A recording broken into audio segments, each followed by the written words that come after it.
Ooh. Oh boy.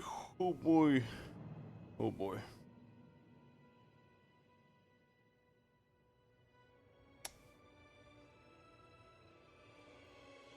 How are we doing?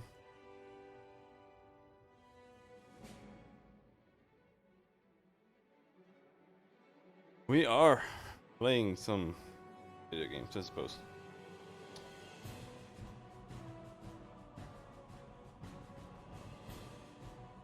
Have we shut that off? Alright. What is it? Not there.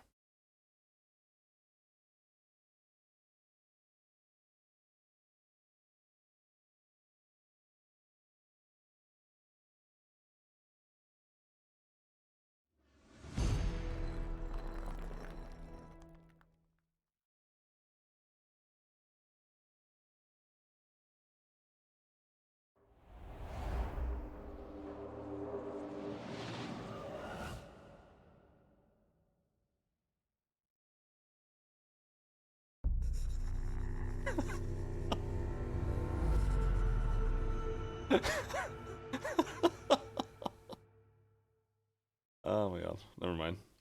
Okay, I forgot to make a tweet there.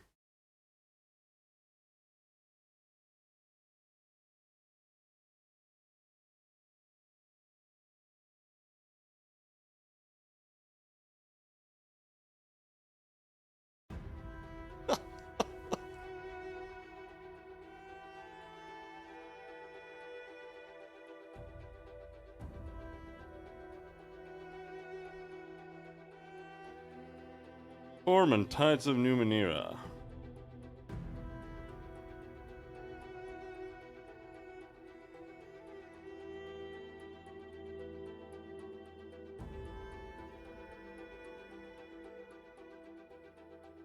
I'm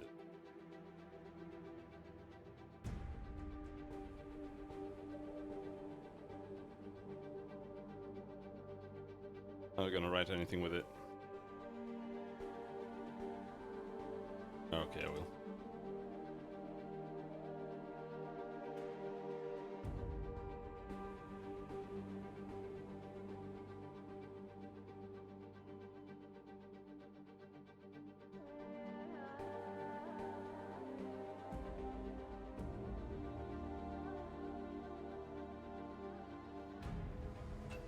Guilting everyone on my my timeline to retweet my shit. Post my art. I made a fucking like 10 minutes low effort meme drawing and it got like 50 likes. Then I post my high effort stuff Without doubt. and it gets 3 likes and no retweets.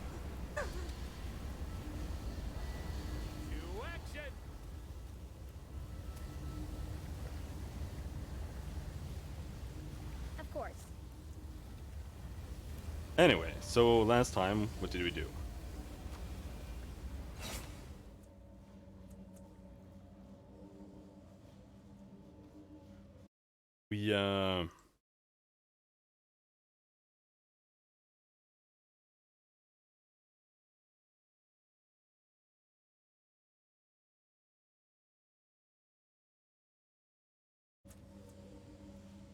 We fixed the problem with this teacher, and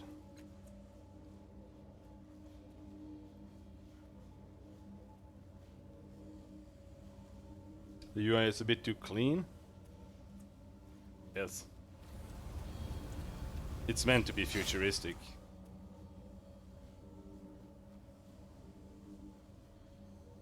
Yeah, that's exactly what it's supposed to be.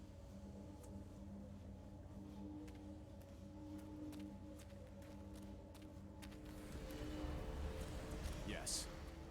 I'm ready. I'm always ready. Thought this was D&D.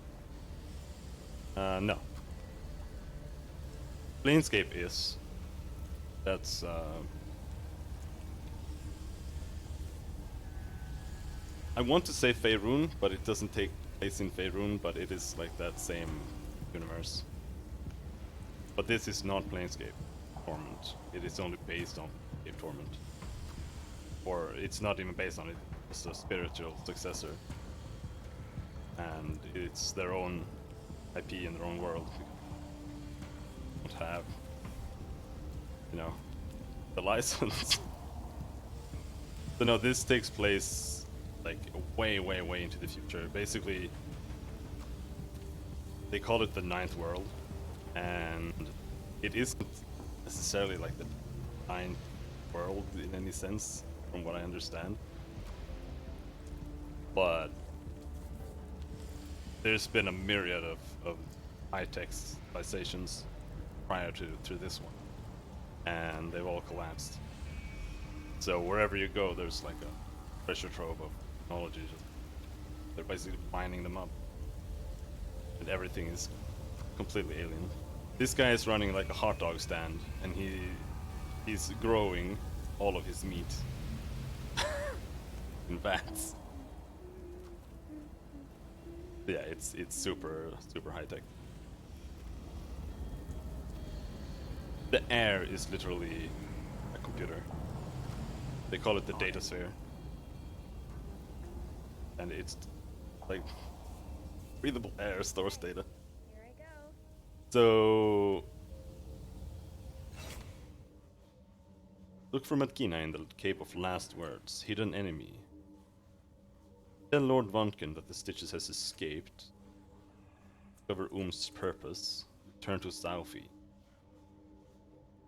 Okay, yeah, we have a bunch of side quests we can finish first.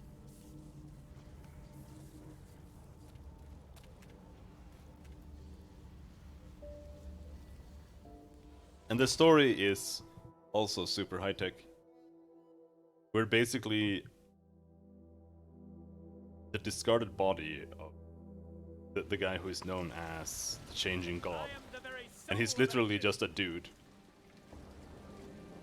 who figured out how to transfer his consciousness into another body. So he keeps building new bodies and making him stronger and stronger every time. And then he just like dumps the bodies in the world. And then they manifest their own like psyche and personality. Yes. And he lives in the moon. Look out below! Above! An artificial moon up in the sky. I feel like Oh, I there, can Sophie. take on the world. Zalfi's red-rimmed eyes narrow as you approach. You've learned something of my subject. Why did he go willingly into his murderer's arms? Tell me. Leave nothing out. Scan thoughts. He knows something. I can see it on his face. Oh, it was that other cast-off. Was trying to save the girl who's transforming into the other girl. His daughter was killed when their home collapsed. Grief drove him to seek his own death. Making a note. Grief! Zalfi shouts, lunging at his nearest sculpture. He was ruled by sorrow, and the creature killed him. Did he call to her? Was it anger? No, resignation? Madness! Carving, scraping, shouting, and muttering. Zalfi has clearly forgotten you're here, except for one detail. His hand gropes clumsily in his pocket, retrieving a pouch and thrusts it at you. Spirit Shroud. Cloak artifact. 2 resistance when damaged by energy, chemical, mental, or transdimensional damage. Confers Spirit Shroud. Plus 15% evasion. Active 1 round. Only usable by last cast off. Wouldn't mind a thank you. Good luck and farewell.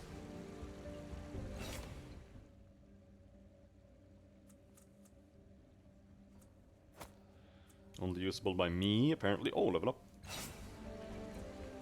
Oh, we got the good level up.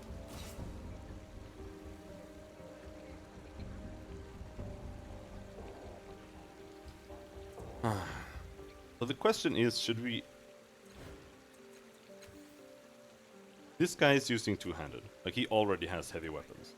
And he's already going might. So it feels like a waste for me to also go might. But I still want to increase might, because it gives health points. And it also just lets you do strength-based things in dialogues. So we're gonna take Speed Edge, because that'll let us attack better. So we'll get one free point combat.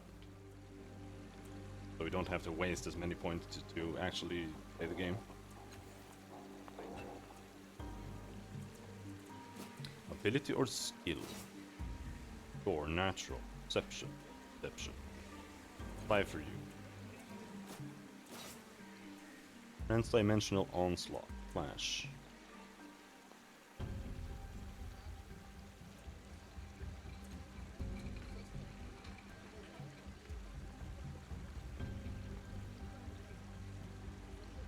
I'm not sure what the difference is here.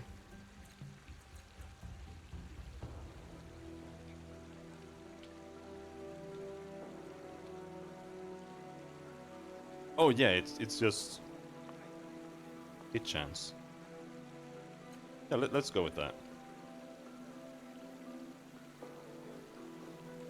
I feel like it's best to stack that up fast.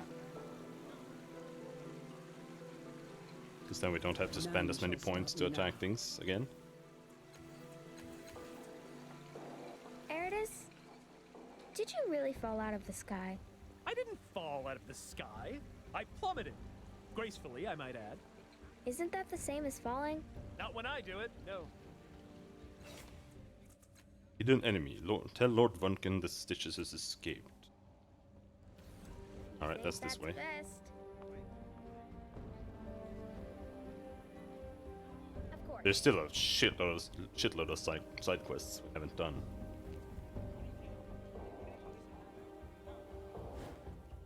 Could also use a nap. Like, I was a bit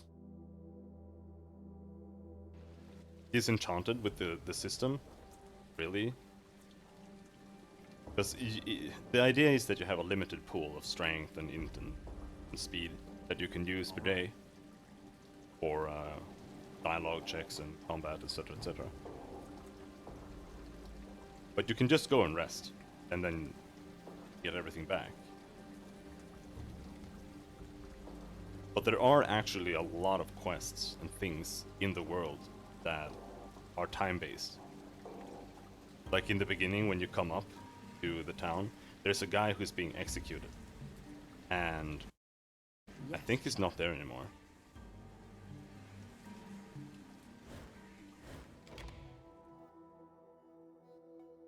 Let's take a peek. Because they say that it's like a slow execution, and they're executing him over multiple days. So if you go and rest for like 3 days, they just kill him. Go. Then you fail that side quest. Yeah, it's empty. As you wish. There are a couple of those. Same when there's a guy you can talk to, who you're supposed to help, like, figure out what he wants to do in life. And you can convince him to go down into the what is it called? The Undercellar, Underdark? It's not the Underdark. It's the Underbelly. Here comes the port of Because he knows a girl there. And they grew up together. And you convince him to, like, All right. go back to her. And if you don't do that, and you take too much time, there's a murderer who will kill her. But if you do that in time, then he's there and he's... With alacrity.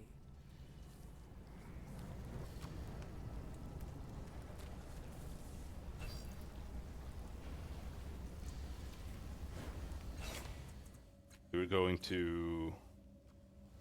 Lord Vunken. Ah, goddammit, we went too far. Lord Vunken is up here. Who's talking?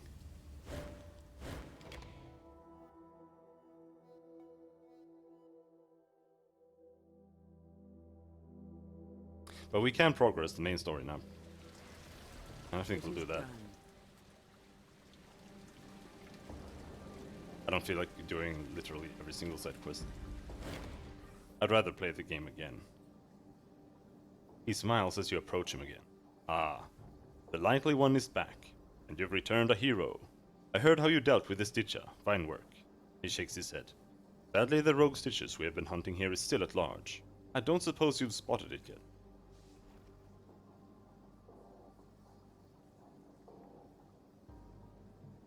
The Stitches escaped. I set it free. His eyes bulge. What? And you dare show your face? You're a traitor to half your kind. You're a traitor to your own kind.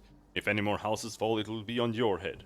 This is a tragedy, an outrage. I have half a mind to call the levies. Dan thoughts. A fantastic opportunity gone. Such a pity. I'll remember that. Good day, sir. Yes, say, help the Stitcher. It will stop the houses from collapsing. Go back to your nest, bug lover. Dude, I also solved the whole... Fuck you.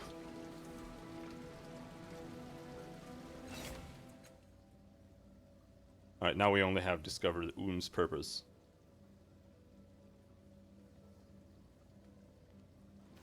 But that guy is a character. Playable character. And I already have my party, so we can't do that quest ever.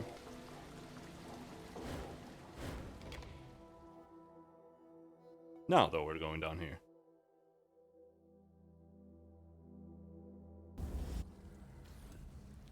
Of course.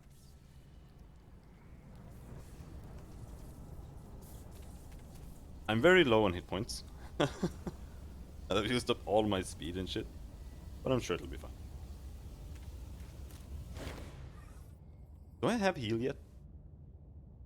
You take me someplace under the city?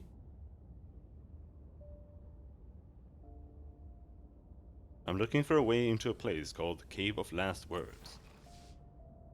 It's close to surface at Top City. The creature pauses. Took another human there once. Check travel where Egg Friend want. We go.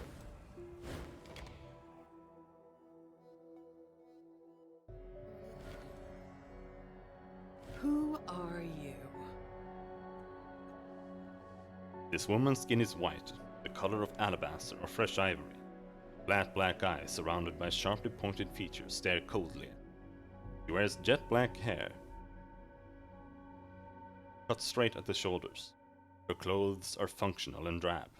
Her cloak is fastened by a necklace of 5 canisters, each of different shape. She turns a black device over and over in her hands. Where did you come from? How did you know where to find me? Her startled expression becomes a dark glower. A keen blade flickers through her fingers. You're sure it wasn't there a moment ago? Dan thoughts. Did I invite him here? No, I wouldn't have done that. She leans in close to you. I wouldn't have thought it possible, but it appears we have found someone even more paranoid than poor Alligern.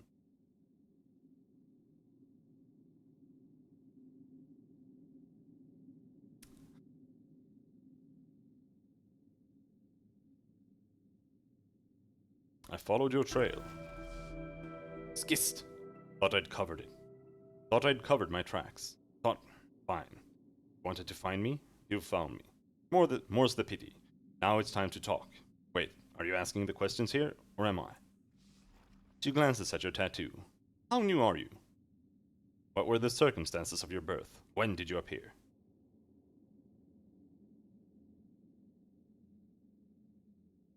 I was born as my body fell from an exploding moon. Ha! That bastard of a creator always finds a way to abandon us at the worst possible moment.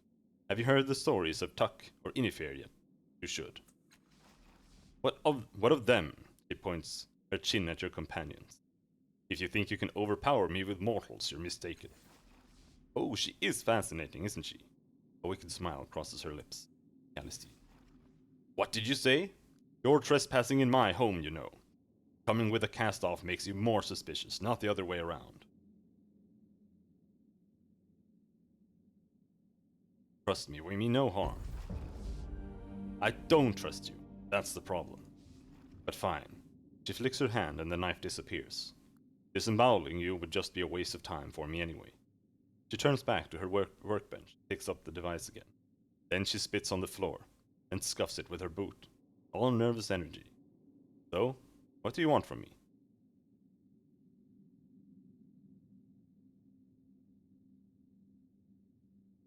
Heard you might know who can repair a device I found in the reef. Something called a resonance chamber. The resonance?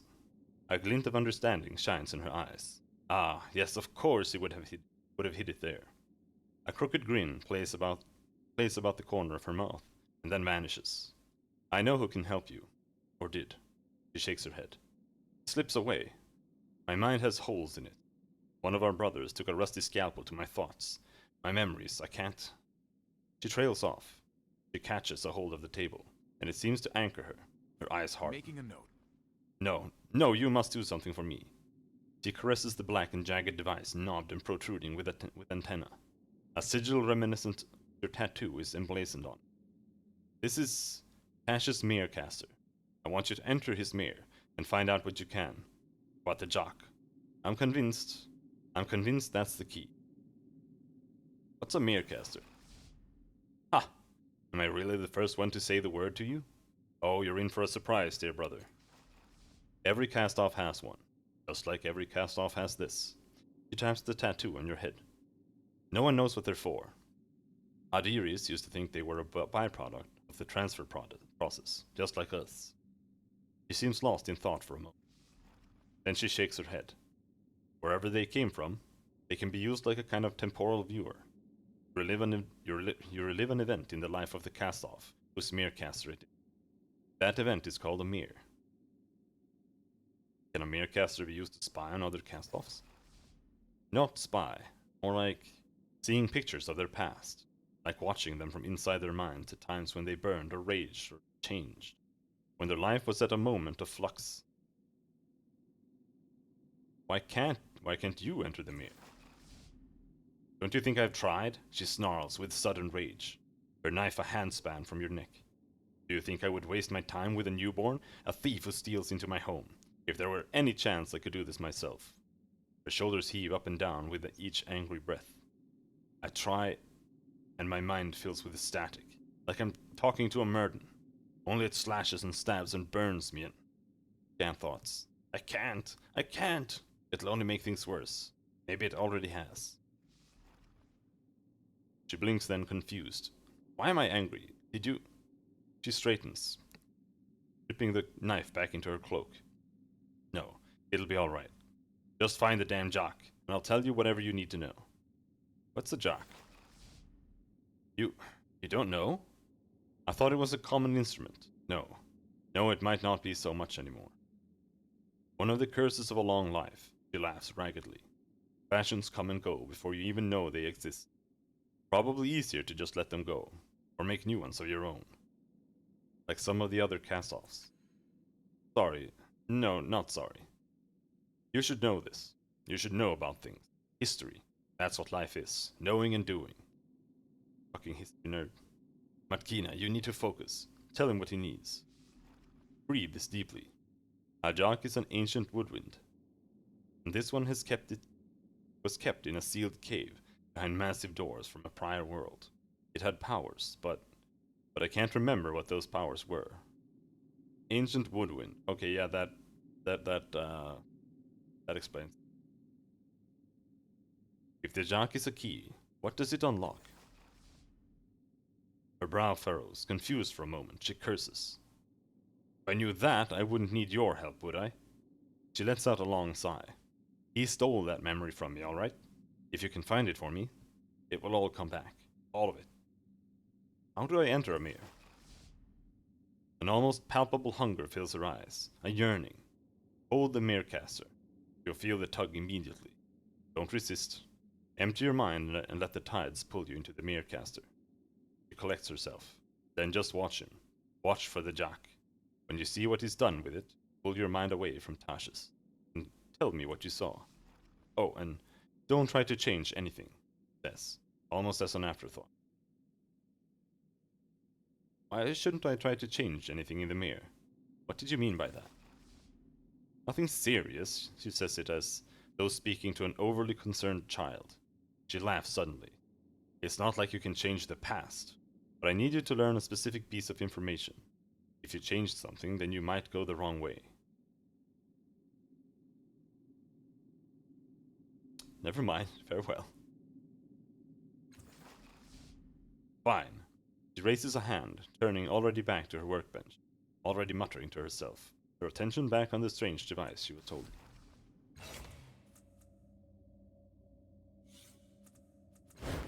I just want to use some healing items here. I don't want to go and rest. But that is all the healing items I have.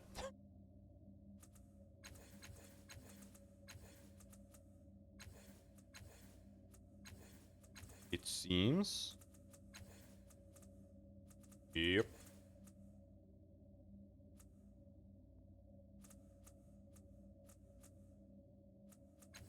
What about you? All and I are ready. You have heal. Oh, that's a lot better. Oh, nice. You healed 16? Jesus Christ. Oh, yeah, she has healing.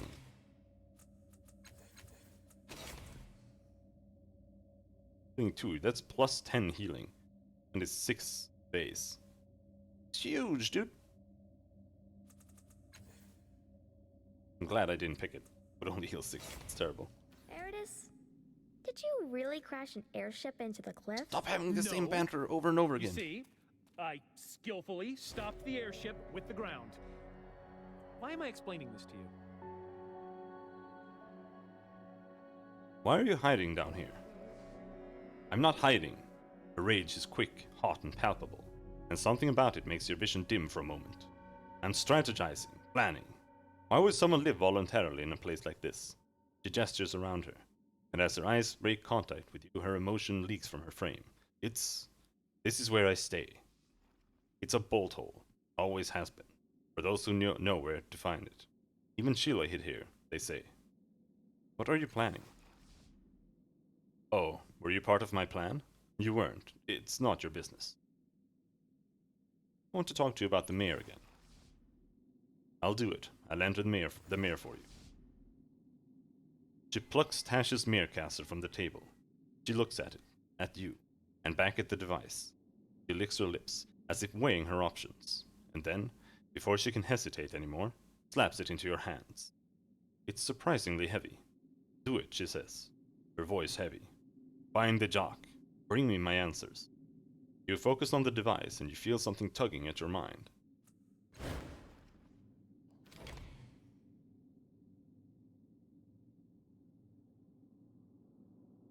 Everything is wrong. Tash's body, yours now, clings like a wet cloak. The world is too bright for nighttime. Everything is too clear. Distances too close. Edges too sharp. Memories like blood flies buzz about your head, twisting away before you can catch them. Hard-ridden Anin heave their flanks and huff behind you. Like you, they've gone too long without rest. And there's Matkina, a much newer Matkina, as drawn by a pandering portraitist. Too soft, too fresh, too pretty. All wrong. On the wastes, you see the light of campfires, and in the humble village before you, a bigger, brighter fire burns. It's a pyre. Inside, a body that's too large burns too slowly. Greasy coils of smoke rise into the night. Villagers circle the bonfire, wailing and shaking. The headman's rough voice continues the ritual. From exile, you are released. Among the mourners, some echo, you are released. He throws a handful of powder into the fire, metal salts perhaps, and a spray of shining embers rises into the night, mostly gold, some green, some purple. From wrath you are released, they echo him. As the embers float out toward the plains and fade among the stars and campfires, you hear Matkina whisper reverently, "You are released."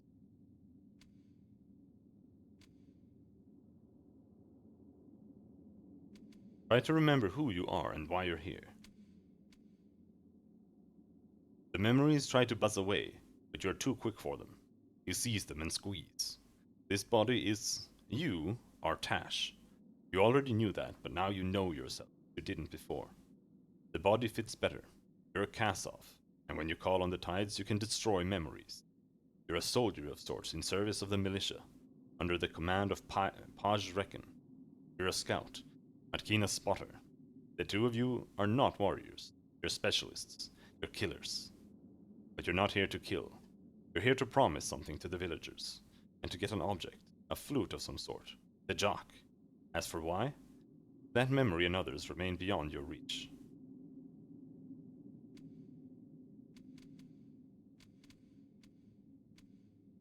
Wait until the ritual is finished. As the body burns, and the mourners chant, you wait in the shadows at the edge of the village. At last, the corpse is consumed, and the headman gives a final cry. To the distant dark you are released. The villagers echo him, then drift away, leaving him alone by the smoldering pyre. Matkina, with a hiss and a gesture, leads you over. He sniffs the air at the sound of your approach, and, with a broad smile, calls out, "Kina!" His eyes are large, milky marbles. He puts hands on her shoulders.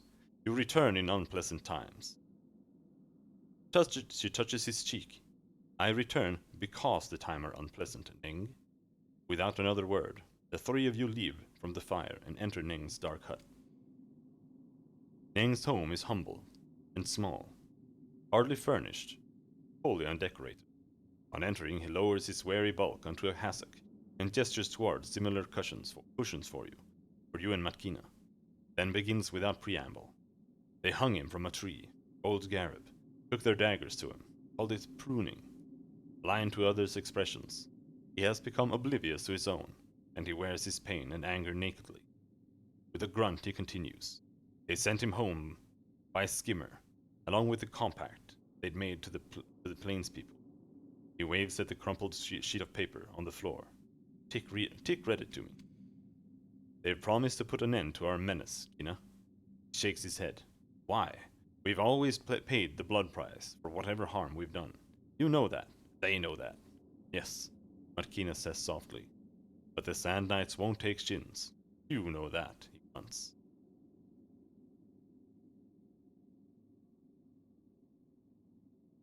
He didn't grunt that. He just grunts, I think. The militia is here to help, Ning. You are who we stand for. The small, the threatened, the hunted. That's who we are too. She takes his hand. Come away. If you tell the knights you're going, they won't force a fight. They have bigger battles ahead of them, believe me. This is our place, Kina. Paj Reckon will give you a home. Trust her. Ning is silent.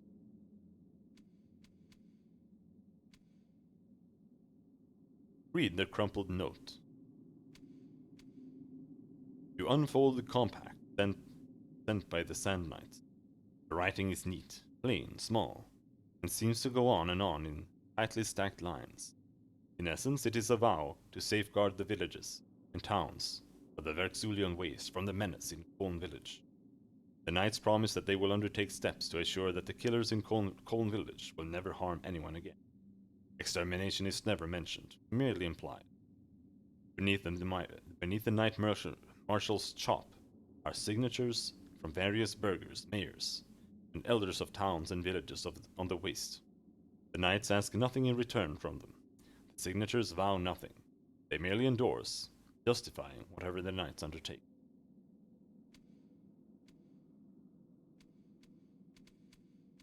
What happened to your eyes? Matkina gives you a hard look. But Ning merely shrugs. An accident, long forgotten. He rubs the blind orbs with his thick, grubby fingers, and shakes his head. It is a smaller thing than you might think. You don't need to trust Paj Reckon, just trust Kina. Ning cocks his white head. Why would I doubt her? He smiles. There was a plains child, a beautiful boy, wandered too far into the waste and was gone. We all gave him up. But Kina? He puts his hand on her shoulder. She left that night with a knife and a lamp and a rope. Just said, I'll bring him back. Hardly spoke back then, or Kina. Sighs. Made things easier. A week later she comes back, the boy riding her shoulders. A string of Hyrog heads dragging behind her. Fixes his blind eyes upon you. When she speaks, I trust. But even if Paj reckons that since land aside for us, we can't just leave. It's not so simple. Plains people can't understand.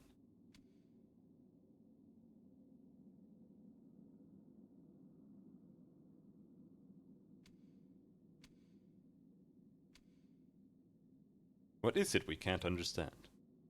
For a long moment, Neng turns his blind gaze back and forth between you and Matkina. But it means to be a hill person, he says at last. What it's like to wrap yourself in chains every day, sighs. But maybe I'm an old fool. You're not the Kina who left. You, stranger, trails off. We're soldiers. Maybe you've started to understand what it's like to hold yourself back. And Kina's answer is sharp. Neng, all my life I've had to restrain myself, but not in the militia. It's freedom, Neng. The freedom of knowing that what you're doing is right, and so you don't need to hold back. The old man shrugs. Then I was right. You can't understand.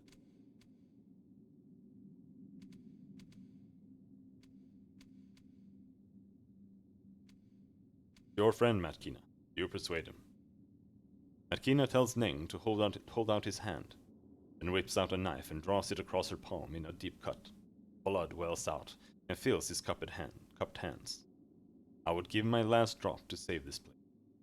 The old man curses and spills the blood on the floor.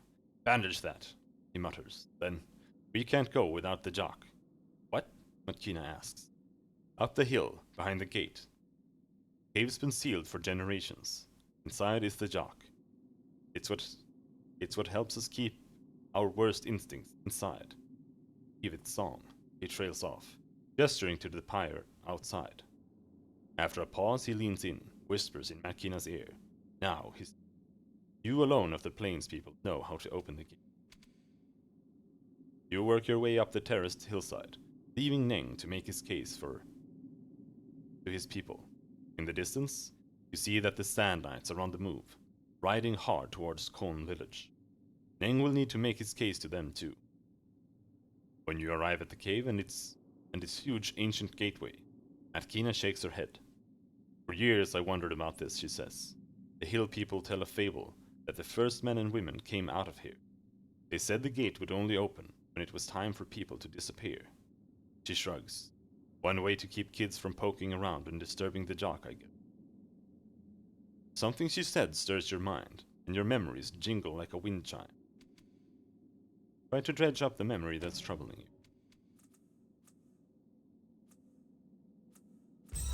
Ah, yes, we saved a point. Gambling at 85% seemed enough. At once, a glaring light shines over your mission, as painful as it is revealing.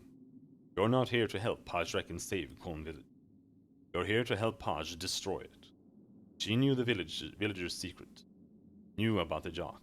Most importantly, she knew that the Sand Knights would come, knew about their compact. The plan isn't to take the villagers out of the Knight's way. In fact, it depends on causing the very battle Matkina promised would be averted. When the Knights arrive, Paj will destroy the jock, forcing the hill people into their feral state, unleashing them upon the Knights, weakening one of the militia's foes. And Paj is coming in person to see that all goes right. What exactly are these hill people, Matt? My family. Matkina sighs and taps her foot impatiently. Impatient with herself, it seems, because she soon rushes forward. A Neon priest named them Teratomorphs, but they don't use that name or any other. They've lived here on this hill for ages. They protect any plains people who sought shelter in the Khon village. She swallows, closes her eyes, makes a decision. They're not human. Sometimes they change, go wild. Usually it happens to the young, the old. People in other villages call it skin changing, and they call the hill people monsters. She shakes her head. It passes, and they change back. But sometimes they leave the village and never turn back. They lose control. People get hurt. With a protective edge in her voice, she finishes. Family. That's what they are. Family. People. Gesture toward the gate. After you. Matkina shrugs and quickly disarms the dozen ancient locks that have long kept the cavern sealed. With a gasp, the gate opens, and without waiting, she steps through. Follow. What you find within is no cave tunnel. In fact, there's no stone at all. Rather, it's a smooth hallway made of greenish phosphorescent ceramic. Under its glow, you and Matkina take on the look of the unburied dead. There seem to be no side passages, no chambers, merely a single path that curls ever inward, like you are in the shell of some great nautilus. From time to time, the walls are adorned with lifeless ciphers, arcane charts, even scorch marks, as if from some struggle. They tell no tale for you. At last, you reach the tunnel's end, and there on a pedestal before you is what must be the jock, a kind of reed flute that plays an endless formless song, at once almost too faint to hear and too haunting to bear. Whether the music is caused by the breeze blowing through the tunnel or by the jock itself is impossible to determine. The ceramic pedestal beneath it, alone, of all the devices in the cave, still pulses with living energy. That energy causes the jock to float a fraction of an inch in the air. It doesn't rest on the pedestal so much as hangs over it. So, says Markina, here it is. Examine the jock and its pedestal. While the jock and the wistful wind-blown notes is what you came for, it is the pedestal that draws your attention first. Hidden within, some secret mechanism holds the jack aloft, untouched and motionless. As you ponder its workings, you notice something else, a trap. Nestled below the jock is a serrated ring, and tiny ugly bolts of energy leap from tooth to tooth, ready to surge if the field is disturbed.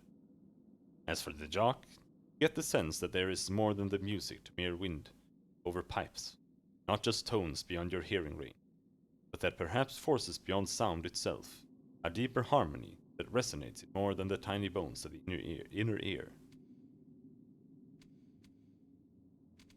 What do you think this place is? Markina shrugs. It could be anything. You're the one who always says a person will go crazy trying to understand the world. But from the way she holds a little breath in as she ends the sentence, it's clear that she can't stop here. Crazy or not, she wants a meaning to it. I think the hill people must have come from here, says. Or maybe come through here. He shrugs again. We're not here to find answers. We're here to get that. She points at the jock. Okay, so here we have a bit of a gamble.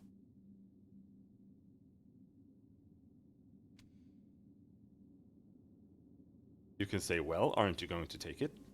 Or you can disarm the trap and grab it. And the whole point of us being here was grabbing it. So maybe that's what we should.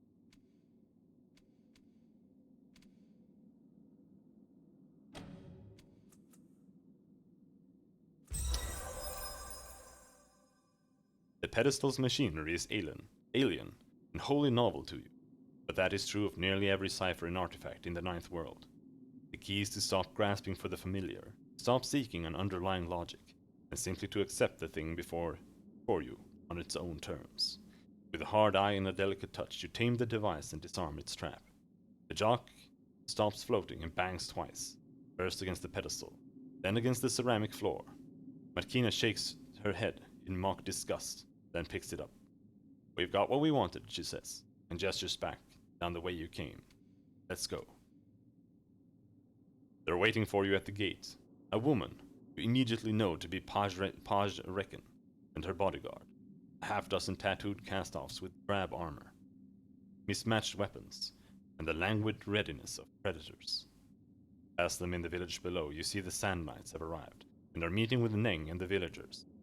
Without a warning, one of the bodyguards lowers his weapon at Markina and fires, but she's already moving and takes a glancing blow. A knife is in her hand as another glaive aims a new device. Before Markina can fling her blade, she's frozen, trapped, shimmering energy. Page herself aims a tiny cipher at the jock. The others watch, paying you no mind. What are you doing? Run for your life while they are occupied. Do nothing. Page gives you a slight, knowing smile. Then she activates the cipher she's holding in her hand. A thin beam shoots forth. The jock simply disintegrates.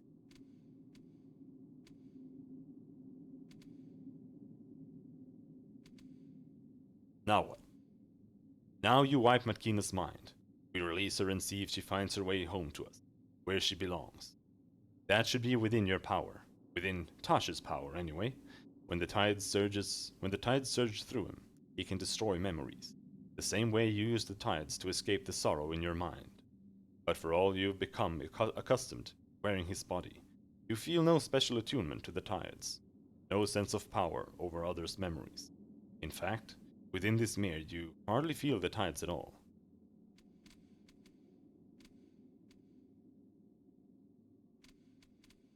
Try to wipe Matkina's memories.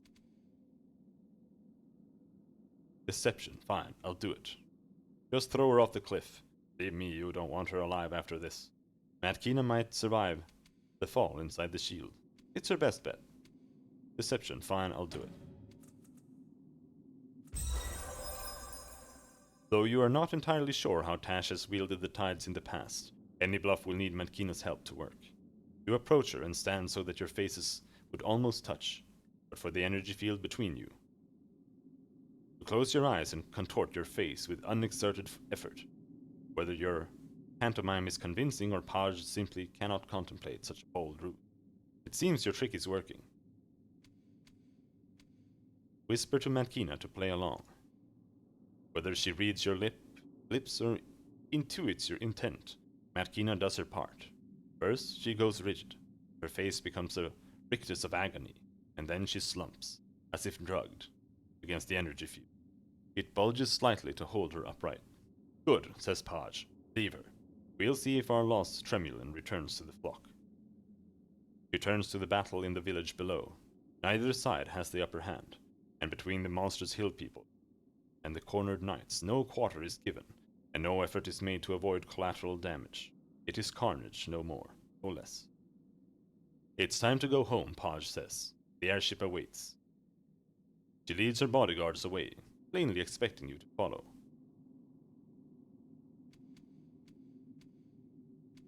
Follow Paj onto the airship. You stand with Paj at the prow of her airship, looking down at the convulsing village. The Sand Knights, the 30 or so still standing, finally have the upper hand. They move in a defensive square, hurling burning brands into any building still standing, and unleashing a fusillade on whatever emerges. Only a few of the monster's hill people live, skulking in the smoke, among the rubble. You can see them from your vantage. Perhaps they'll kill more Sand Knights before the battle's down. But whatever the final tally, it's clear that Khorne village is gone. On the hill, trapped for now in the energy shield, is Matkina, her mind and life saved, her will for revenge unabated. Paj's face is stoic as she looks down from the ship. Perhaps without your preternatural eyes, you can avoid seeing the individuals ground up by her gambit, and can see only a strategic point, and the numbers it represents in grand strategy. Or perhaps she has simply learned to set an example to her subordinates, militia. She sees you staring at her, and gives a small smile, a generous one. It's real, devoid of irony or cruelty. I'm proud of you, she says, and then she walks away to her cabin to plan some new battle. As she does, Tash's body slips away, his mind lets go of your own. You're falling through space once more, through space and time, falling homeward. As your consciousness rises from the shadow of the mirror, something clicks in your mind. Something has changed deep inside you, but what? Matkina stares at you, the shock painfully obvious on her face. What did you do? I remember Tash cutting me. I see the holes in my mind.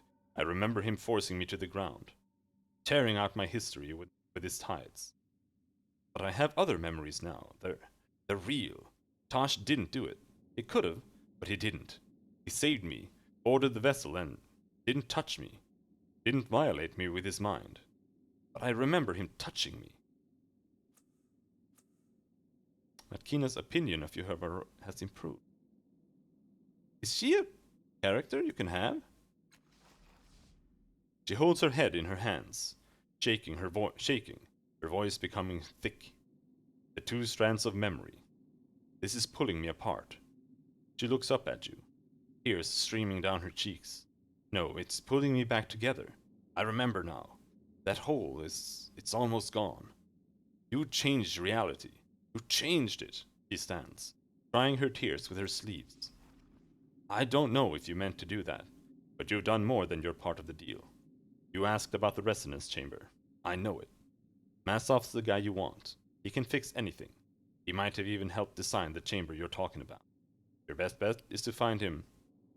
Your best bet to find him is to look for him in the cast-off sanctuary, Mila West. There's a cast-off sanctuary? It's a sanctum, a refuge, created by the First and our sire. It's shielded from the sorrow, supposedly. Shrugs. Our siblings like to hide there, until they can't stand each other's company anymore. Canned thoughts. Personally, I don't think anywhere is safe from the sorrow, not even that place. Great. Where can I find Mila West? Word of caution. They won't believe you in Mila West. They'll treat you like they treat every new cast-off, as a pawn in their games with each other. Look out for that. She walks to her table and unrolls a map on the Sagus Protectorate. You're not going to find it by walking there. The entrance is a secret known only to our kind. Here. She points to a spot on the map, many kilometers to the southeast of Sagus Cliffs. The Valley of Dead Heroes. There's a hidden portal in the necropolis. Also memorize this. She writes the numbers 3431 down on a slip of paper, holds it in front of your eyes for several seconds, then crumples it in her hand. It's a code. It'll make sense when you get to the necropolis. You'll need an airship to get to the valley. The ladder over there leads up to the caravanserai. You should be able to hire a ship without too much difficulty. Thank you, Matt King, and farewell.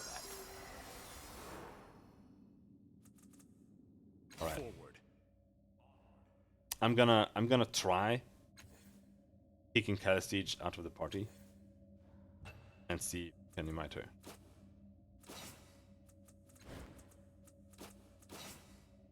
Kill.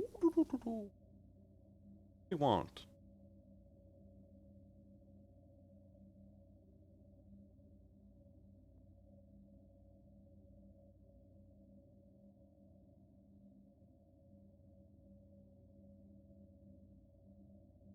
+5 health per level.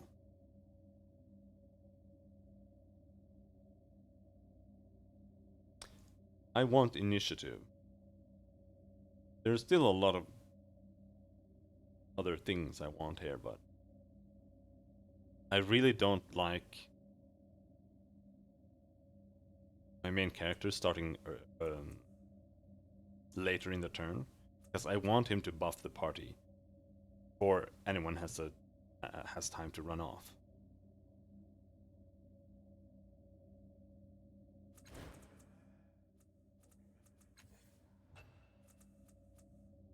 Increase edge.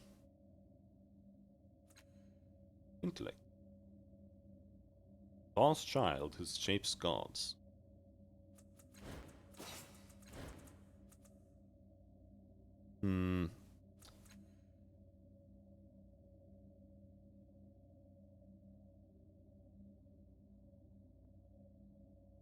Thing is, she already has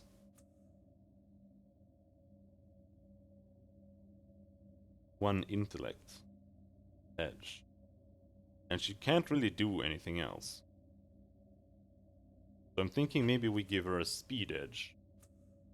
That way she can shoot the gun for free every turn.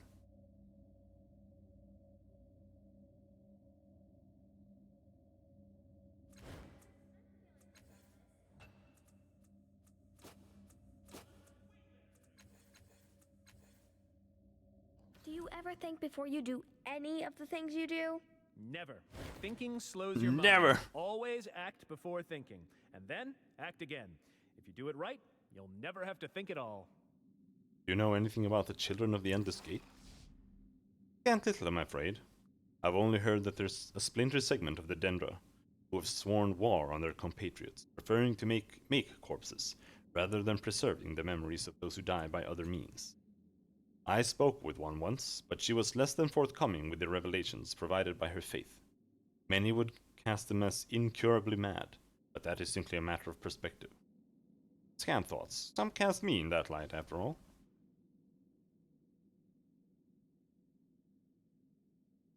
We need to part ways. She sighs. Well then, farewell. For now. You won't be gone long. You come to your senses? Well.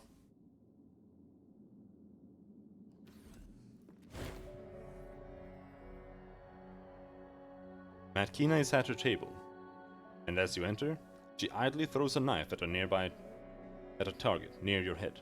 Missed, she drawls. Would you travel with me? She looks down at the table and sorts through a couple of sheets of paper. Nothing here that requires my immediate attention, I suppose. Fine. Nice.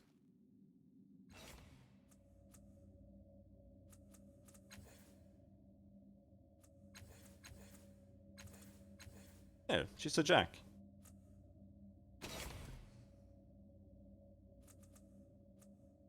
Warp Dash. Infuse weapon.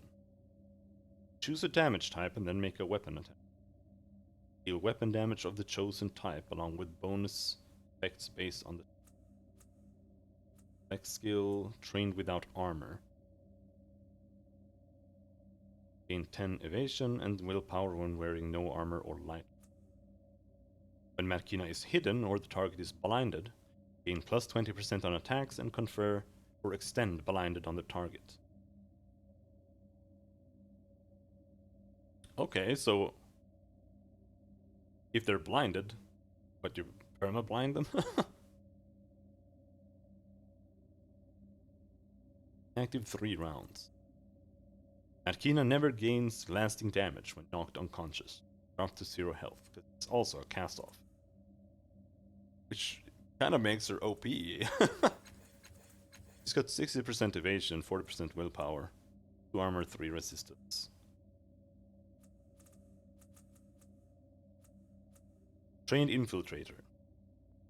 All other party members gain plus 5 deception tasks, plus 5 on stealth skill. Teleport to a point and attack all enemies within short range of the point.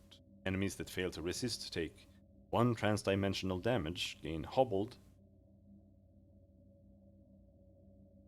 minus 50% movement speed, minus 50.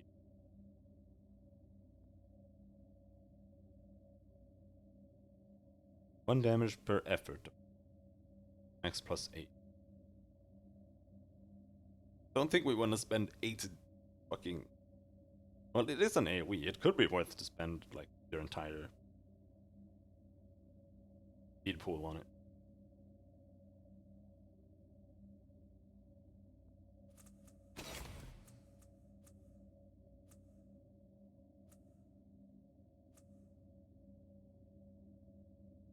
On hit, confers Sonic Disruption, minus 1 armor, active 1 round. Alright. Ah, fuck!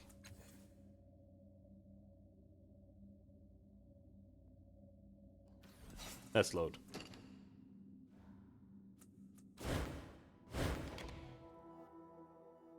I forgot to unequip the bracelet on Kelly Stitch. And take her items.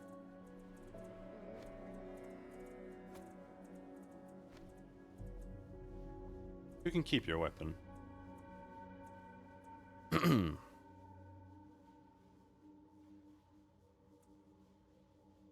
There.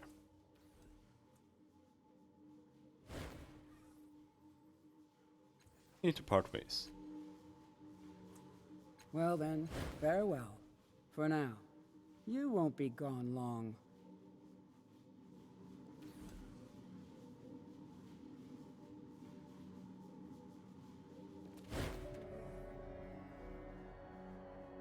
Travel with me. Alright. What's the story with you and the other cast-offs? He gives you a long, slow look. You were in the mirror. You saw what happened. I wanted to make a difference and they pissed on my hopes. After that debacle, I killed Tash and fell out with the rest of them. She frowns. The conflict between the First and the Changing God swallows all our siblings, one way or another. I didn't want that. I wanted to make my own way. They weren't pleased, and here I am. No worse for the lack of their company. Who's the first? The first cast-off. She was, or she claimed to be. She's dead now. She said she'd fight for all of us. They say she was the one who founded Mila Vest for our sakes. Most of our siblings remember her as a hero. She spits in the corner. Most of them never actually knew her. She was driven, I'll give her that. Even with her decaying body, with all its hurts and wounds, she found masks to cover herself and the strength not to hurt, and she kept plowing on. What can you tell me about the changing god? Brilliant, charming, and ruthlessly self-centered. More blood on his hands than I'll ever have. Legend says he wiped out the Tabat. A nearly complete genocide. He left one alive as an object lesson. One of their generals enslaved in the city to teach his enemies not to cross him. Like, that guy has to be a playable character. Like, he's too special. He's literally like an immortal robot standing there who's enslaved for all eternity, called the Genocide. Like, he has to be a playable character. But I've never managed to get him. And I don't know if I would. Like, Eretis is kind of cringy. But I think he's like cringy because he has some kind of... I don't know if he's like possessed or something. But it seems like something's living in his head based on the mind reading stuff we have. So I don't know if he might be interesting. And I can't leave the little girl. I mean, I'd feel terrible.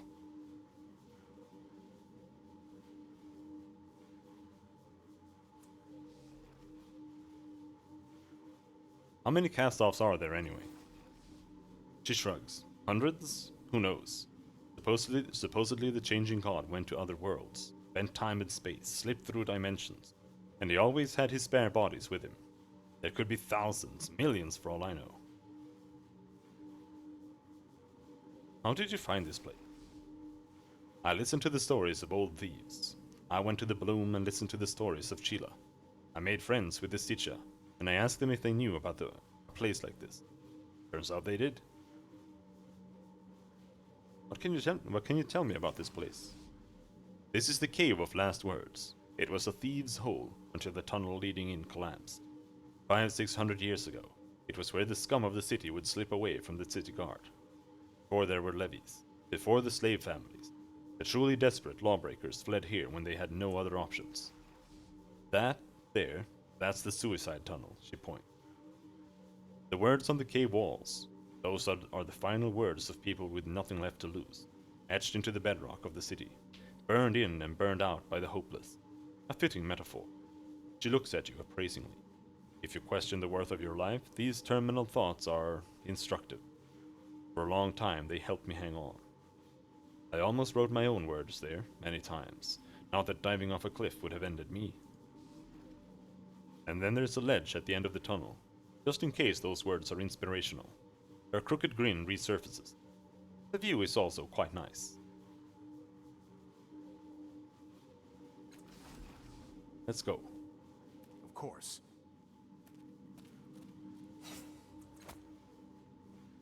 Steal your things. To action! Oh, that's where we came from.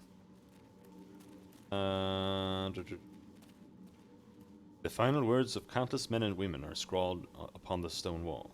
Some apologize to loved ones, while others rage against an injustice or a slight. All right. A few left only their names.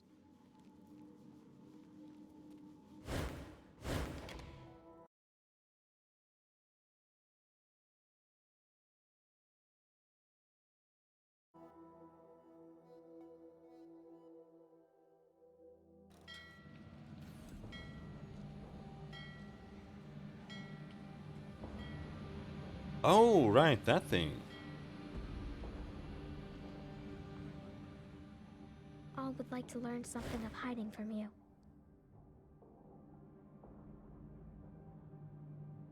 A sheer cliff rises above the ledge. Its surface is rough and jagged. There are enough handholds that it looks climbable, but it wouldn't be easy.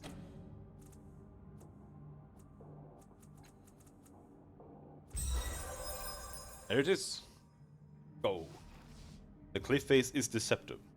Holds that look like they'll crumble in your hand stay firm, while solid-looking protrusions crumble like they were made of sand. With careful planning, though, you make it all the way to the top.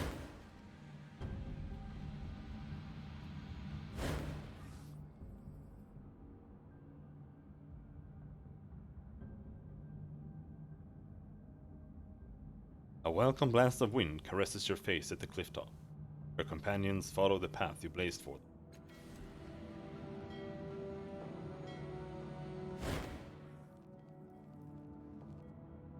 Most of the cliff top is obscured by a dome of energy. When you get close to it, the air hums and your hair stands on end. Try to see what's inside the dome. The air sizzles as you get closer, popping across your skin like invisible jumping beetle. When you are within arm's reach, a control interface appears in the air in front of you.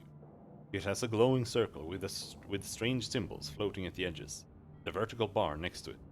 But when you step back, the interface disappears. Whatever energy forms this dome is completely opaque. You can't see anything through. Oddly though, you can see the shadows of the cliffs and birds on the other side.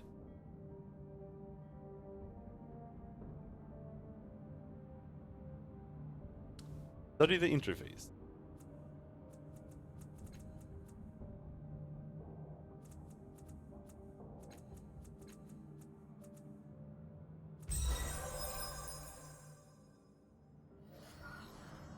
The circle is likely a place to put one's hand, or face.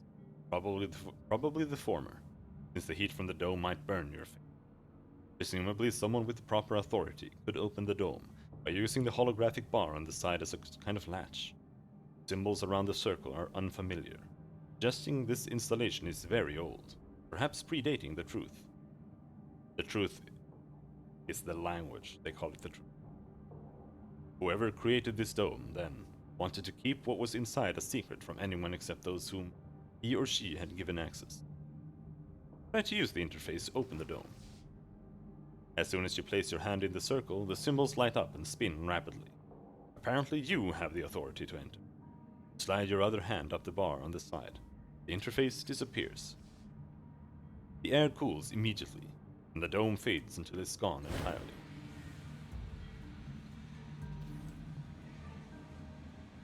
I'm ready. I don't remember this though. I thought there was like a dude in here. Eyes of the Finite. Granted abilities: Sucker Punch. Attack that deals weapon damage +3. If the target has a negative fettle, confer Daze for 1 round. Minus 15% willpower, minus 50 on attacks.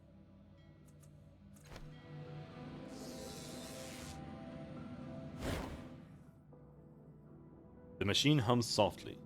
An orange glow appears beneath its dark, glossy surface. A large alien symbol dominates the sphere, with words in a smaller script on the side, but you cannot understand the writing. Even so, it feels like you've seen the writing somewhere before.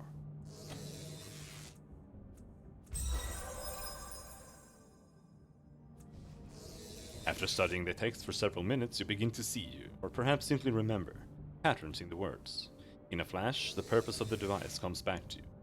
This is an omniscope, a device used to view locations from afar. The large alien symbol, actually an inhuman handprint. The longer list next to it is a set of location names, and the shorter list denotes ranges of time. How far back in time the omniscope should look. You discover that you can actually read them all.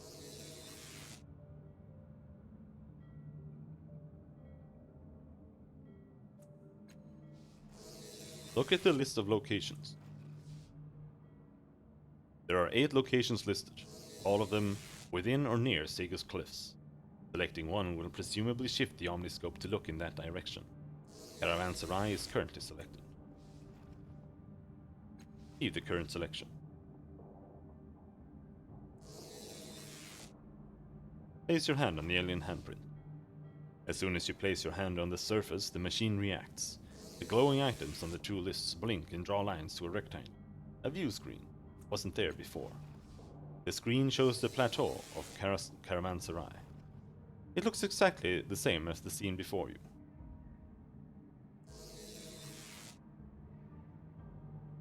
Change the readout selections at random. You blindly select 2 items, one from each of the lists. Machine at the top shifts and humming changes timbre. Access the view screen again.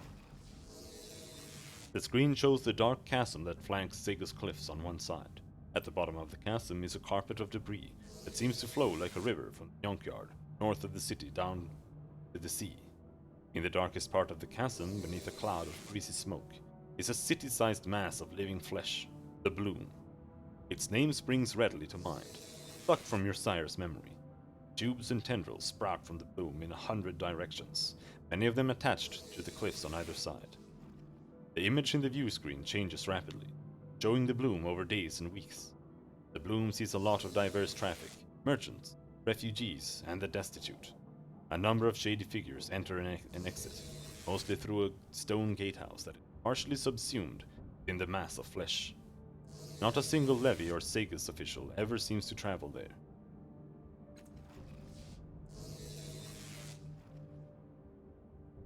Select the Reef of Fallen Worlds. You touch the name and it glows brighter than the others. Far above you, the omniscope shifts in new directions. Look at the list of approximate times. There are 3 numbers here, representing a rough time frame. Perhaps days, months, or years. The numbers are strange, but you're fairly certain you understand their meaning. Selecting one will presumably direct the omniscope to look at that time frame. Current selection is 12, which you take to mean the recent past. Select 128 to look at the distant past. Holy shit, looking through all of these is gonna take like a year. You see the half-sunken buildings and artifacts of the Reef of Fallen Worlds crashed into them. The image in the view screen changes rapidly, showing the reef over many years. First thing you notice is the construction of a synth dome, the same dome you crashed into when you fell to Earth. A man with a cast-off tattoo works alongside various automatons. Cast-off is wearing tattered leather robes. An alarming number of wires and tubes protrude from his body. Little else changes until you reach images from many centuries past. Massive war constructs crawl across the reef, firing weapons toward the city above. One of them is struck by a blast from a defensive battery, and it collapses in crystalline water. As it settles, you recognize its back as the place where you met Koro. There's nothing before that assault upon the city. You try to look further into the past, the images loop back to the present and start over.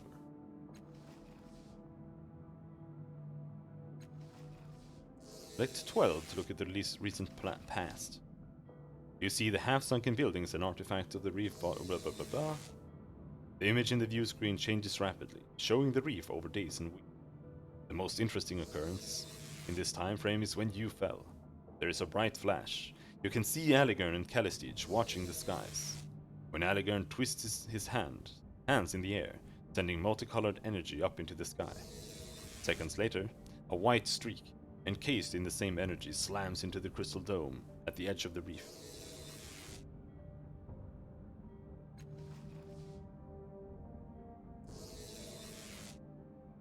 Oh, I didn't want to pick 2 items. Just wanted to try seeing the present. Not that it's going to show anything. Very few scavengers trawl the reef, perhaps because they believe there is nothing more to be found, or perhaps out of fear. Cliff's Edge. Wait. Circus Minor.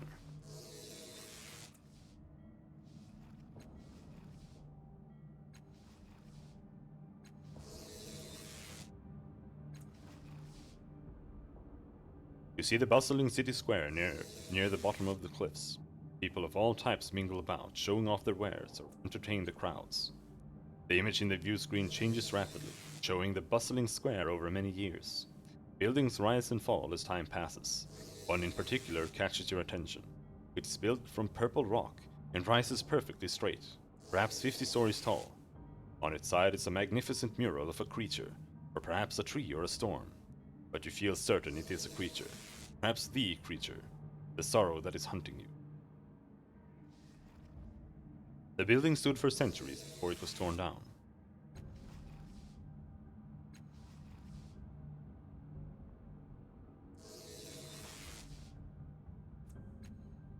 The image in the view screen changes rapidly. You see a vibrant parade.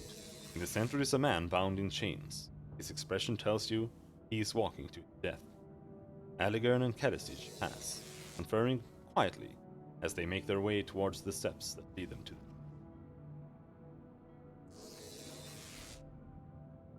select Cliff's Edge.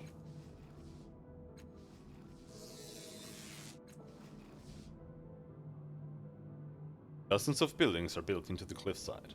Many of them hang precariously over the sea below. The image in the view screen changes rapidly, showing the cliffside of many years. The further back in the past you look, the more buildings there are. They have been falling gradually into the sea over many centuries. Above and below, there are seaward-facing batteries, defensive weapons that predate the Ninth World, but they too collapse into the sea as the years pass. Shortly before the distant past ends, the last of them topples from its perch, leaving the city defenseless.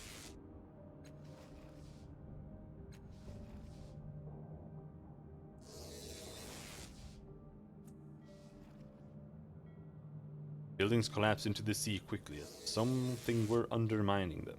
Yeah, that's fast. And I failed to see the point of looking at the city in the present. Nothing we're gonna see now. It might be worthwhile in the other ones. Can't go. Government Square.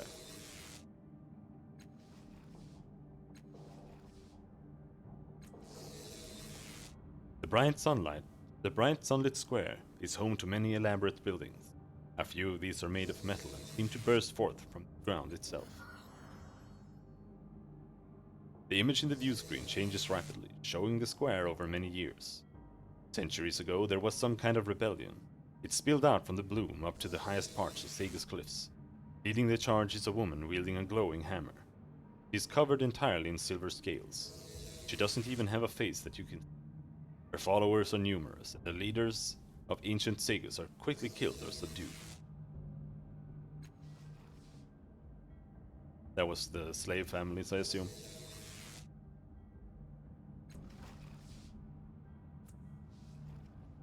A pale woman with yellow hair stands in front of a magical gateway.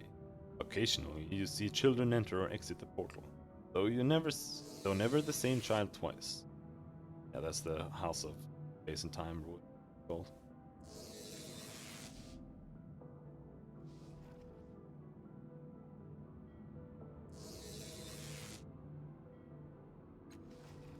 Don't think we checked the Caravanserai.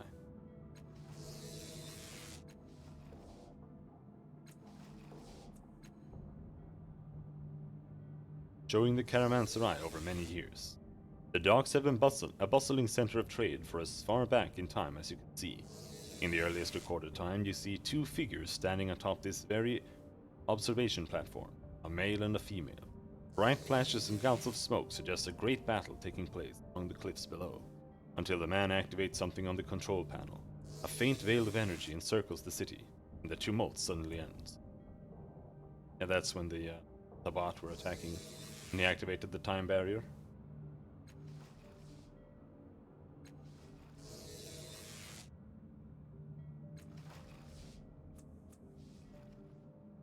Caravanserai over days and weeks.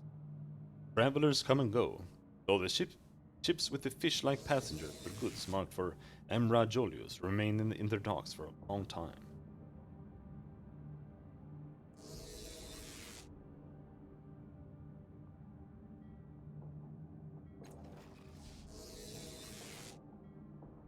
Select the bloom.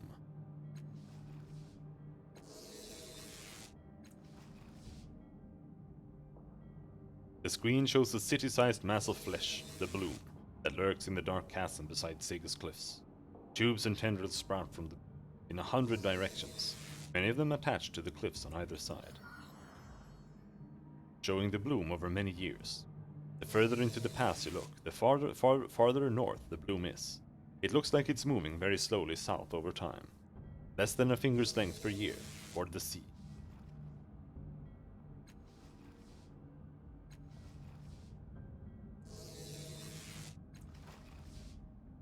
The screen shows the city-sized mass of flesh. The bloom. The bloom sees a lot of diverse traffic, merchants, refugees, and the destitute. A number of shady figures enter and exit, mostly through a stone gatehouse that is partially subsumed within the mass of flesh. Not a single levy or Sega's official ever seems to travel there. Here we need to check currently.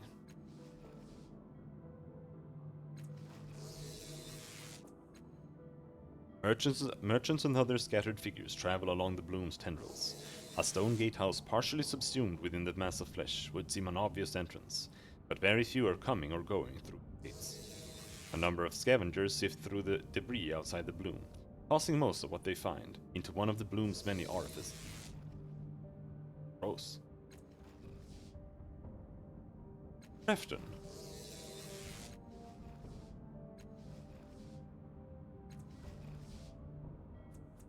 The screen shows an area north of Sega's cliffs, below the crag of the city, where the land stretches out to the horizon. Amidst a maze of bluffs and outcroppings is all manner of debris, most of it predating the Ninth World. Metal and synth monoliths rise above a field of scrap, a functioning machine perches on the edge of an enormous pit. Strange plants and vines struggle to reclaim the land. It's even more cluttered and fantastic than the reef of fallen worlds. The image in the view screen changes rapidly, showing the junkyard over many years. Scavengers come and go. The enormous pit grows slowly larger.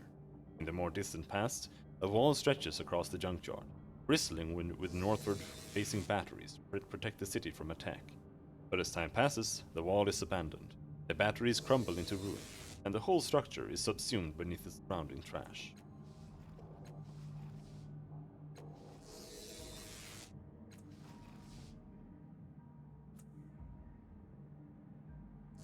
The view screen displays the junkyard north of Sega's cliffs. It's cluttered with thousands, perhaps millions of years of debris from prior worlds. Strange plants and vines are growing over and between everything, gradually reclaiming them. Scavengers come and go. A small campfire catches your eye, an oddity in the junkyard. Rin's small figure hunches over it. She looks scared. Oh.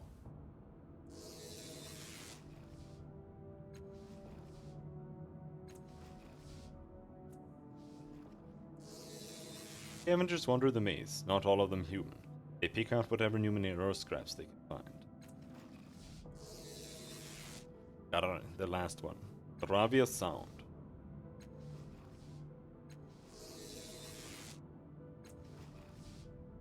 The view screen shows the vast sea to the south. Two peninsulas embrace the waters for many kilometers. Then the sea stretches out to the horizon.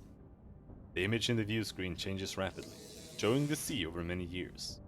A long time ago, the sides had defensive barriers, batteries, built into the rock. All of these have collapsed or fallen into ruin. An enormous marteling whale glides into the bay with a small village built on its back. Before it can reach the cliffs, the batteries thunder to life, destroying the whale and the entire village. Yikes, dude.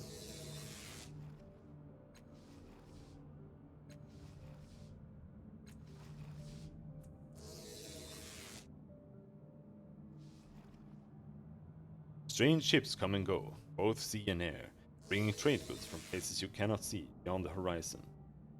See over days and weeks.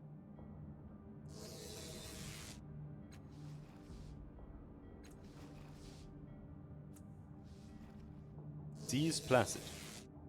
A small number of ships ply the harbor, seeking fish or sunken artifacts. Yep. All of them.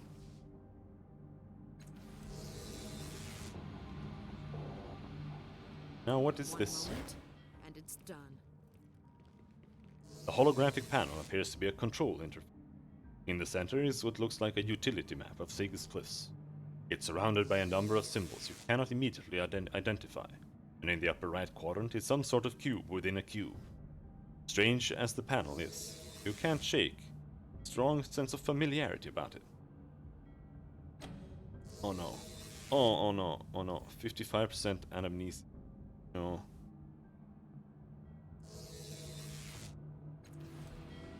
No. Right, we'll save scum. This.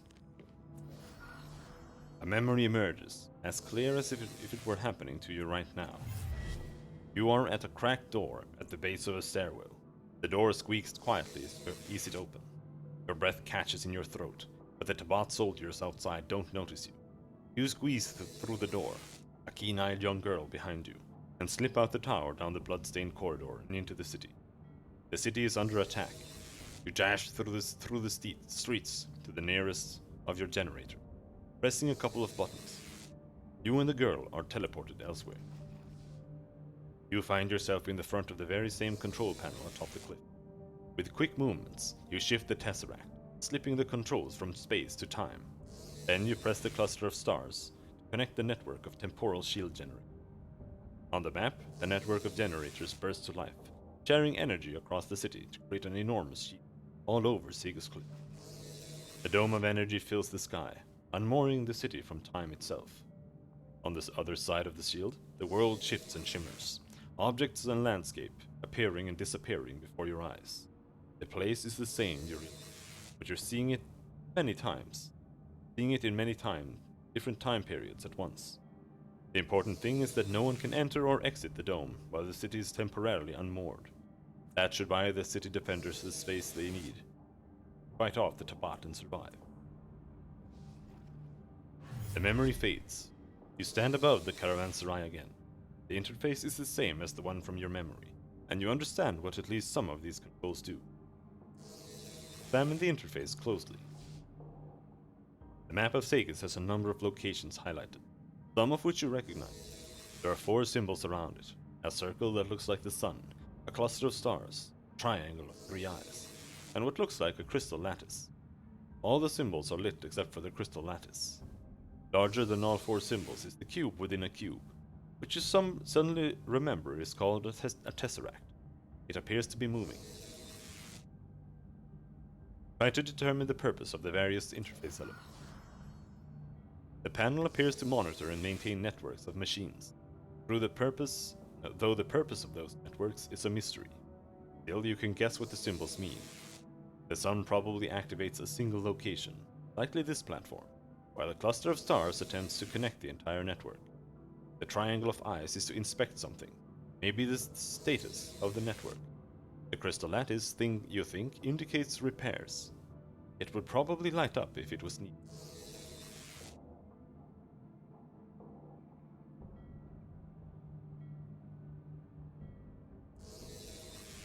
Inspect the current network by pressing the eyes. The map changes color.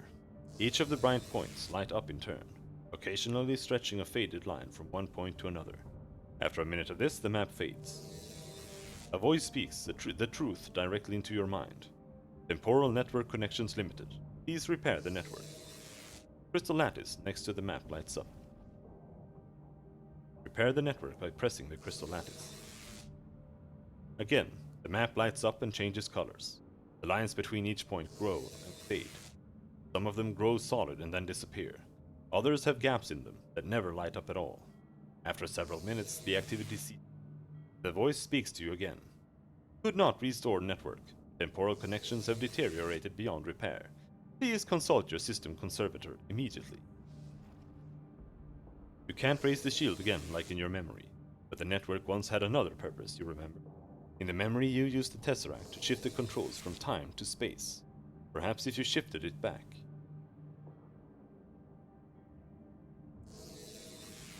Connect the current network by pressing the cluster of stars. The bright points on the map grow even brighter. The platform beneath your feet hums with a growing warmth. Thin strands of energy, barely visible in the sunlight, stretch across the city between each location on the map. At the same time, faded lines appear on the map connecting each point, a network of generators which this panel controls. Then with a loud pop, the energy fades. The humming stops and everything returns the way it was.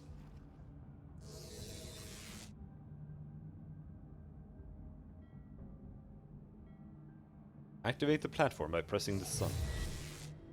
The platform hums. The air pops and sizzles. For a few seconds, activity outside the platform shifts. People flicker in and out. The caravanserai changes. First the ships, then the buildings themselves. You see them as old and deteriorated, then new, then under construction on the bare rock, all within seconds. The platform remains steady, but outside as if time itself is shifting as swiftly as the sea. The platform suddenly shudders, then clicks off. The air cools and quiets. Caravanserai returns to the way it was. After keeping the energy dome active for so long, centuries or longer, it seems that the platform no longer has enough power to remain active. Toggle the controls between space and time using the Tesseract. As soon as you touch it, the impossible cubes shift and move with your fingers. It seems to snap in two different states. With unfamiliar gestures, you rotate the Tesseract. The inner cube squeezes out and becomes the outer cube, while the outer cube becomes the inner one. Some of the locations lit up on the map change. Among other locations, two new lights appear in Caravanserai, one marking the platform where you're standing. The outer cube moves in space, no longer flickering as it was before. Presumably the controls are now set to the spatial dimension. Inspect the current network by pressing the app. The map changes color. Each of the bright points in turn light up, occasionally stretching a faded line from one point to another. After a minute of this, the map fades. A voice speaks the truth directly into your mind. Spatial network connections limited. Please repair the network. The crystal lattice next to the map lights up. Repair the network. Again, the map lights up and changes colors. Lines appear between each point. Some are faded, while others have gaps in them. One by one, each line becomes brighter and better connected to the rest. After several minutes, the map shows a network of points. The control panel ceases its activity, and the voice speaks to you again. Spatial network restored. Connection procedure may now proceed. Connect the current network by pressing the cluster of stars. The map lights up again, and the voice speaks into your mind. Spatial translation network connected. State your destination. You don't recognize the location of all these points, so you don't know what name the machine expects. But you do know some of them. Holm Village. Destination not recognized. Please state again. Mila West. Destination not recognized. Please state again. Government Square, Underbelly, Cliff's Edge, Minor, the Reef of Fallen Worlds. I don't want to teleport. Activate the platform by pressing the sun.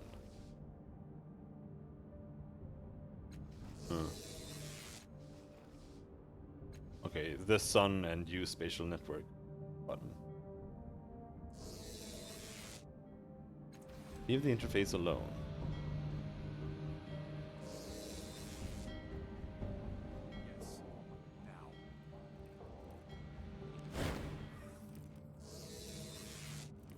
The sheer cliff looks more frightening from above than it did from below.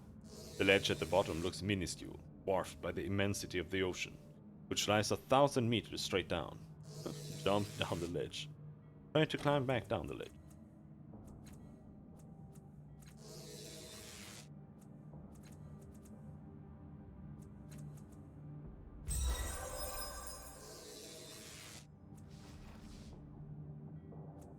Critical success stat pool spent on effort restored. Takes enormous effort not to look down. You manage to scale the cliff one hold at a time. Before you know it, you've reached the ledge.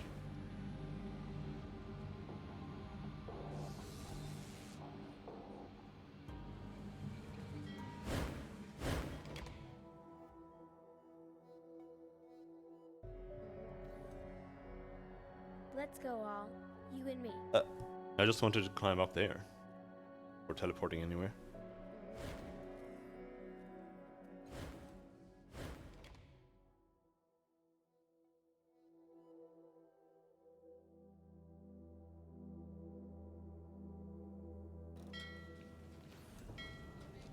Oh, it leads there.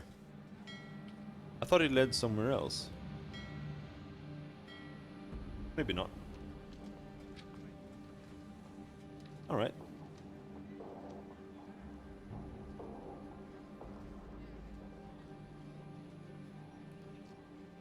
Omadon. All right, I think Rin. it's all the we way can over do there. this.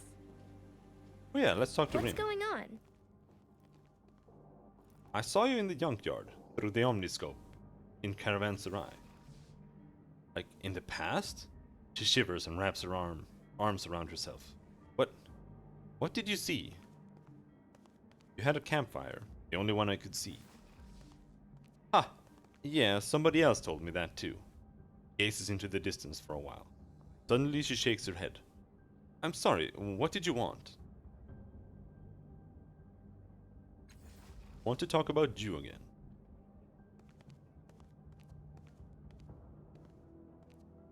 I want to talk about all again.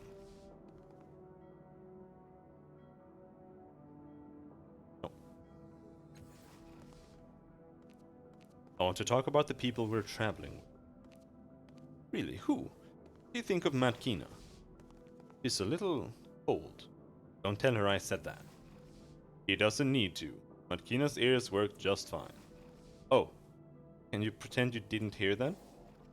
Let's pretend I said yes. What do you think of Eretis? She smiles. He makes me laugh. But I can't tell when he's being serious. Is he ever being serious? He's always serious. He's seriously unserious. I hope not, says Eretis. He says, looking shocked. Rin giggles against the back of her hand.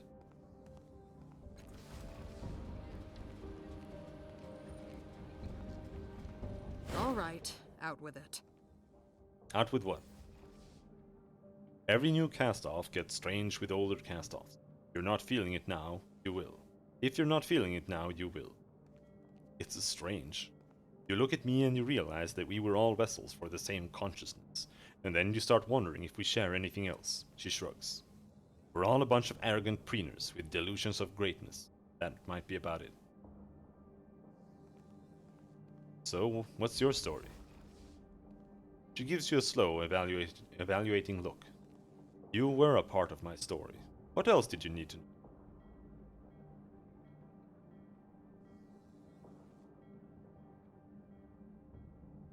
How did you become an assassin anyway? Series of regrettable mistakes. Maybe I'll tell you about them someday, but not now. How did Neng lose his eyes? He lost control of his form. Or perhaps I threatened him somehow.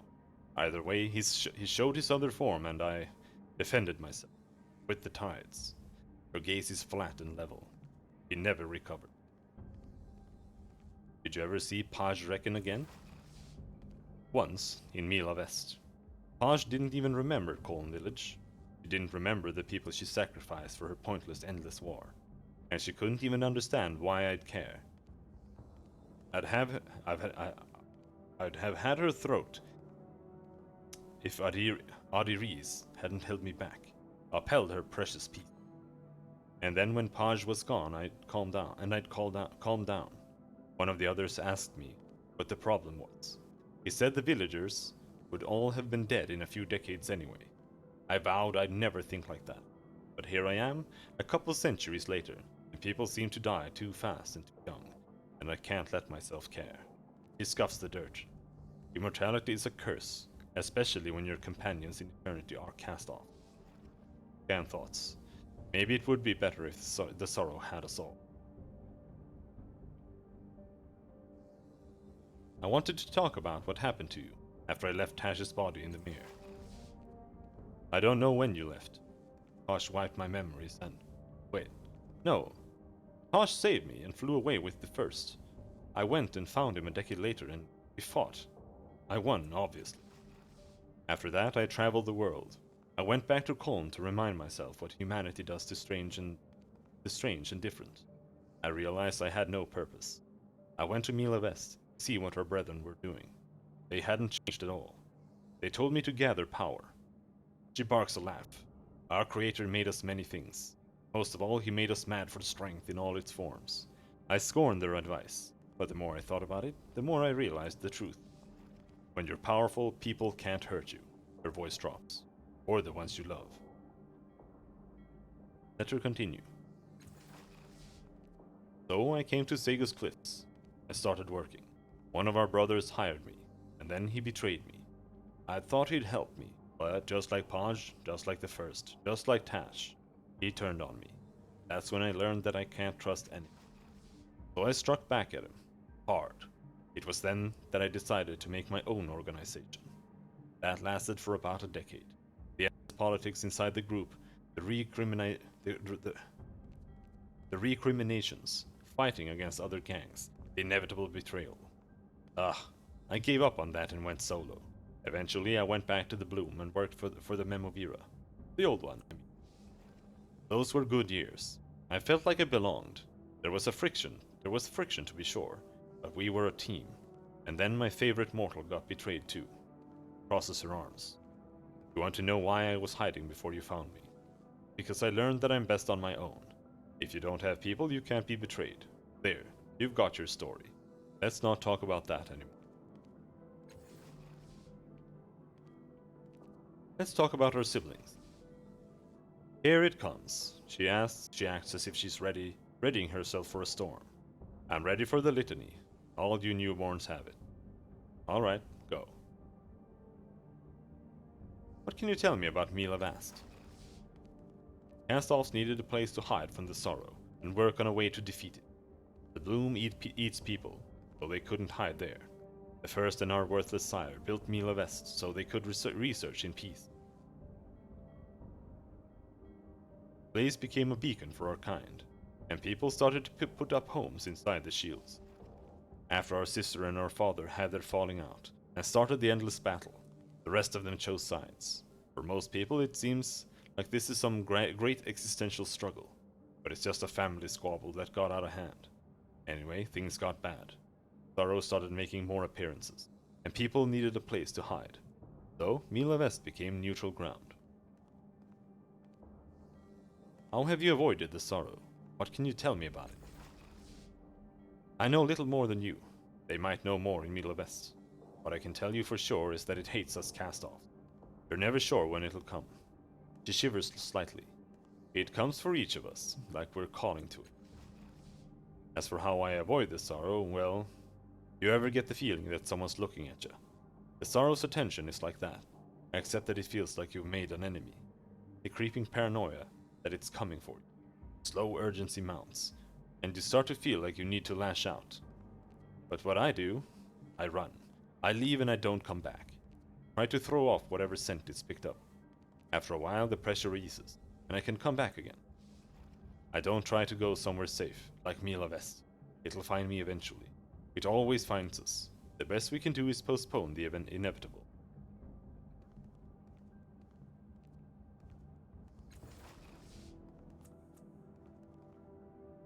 I wanted to talk about our siblings, the other cast-offs. You'd think people with all the gifts we have would be happier, but we're miserable misfits. Hundreds of us through time, and all bad people. But you should meet them. That's why we're going to meet them. I'll say this once. You were in the mayor. You saw what happened. I wanted to make a difference, and they pissed on my hopes. She frowns. The conflict between the first and the changing gods swallows all our siblings, one way or another. I wanted to make my own way, yeah. Let's talk about the changing god. He's a greedy, manipulative, domineering fool. I've heard he's also quite charming, witty, and an absolute genius. I suppose he'd have to be, given how long he's managed to keep ahead of the sorrow. But I've never met him, as far as I know, so the only judgment I have on the man is what I've heard from others. I mean, our father inspired a cult. I assume you've met Casmine and Mimion. Ugh. What's missing from their lives that they have to pin their hopes on us?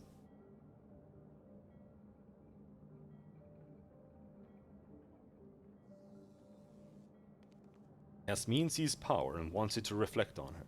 Mimion sees knowledge and hopes it will shine in him. You're quite the optimist, aren't you? Do you think they're going to get what they want by following the likes of us?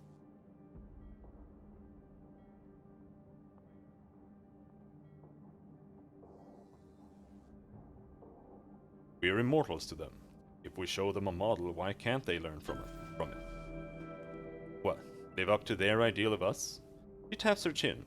No, I see what you're saying. We make a plan for ourselves and live to it. Become better people in order to make them think we are better people. No, I mean become a better person in order to be a better person. And they learn from it. That's shockingly idealistic for one of our kind. But you're still young, I suppose. Plenty of time to see the world as it is. Anyway, you had questions. No, forget it. Let's continue on. Great.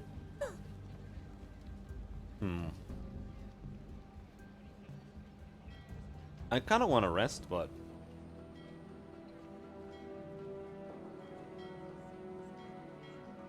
At last. let's go inside my head.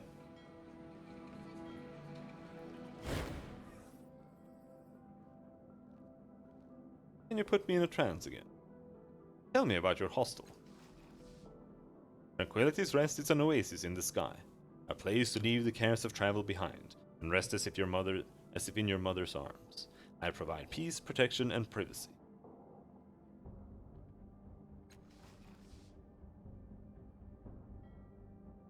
Yeah, I have asked about everything. Can you put me into a trance again? Tranquility smiles, certainly, now that we know it's safe and beneficial.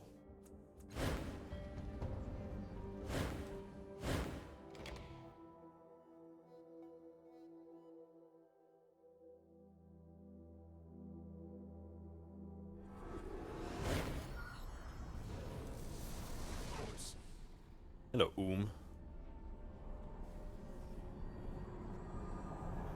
Go. Oh! One's interactable. But we found one more in here, didn't we?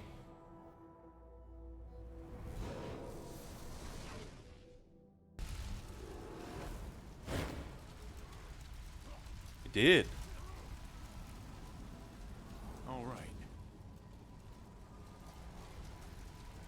Yatawa.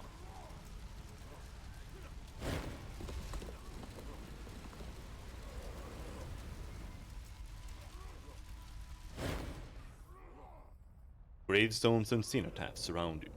The ghostly woman looks out across the graveyard. Do you know what these are? I get the feeling you do. She nods, mutely. They're the fruits of that damned engine. I remember now. It copied me over and over and over, overwriting the lives of other girls with my life, as if it mattered more than they did. She wipes the back of her hand across her face. He thought it was never perfect enough, but it was too perfect. I died before I was 20, so the engine made sure that all of them died at the same age. She looks at you, ghostly tears glistening in her eyes. It's still doing it, right now in the real world. You have to stop it. Tell him. She points to the ghostly man. Tell my father what his obsession is doing. He has to stop it. Then you can stop it out there. We already stopped it. It's okay.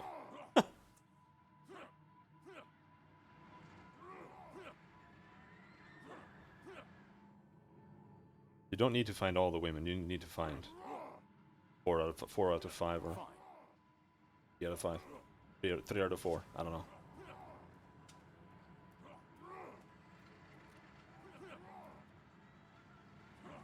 Yes. You can leave now. You can also get rid of the area in my head. Please. I'm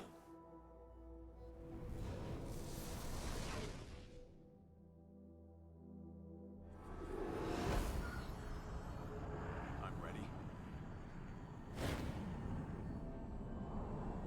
I'll remember that. Fine.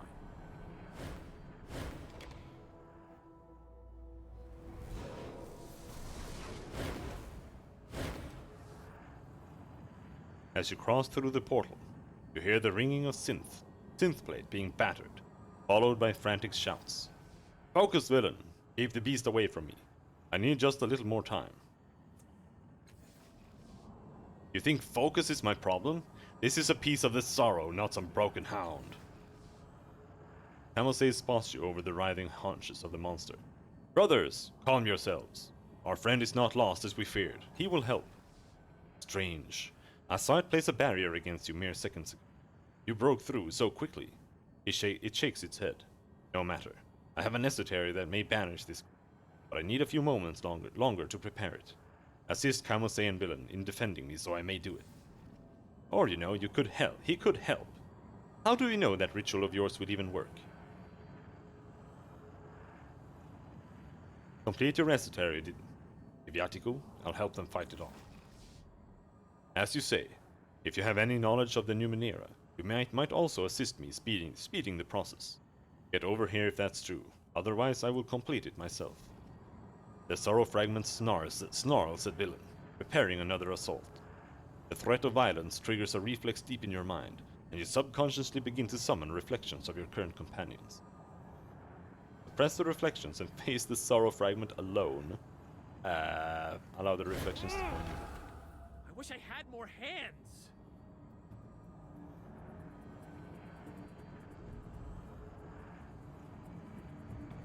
Who is this? Last cast-off's turn. Adaptation. There. That's the stuff. Let's go.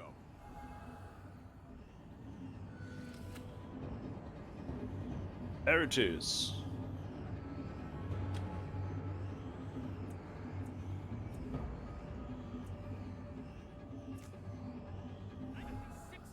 Crit! Oh yeah! Issue challenge. Oh! Don't pull it away. It's working! The fragment's tether is weakening.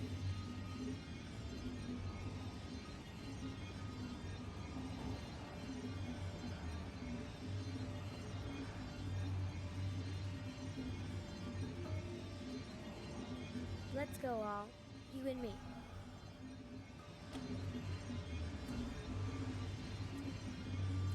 Oh, I can't damage him.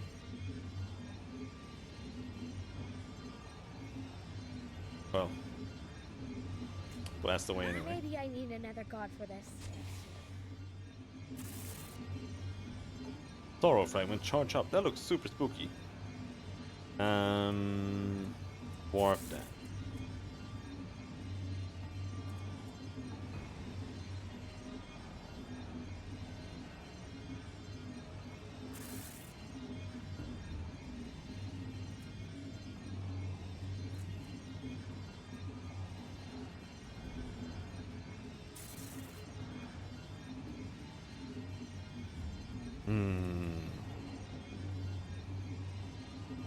Can't reach.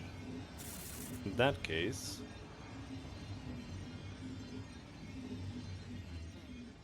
might as well close in and then hide.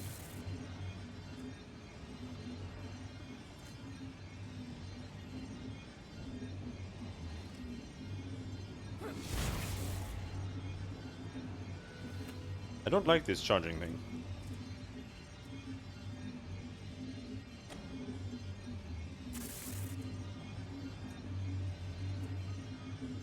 Why do I do 0 damage?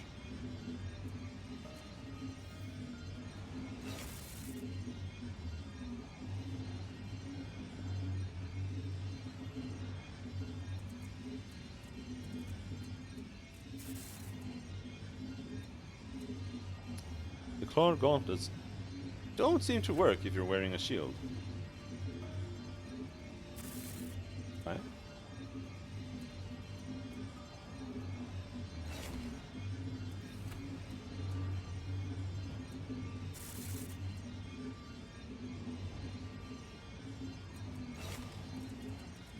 Have to equip that then.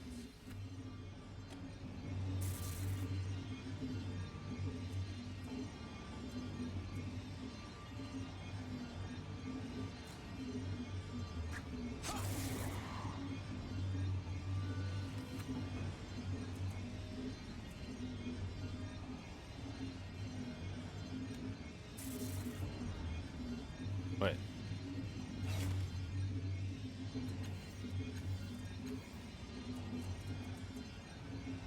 Oh. I didn't equip the Ring of Entanglement. It's nice because if you have it on someone, or on two people, then you can buff both of them with one buff.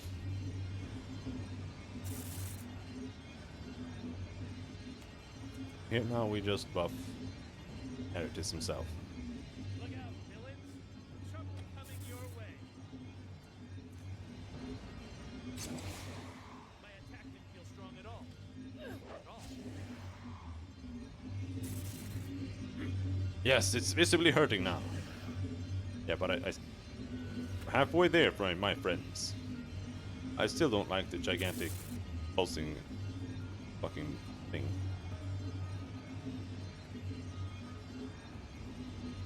And Rin can't do anything.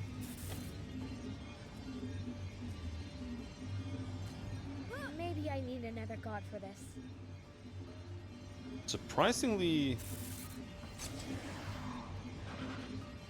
What are you doing? Ah! Do you have anything that stops bleeding? Or dying? Yikers.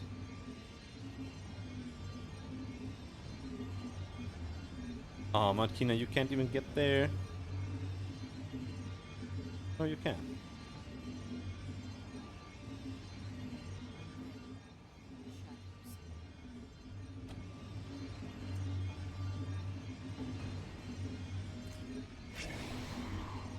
Blinded. Nice.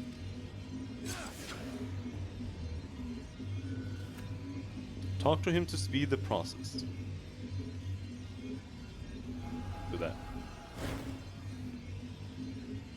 His arms fold and extend in peaceful undulations as he drones a language you do not understand. Motes of light float around his hands. His eyes meet yours. It is a complex esotery I devised to protect against the sorrow. I regret I was never able to make it strong enough for that creature. But perhaps it will be able to aid us here. You watch his arcane gestures and listen carefully to his words. The ritual is vastly complex, but you begin to recognize a pattern within it. Viviatico notices your attention. You understand? Perhaps you can assist. With two of us, we might complete the ritual more quickly. Try to mirror Viviatico's gesture. Please tell me this is speed. Oh, thank God.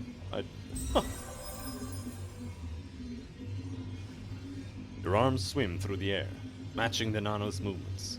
The motes of light form an arabesque connection. Form an arabesque connecting you.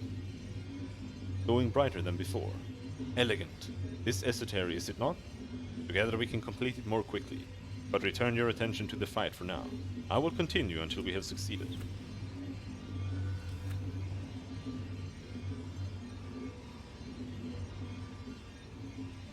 Well, it's almost dead. It's gonna be dead before it's your turn.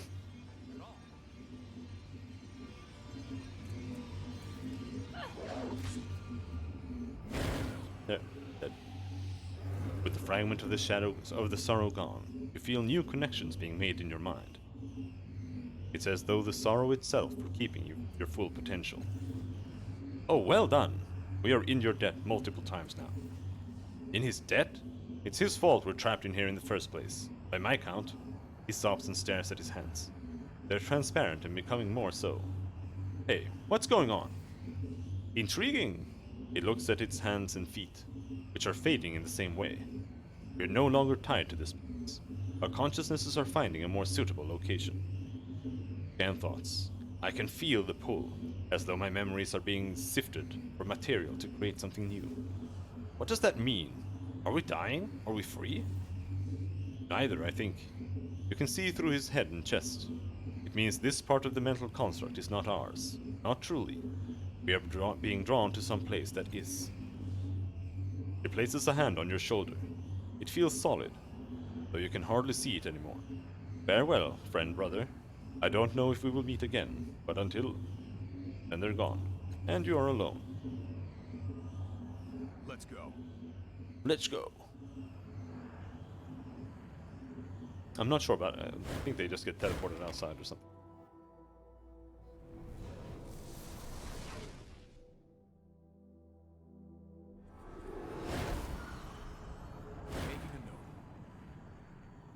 looks worriedly to a different corner of the column. A new portal has opened, where there was only empty space before. They're in there, he says anxiously. Defeating that first fragment opened up the way, but there are a lot of them in there. I can feel them. They're feeding on your mind. It gives you a nervous smile. It's probably better to get rid of them, but I don't know if you can. You'll have to be strong. Stronger than you are now, I bet.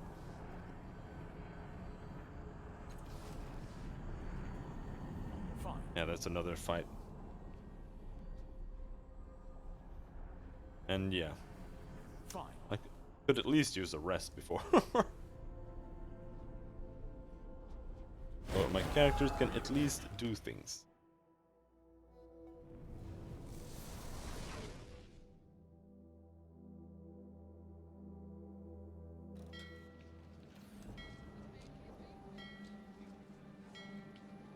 Oh, they got healed?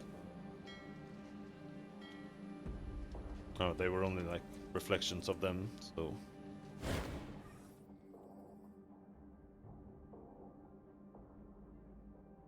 I'd like a room for an...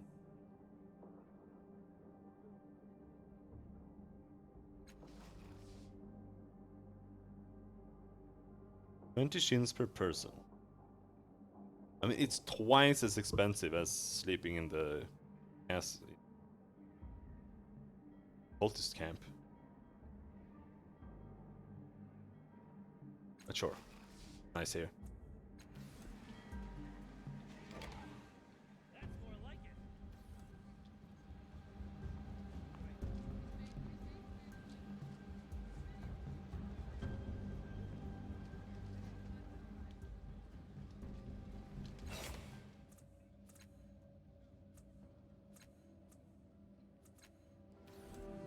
Alright, let's go back in.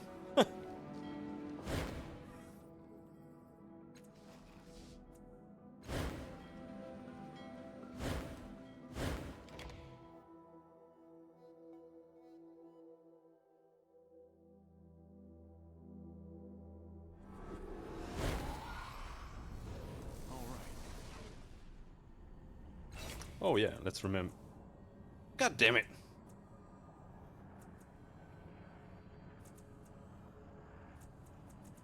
Well, at least we can equip that here, I guess. No, that's also bad. If we equip it here, then she gets -2 might pool. Not that it matters, but whatever.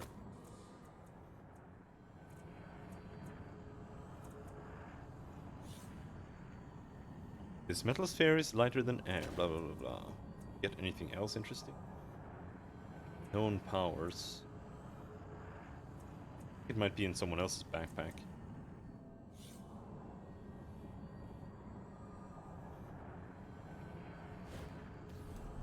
I'm going.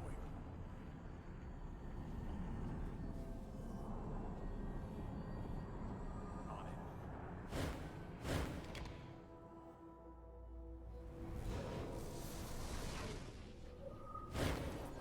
Remember that.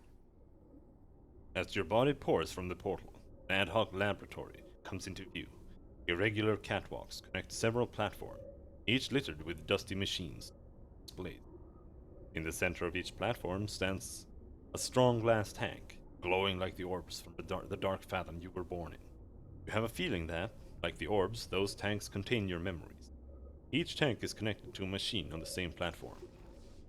Caustic black ichor sputters from all but the nearest of the glowing tanks, keeping you from seeing or even feeling what lies inside. The oily film on a distant machine pauses, almost as if it has noticed your presence. It begins to drain from the device.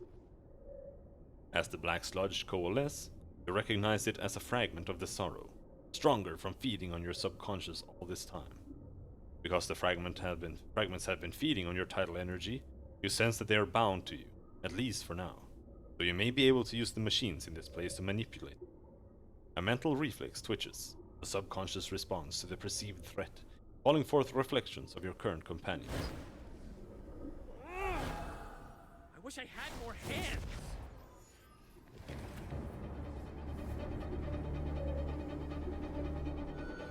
Trap or kill the sorrow fragments infesting your fathom. I don't want to trap them. Nothing can stop me now.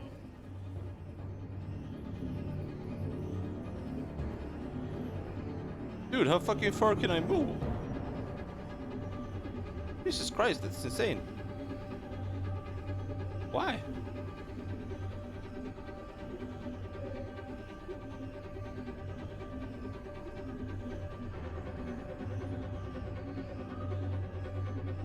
This device emits a scented fog, but you can't get closer to engage with it while the sorrow fragments prowl the area. Arcs of pure energy twist from here to the platform below. Dust and small particles are sucked in one end and emerge in the other.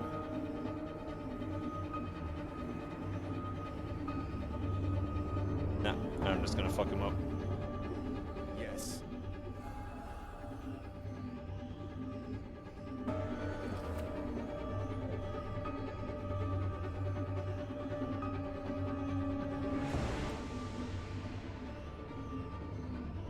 Look out, villains. Trouble coming your way.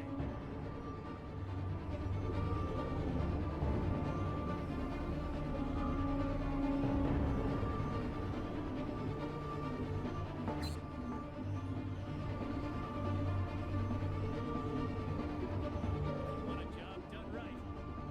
Nothing can stop me now.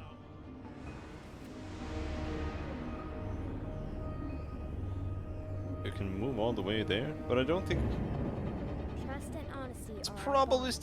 still not in range. Now that's the stuff. Fuck.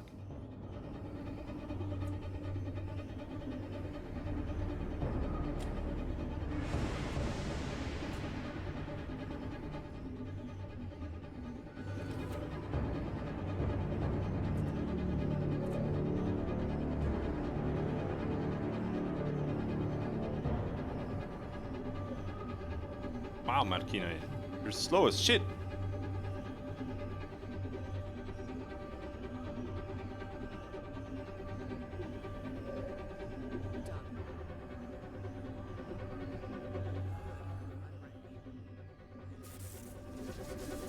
Uh oh, charging. I don't like that. Whoa! Terrible.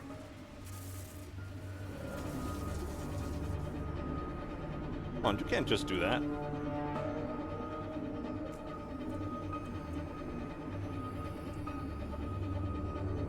What do we use here? Energy, I think, just is pushback. Chemical is a dot. Transdimensional, I'm not sure what that does. Mental. That's like a stun or something. Let's just do damage. Oh, Jesus Christ, we suck ass at this thing. We have to spend all that just to do 1 damage? Oh, holy shit.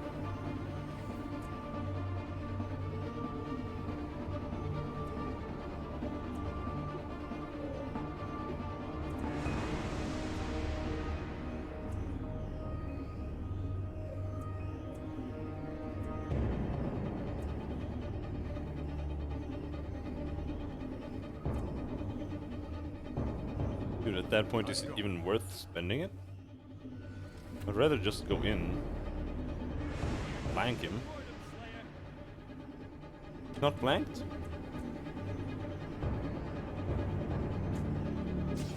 This one is absolutely more dangerous than the last one. Learning begets doing. Or is it the other way? 3 damage.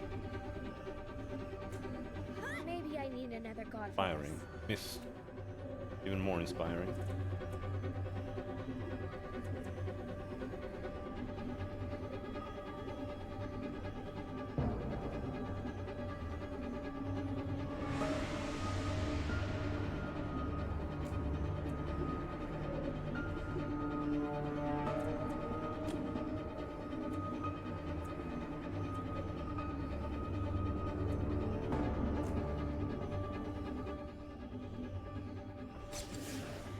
No AoE, please. Oh, thank God.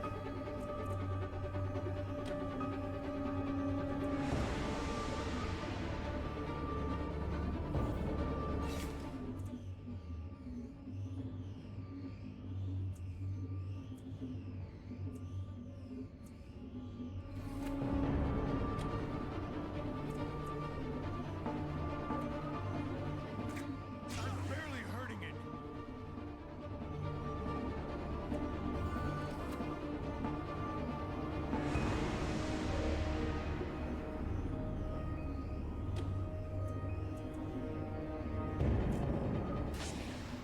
My attack didn't feel strong at all. At all.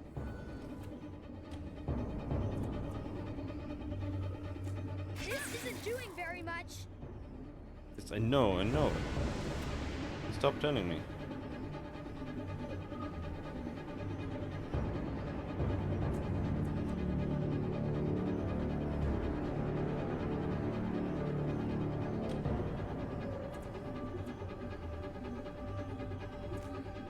Just a lot more damage. Nice. You know you fear me. Bleeding and blinded. Fuck, dude. Didn't see that coming. With the last of the sorrow fragments neutralized, you feel a cool breeze flow through your mind. Flow through you, mind and body. Your muscles tense with dexterity and strength you haven't felt before, and your mind flows gracefully from thought to thought, exploring possibilities and sensations more quickly than ever before. Gradually, you become aware of a shadow in your mind. The sorrow still has one stronghold, somewhere in the labyrinth. You've almost driven it out entirely. Not yet. Did I defeat that too quickly? Like, there's supposed to be like 4 or 5 of them in here, I think. These look remarkably like the resonance chamber. This laboratory must have been constructed from memories of your sire's first experiments. What else can we find here?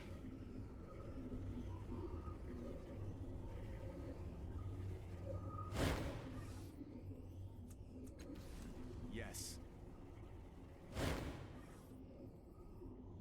Machine predicts a looping holographic scene.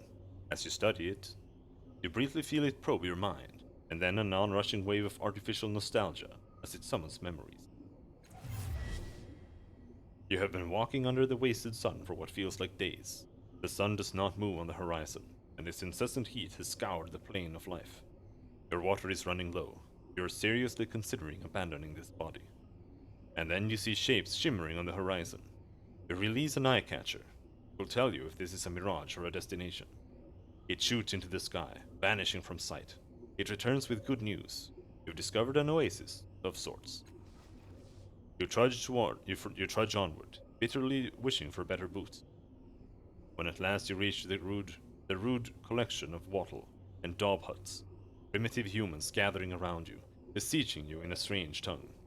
They offer you some of their precious remaining water. You settle down to learn the basics of their language. After a day, you know enough to understand the depth of their plight. They say the lurker in the cave has stolen the sun's momentum. They beg for your aid. After a fitful nap, you begin the perilous climb to the cave. Inside, a long-forgotten installation houses a trapped construct. It speaks through the scree of a fallen ceiling, and it tells you that it has demanded the autochthons clear the rubble. When they refused to dig it free so that it could return to its work, it sealed the plane inside a time bubble. It will come to reason. They will come to reason. You don't have time for this. Construct's needs are paltry compared to the need for water. You concentrate, marshalling your powers. The tides you have been researching. You imagine them as a blade, and you hurl them against the construct's circuitry. The machine struggles, throwing up defenses against you, but it's no match for this new energy. It fizzles and dies, and you feel a wrench as time lurches back into motion. You look at your hands. The flesh hangs loose on your suddenly skeletal frame. A steep price to protect these villagers. Damn, it was a big price to pay.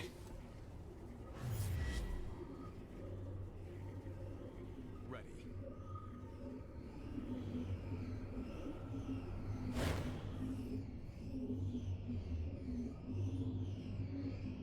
Memories, let the memory take you. You are watching a display cast through crystal prisms. The images and the colors are a jagged rainbow, just as they have been in every previous iteration of this machine, when they should be a single glowing picture.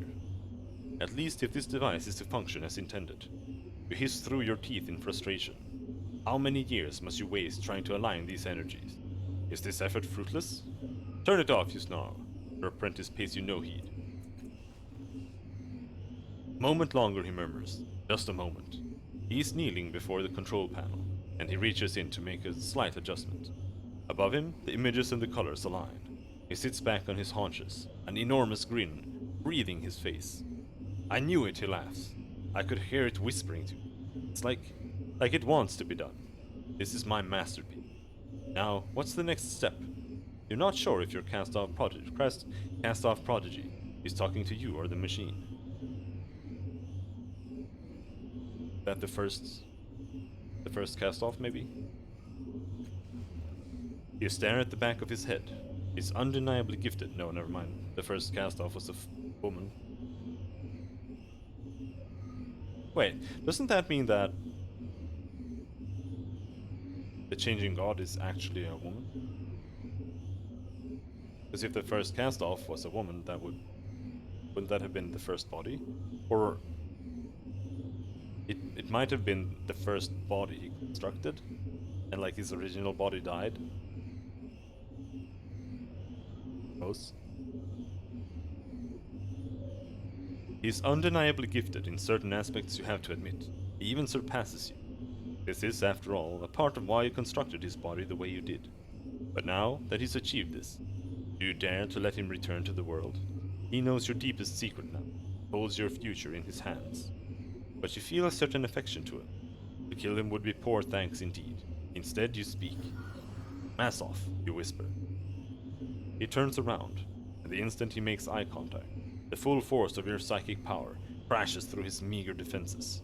You insinuate yourself into his memories and erase the details of this last year of work. It's a crude tool, a bludgeon, but you tell yourself that it is kinder than destroying him. You almost believe it. All right. That's the guy we were looking for. As you inspect this device, you feel it rifling through your mind, bringing up a blur of unbidden images. Now the memories to come. You enter the tavern and every face turns to you. The warm susurrus of conversation trails off. They know you, and they know that you've come here and they know what you've come here for. The Aldea of Thal supports the nearby clave, and the locals keep a chary eye on the Aeon priests. They know the dangers of the Numenera, the scientists, and, given their proximity to the endless battle, they know what your tattoo means. You hear the sharp whisper, "Cast off, scum!" You don't give them the satisfaction of looking. But you can feel the tension in the room as you make your way up to the bar. The tavern keeper won't meet your eye. You know what comes next. You sigh and turn to face the room. A large, burly woman stands in front of you. You're not welcome here, cast-off. Your damn war is a bane. We'll have no cast-offs here, not anymore. Get out, or by the gods we'll make you wish you had. You feel energies building and swirling within you. Your smile is savage as you weave a net of the tides. You have no idea who you are talking to. I am no cast-off. I am their creator. I am the author of the endless battle. I am the changing god, and you will revere me. You hold your hands wide, and the tides spill from you. Half the villagers fall to their knees, weeping as your will twists their hatred into adoration. The burly woman yanks a knife from her belt. "You'll not take my mind, monster!" Her neighbors fall on her before she can take another step, knives flashing. Her life spills across the floor, around your feet. You step through it, trailing bloody footprints to the door, and you're not sure if the disgust you feel is for the dead woman or for yourself. On it.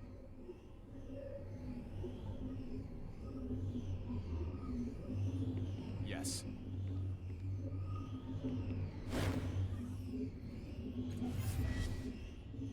A cheering throng that spreads before you across Government Square has a voice like thunder, rolling and booming through the city. The people in it are victims, survivors, victors. when the last of their enemies kneel before you on the broad steps. You hold your hands aloft for silence. The thunder subsides to a low murmur and becomes a quiet, hungry wait. A quiet, hungry wait. They want to see vengeance, and so do you. Oh, the ache is so strong. Ogesti tel Kotu, you proclaim. Orphan Maker, Hope Smasher. The crowd seethes at his titles. Today is the day of your judgment, you roar. Today is the day that Tabat pay in full for the crimes against our citizens, against humanity everywhere. Today sees an end. At last, to the Tabat. The crowd erupts in frenzied joy. You lean forward and whisper in his ears.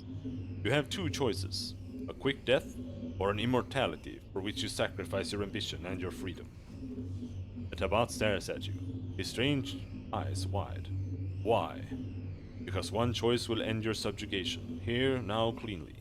The other will give you immortality, but by imprisoning you in time. But consider, one day I might die, and on that day you'll still be here. I am giving you a gift, if you can master it, a victory, but only if you can learn the deadly art of patience. The Tabat scowls, sensing some trick. You touch him with your mind, shove him over the edge of desire. Wow, that's rude.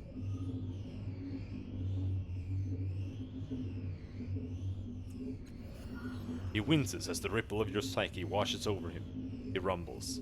Death holds no fear, but I will tell the future how I bested you. You smile as you turn away, signaling for the machines that will enslave him to your will. Then you pause. He was a notable foe. Perhaps he deserved better than to be a permanent marker to your triumph. You owed him the right to make his own choices, you think, but you remember the faces of the sickened and dying. You inject him yourself. That was the genocide.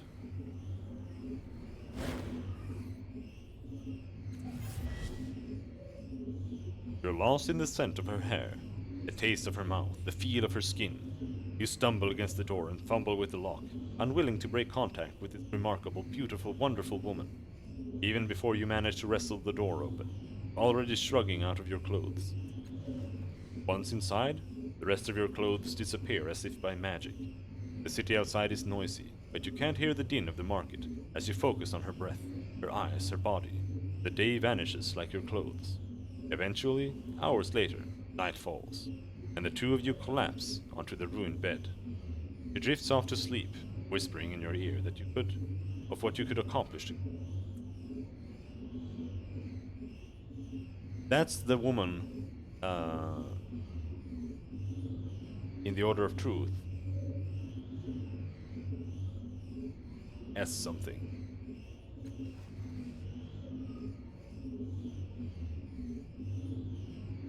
As her contented breath, as her contented breathing warms your chest, you reflect. You never expected Sally Mary to be like this when you sought her out. You intended only to take advantage of her position and her expertise, but she has become so much more in such a short time. She makes you reconsider everything you've been striving towards for all these years. Boss, you don't remember feeling love like this for anyone since... Oh. Another memory swells and it reminds you of your goal. As you want this moment, what you want in this moment can't distract you from the centuries you have spent building this life. You stroke Sally Mary's hair, and the tides trickle from you into her dreams. You break her love for you, turning it back to the work you discussed. You refocus her mind and rebuild her affection. You don't want to lose this, but can't cast off your ambition. You lie in bed, waiting for her to wake, for the work to start again. A single tear wells in your eye. You dash it away. On it. Poor guy.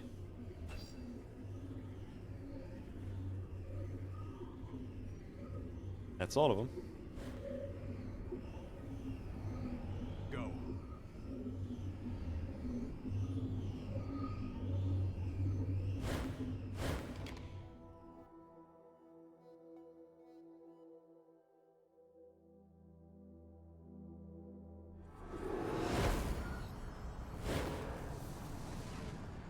You did it!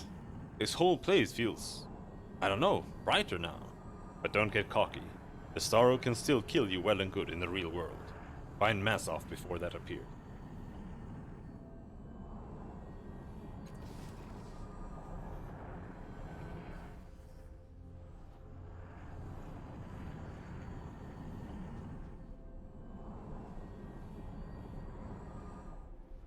the last door hasn't opened yet. All right.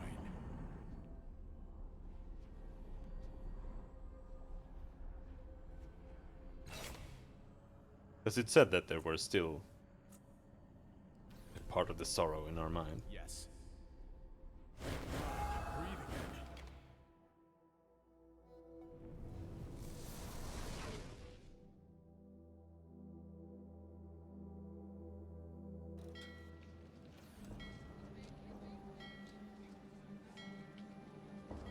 Ready.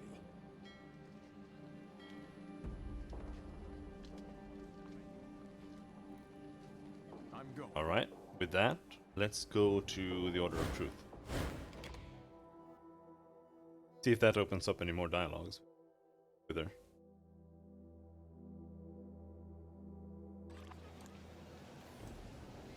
Yeah, that's something I could do.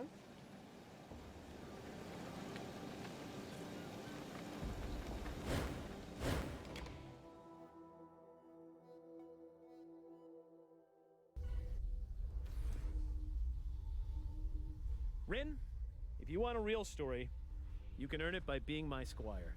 But I didn't ask for a story. Yes, she says, looking at you out of the corner of her eye. What is it? Nope, can't ask. What do you do here anyway? I study the ruins and remnants of past worlds, she says. When I have time, of course. These days, the Order spends more of its time helping the city than its own research. Oh no. Of course. Did I ever come back and fix this thing?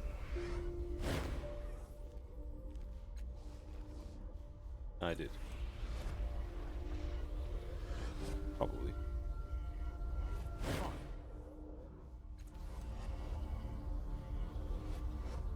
If you think that's best. It's a nerf.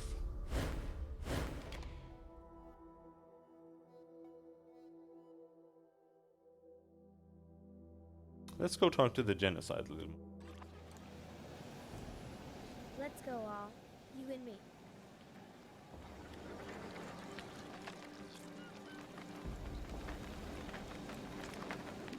Yes.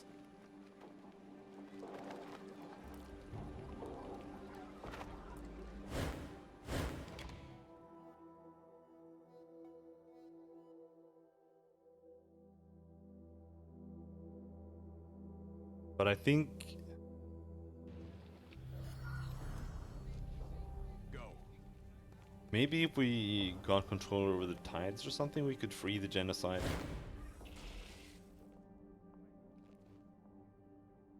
A dim light winks at you through the grimy layers of dirt and rust. Use the functional console. You thumb a button beneath a flickering light and feel an odd, painful sensation below your navel. It is as if someone has slipped a hook into your flesh and is tugging it from the other ends of 3 very long lines. One is attempting to draw you in the direction of Sega's upper cliffs, another is pulling you toward the peak of the city, and a third, the one that feels almost taut, traces an invisible line back to Caravanserai, where the teleportation control panel was.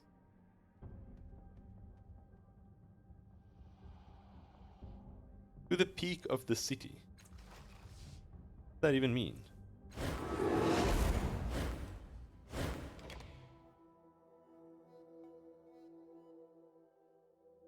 Up here, it's just the government.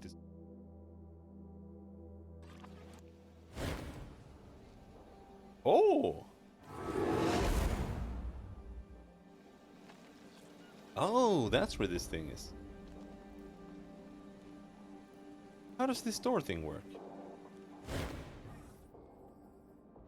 Allison smiles at you. Oh, you're right on time.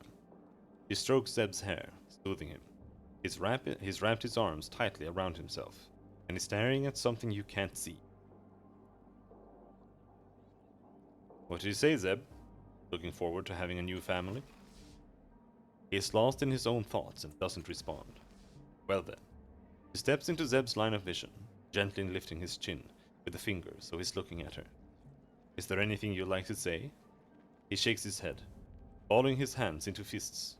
He looks like he's about to cry. And you? Alson's gaze is compassionate, yet hopeful. Love is confidence. Send the boy off with some.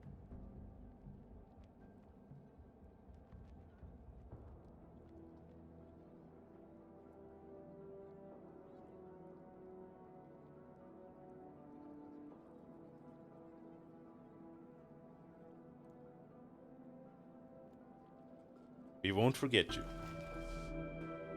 Zeb stares at you, overcome by terror. Alson places a hand on his shoulder, and he startles. His whole body tenses, as if he's about to run away. And then all of the energy drains out of him. He turns to face the gate. It's striating lights. It's striating? What the fuck does that even mean? Striating.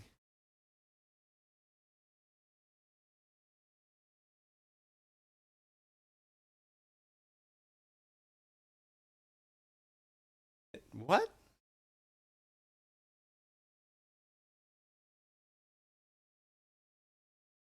Striations mean a series of ridges, furrows, or linear marks, and is used in several ways. Glacial striation, striation fatigue, in materials, striation geology.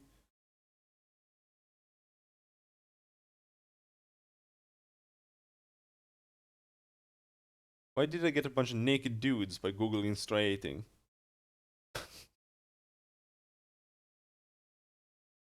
Striation. More naked dudes, Jesus. But it's like streaky.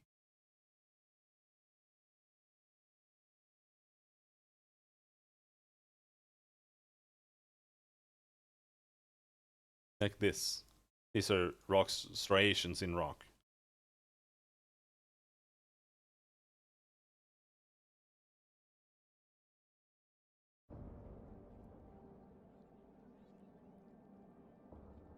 Its striating light throws his features into sharp relief.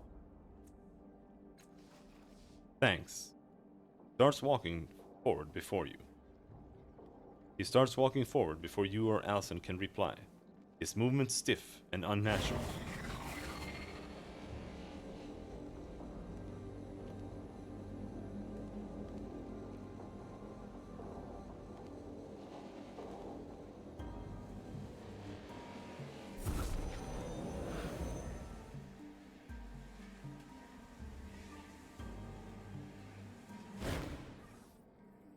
Well, Alson smiles at you, exhausted.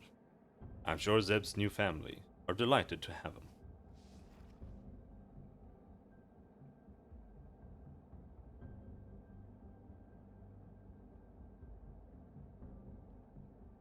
Can you tell me what happened to Zeb?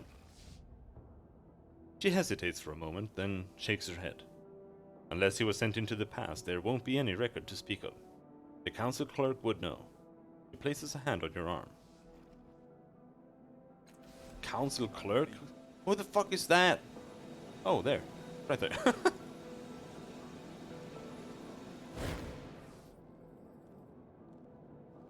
Behind the lectern, a four-eyed, hairless mutant processes paper with balletic grace. He's endlessly snapping the elegant fingers of his left hand, and each time the air twists and shimmers, either disgorging a document to be processed, or accepting one that he's completed with his ink-stained right hand. Each of his eyes regarded a distinct object, portals that are opening, preambles, and recitals that must be reviewed, his own addenda that must be flawless. One eye twitches in your direction. Exaggerated scorn twists his mouth, and though his eye remains fixed on your face, he gives no verbal acknowledgement. The closest he comes is a faint sigh. At last, after shunting a half-dozen more documents to some distant chubby, he condescends to speak. You must wait, of course, until council matters conclude. His quarter gaze leaves you. His face returns to its former equanimity, and he continues his work, which shows no evidence of slacking, let alone concluding. Scatter his papers to get him to pay attention to you.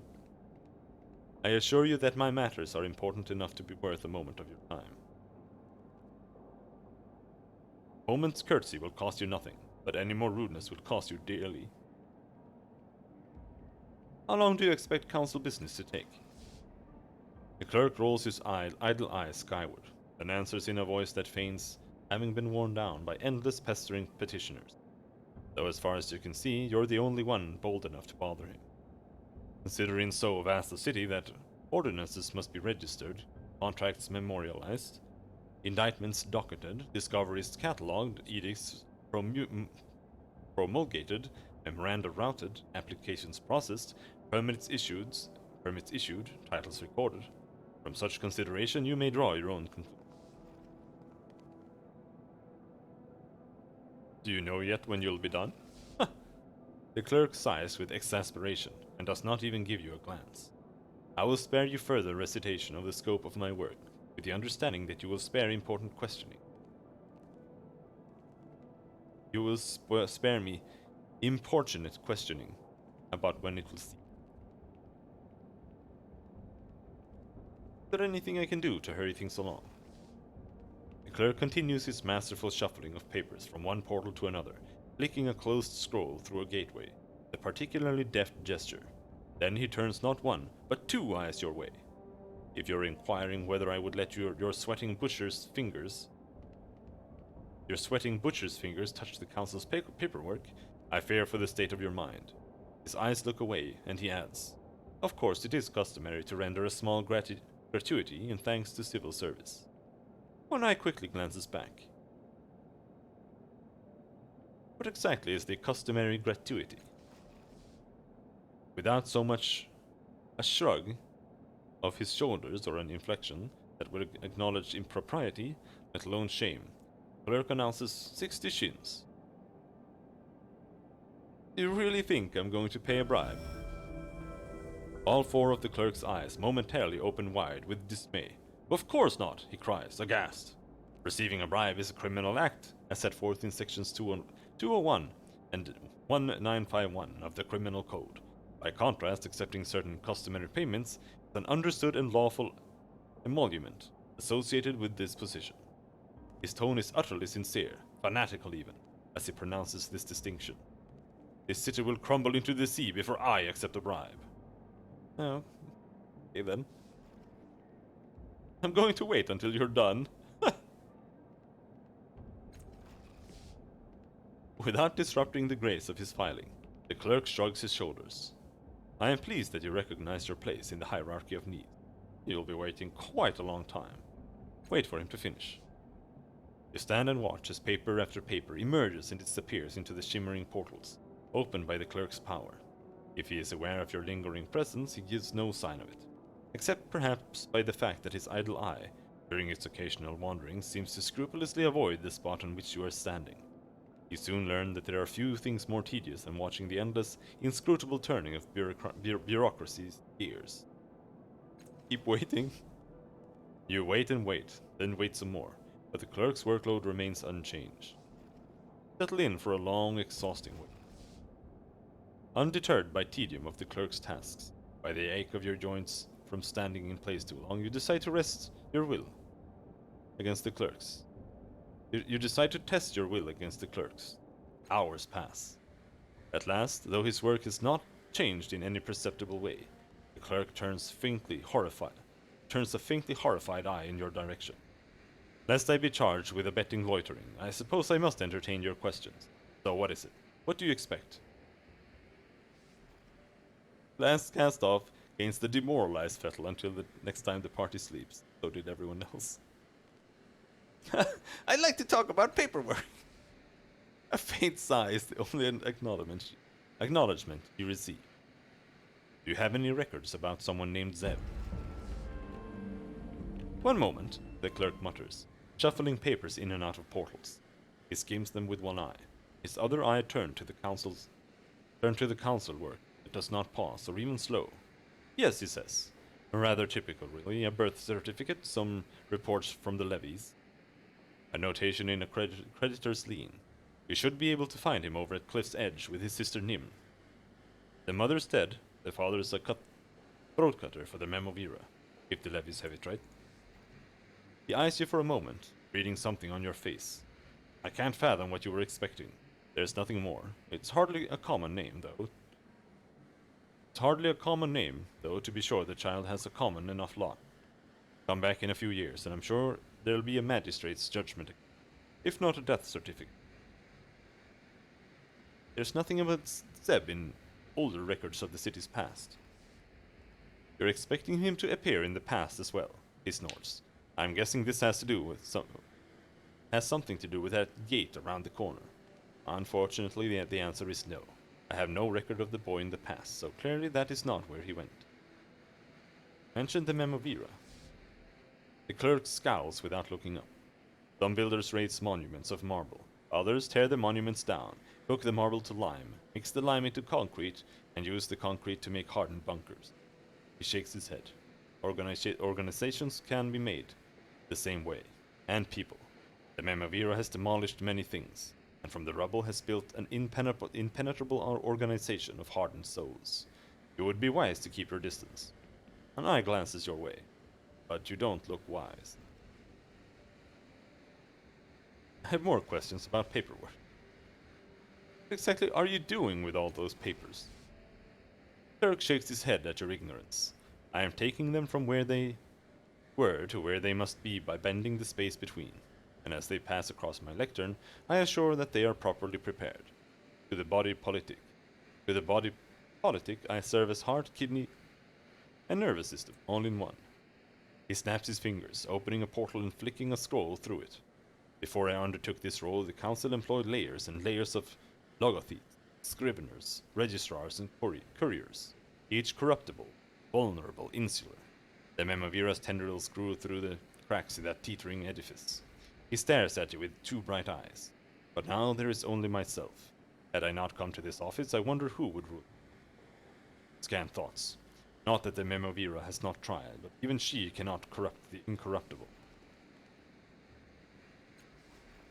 I'd like to ask you some general questions.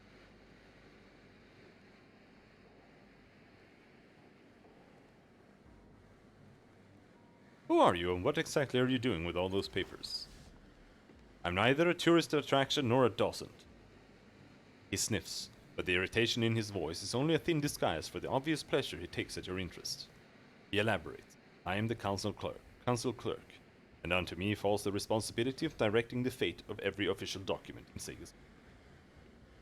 His tone becomes wholly boastful as he continues. I am the mind that channels the blind, nervous impulses of the city and turns it into muscular action. Very interesting learning about bureaucracy. He preens, adding a certain flair to his routing of the paperwork. Nature, of course, provides every being with its proper niche, and here my power to bend space, my divisible vision, and my unerring integrity allows me to carry out a task no other in the ninth world could possibly undertake. He sighs, but with rapture, not exasperation. A venal man, a distractible man, an ordinary man, would break beneath the temptation and strain, but not I. With that, his bureaucratic scowl returns. Suddenly, the world changes. You're in a laboratory that reeks of spoiled milk, in a vat before you, floating in grey viscous liquid. It's a very young child. His skull is in your hands, and you're kneading and stretching it like dough. Two numbing eye spots stare from above his natural eyes. He's howling, as he clenches and unclenches his tiny fists. Oddments appear and disappear. A blue rag, a gourd rattle, a lock of black hair. Someone else's thought comes into your head. He will do. Nature didn't create you. I created you. No, I didn't. Your words are enough to stop the clerk in his work. Only for a moment. All four eyes stare at you, probing, searching for a smirk on your lips or a twinkle in your eye. Finding nothing, he resumes routing the city's papers. But some of the grace is gone from his long fingers. At last he sniffs. Next, no doubt you'll jest about betting my mother. His forced tone reveals he took it for no joke. But for all his gift in filing, he seems unable to fit what you've told him into his mind. Impossible and inconvenient.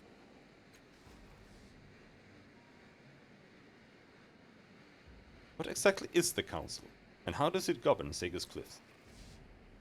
The clerk sniffs. Paper governs Sega's cliffs. Paper allows the few to rule over the many. Paper allows the many to organize into a single whole. Authority resides in dictates, compacts, agenda, the means by which thoughts are refined, disseminated, and preserved.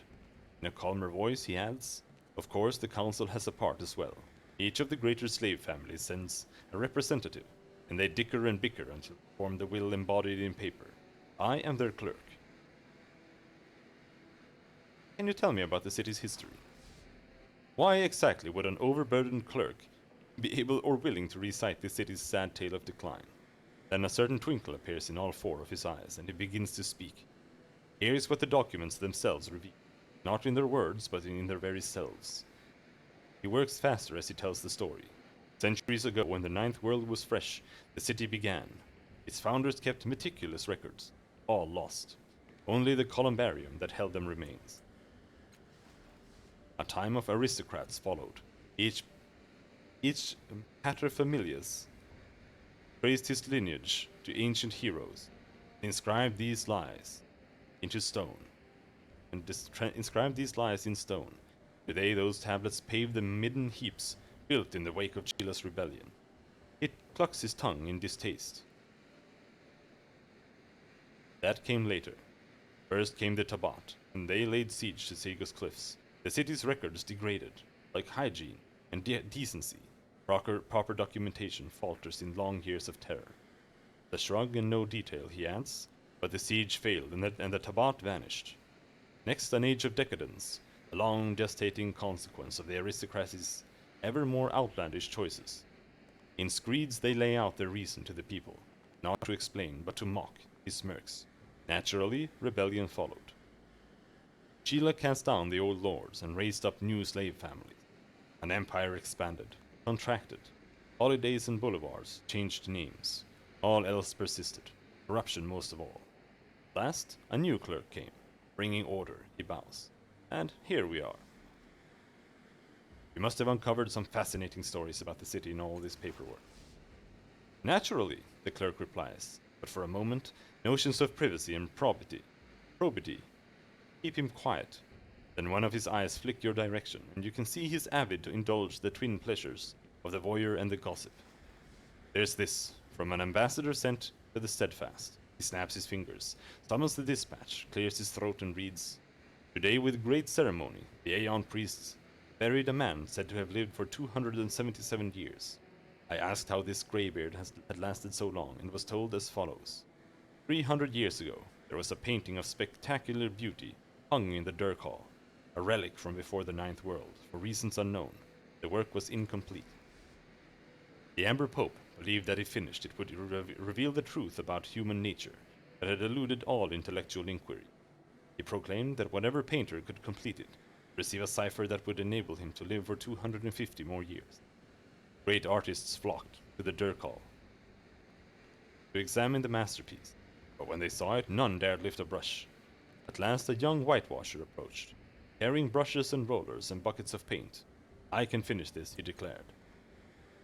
The Amber Pope nodded, and the boy flung an entire bucket of paint across the canvas.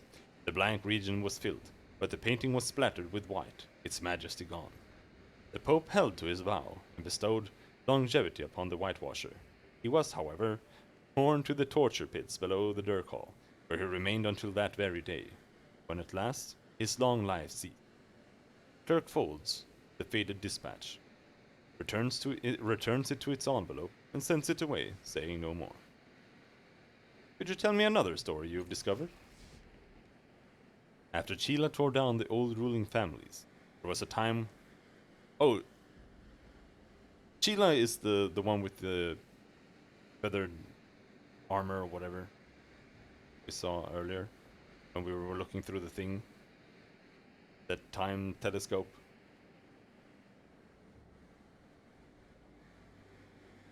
There was a time when the council stripped the euphemisms from its ledgers, and one sees such and such paid for racking a nobleman till he gave up his stash of shins, and such to settle the claims of mothers bereft of their children by rampaging mobs.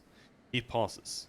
One can debate whether this is shamelessness or transparency, but but it has yielded an entry of terse brilliance, a sum allotted for the assassin to dispose of said whale. He smirks. In a less literal age, said whale might have been the spendthrift scion of a mercantile clan or a contessa of grand scale, but not here. These were funds requisitioned to assassinate a whale, no more, no less.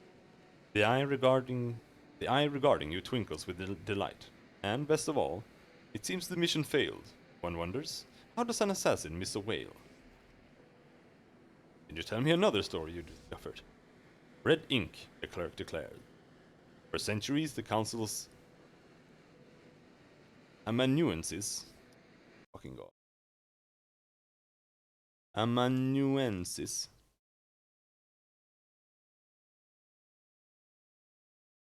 a literary or artistic assistant, in particular one who takes dictation or copies manuscripts. Okay. For centuries, the council's amanuensis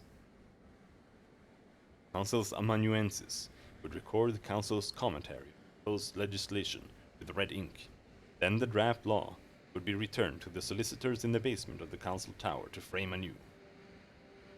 He plucks an example from the air, a regulation concerning the stabling of anine. See? He sends it back whence it came, and then, abruptly, the annotations are in blue ink. An eye stares at you. Why? He asks, rhetorically.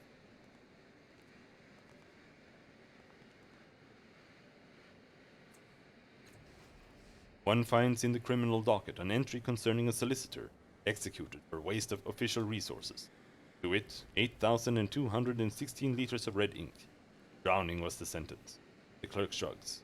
I suppose he was not drowned in red ink. He snaps his fingers and produces a thick sheaf of papers, which he thumbs through like a deck of cards. Each is covered in red revisions. Draft after draft after draft. It seems he could never get it quite right. The clerk looks at you and smiles. So, no more red ink. I didn't follow that at all.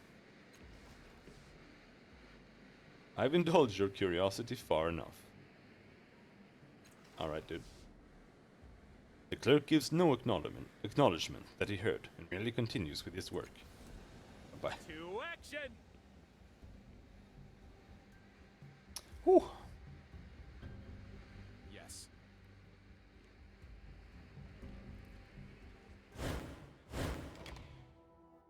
We have yet to go into the red area there.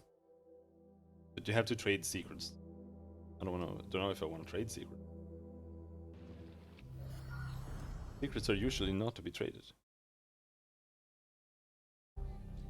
Yes. Hello, the genocide. Me again. He watches you, hardly moving, as if he hopes you will pass by quickly. Can you tell me about the Nano who trapped you here again? I am not required to speak of him again.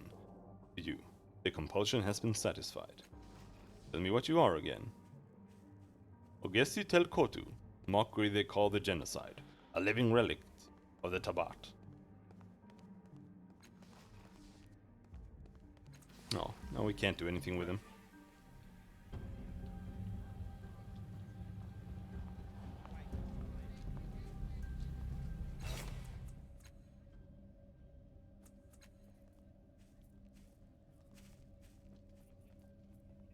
Mila Vest is hidden from prying eyes. It can only be accessed from the first cast-off's tomb in the Valley of Dead Heroes. I can hire an airship at the caravanserai to take me to the valley. Like a whisper. Alright, guess that's where we're going.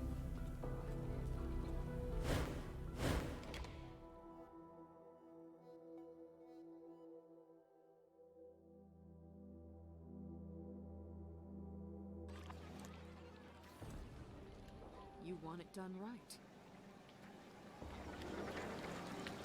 Wait.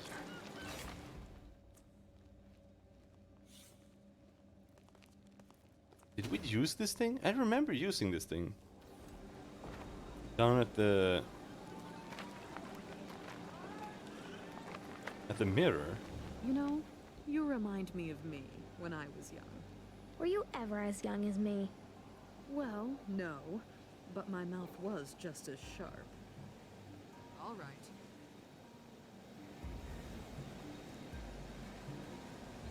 Whatever. Let's head off.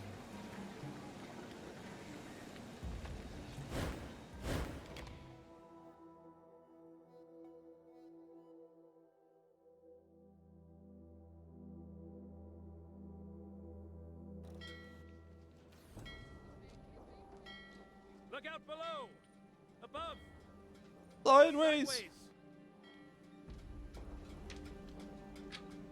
Sailor, laborer, bodyguard. I'm ready. Let's talk to the silver orphan dudes. Two silver humanoids stand near a small vehicle of indeterminate origin. The skin has a reflective metallic sheen that makes them appear both a part of and separate from the scenery around them. As you approach, both of them turn to face you. They have no mouths, and their eyes are a fathomless black, reflecting nothing. A name for these creatures rises from your memory. Silver Orphans. It may not be the name by which they themselves, but it is the name used by the Order of Truth. The Silver Orphans turn to stare at each other for several moments. Then the one on the right gestures at you in a complicated pattern. Minds of machines we seek. Know you any? Although you can't understand their gestures, you can hear their thoughts. Why do you seek the minds of machines? They stare at you impassively, as though they can't hear you at all. The one on the left kneels, using a foreshortened finger, trace lines and circles in the dust at your feet. Ripples radiate from a point. First a square, then a human eye, then an unrecognizable mass of interconnected dots. The Silver Orphan looks up at you, awaiting your reply. Any minds of machines that we may find that which was lost.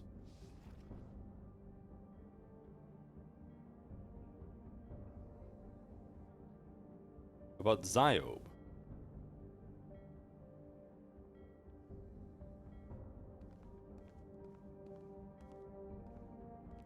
Who the fuck is Ziob?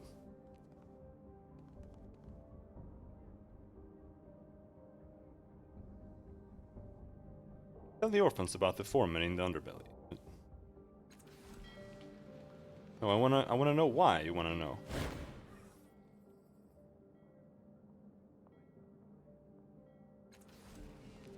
No! Can't ask them. Tell the orphans about the foreman in the underbelly. You sketch an approximation of the city's manufactory, including rough depictions of the foreman, careful to indicate how they tower over the human workers. Then you draw a line connecting them to the orphan's symbol for machine intelligence. The Silver Orphans watch you intently until your drawing is complete. They turn to stare at each other. Then the one on the right reaches inside itself, its silver hand merging seamlessly with the glistening metal of its torso. An instant later, its hand is whole again. Holding an object of peculiar construction, it drops the item into your hand. Payment, you assume. Glorious, we thank you. Take reward for service. Thermodynamic detonator. He gave me a fucking hand grenade as payment. Tell the orphans about Ziob. You draw the sign of the fifth eye, and a crude approximation of Ziob. Then you draw a line linking it with the orphan's original drawing of machine intelligence. You're not certain for a moment whether or not they understood. Oh, it was one of the psychics, I think. I think it was the one with the... He had like a sakat or a straw hat. The only reason I know the word sakat is from Ragnarok Online. I don't even... That's... The orphan on the right reaches inside itself again, drawing out another object that it drops into your waiting hands. Another, yes. Well deserved is your reward. Illness cage. When a living animal is placed inside this bird cage, the device automatically activates, putting the creature into stasis. Theoretically, it could preserve a living being indefinitely, though the cage size limits this to very small creatures. This cage is inactive, and you do not have the means to reactivate it. A century ago, the elite of Harif prized stillness cages to preserve their outrageously expensive pets until they discover that the stasis warped their animals' minds, turning the creatures savage when they emerge from the cage. They're useless. Tell the orphans of the peerless drones. You draw an approximation of the reef of fallen worlds, indicating the location where you met the peerless drones with an X, copying the orphan's original drawing next to it. The one on the left crouches and adds a few quick strokes that you take to be a query for further information. One mind or many. After some thought, you draw one of the drones you encountered, then some more beside it for good measure, linking them all together in an attempt to indicate their connection to one another. The orphan on the right likewise crouches and stops your hands, before turning to face its twin. Many, peerless. Long moments pass before they look back at you in unison. Then they each reach inside themselves, withdrawing parts of an unidentifiable device. They fit the parts together, handing you a complete but curious Numenera, the likes of which you've never seen. You have the feeling they're very pleased to have this particular intelligence reported to them. Great help you provide. Great thanks you receive.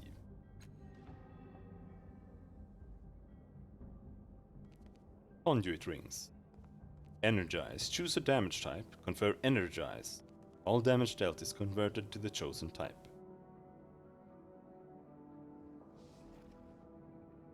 I'll let you know if I find any machine intelligence. I thought the Tabat were robots, All right. but maybe not. Sure.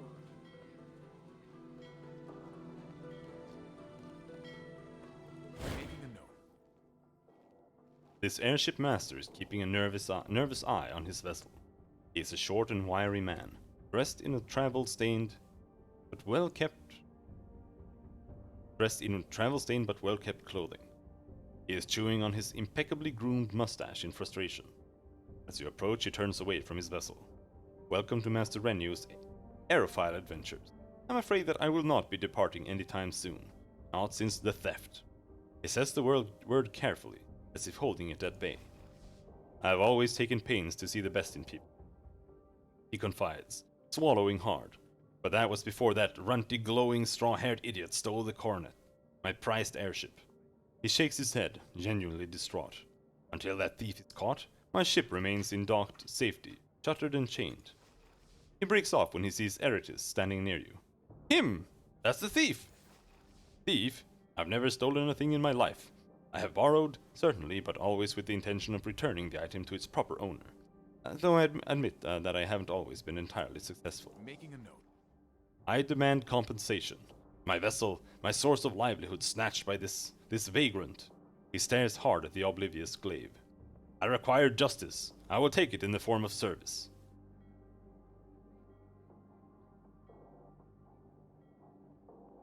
You should work with him until you have cleared it. Is there any other way we can resolve this? I would prefer that the guilty party make amends, but I would accept monetary compensation for the losses. He shakes his head. I doubt the young thief has the money at hand, however. I'll remember that. He pries at the bridge of his nose with ink-smudged fingers. I'd consider bringing the matter of compensation before the council clerk, but we've had a number of arguments in the recent past. I doubt he'll help me. That four-eyed bastard won't pick up a pen without grease for his wheels. Damned if I'm giving him any.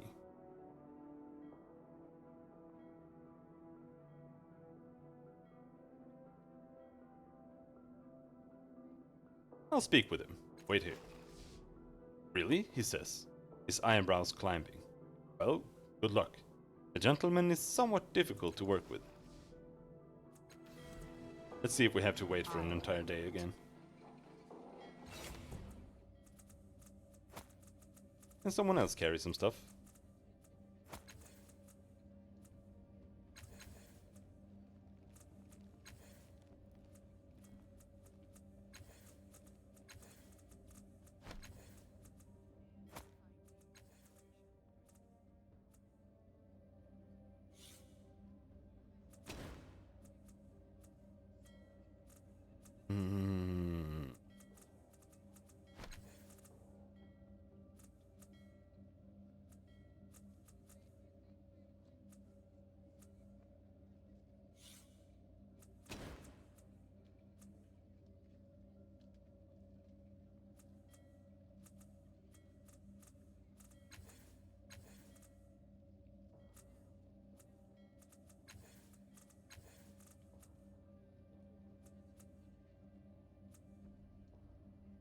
Oh shit, you can scroll down. Holy fuck. I thought this was the entire inventory.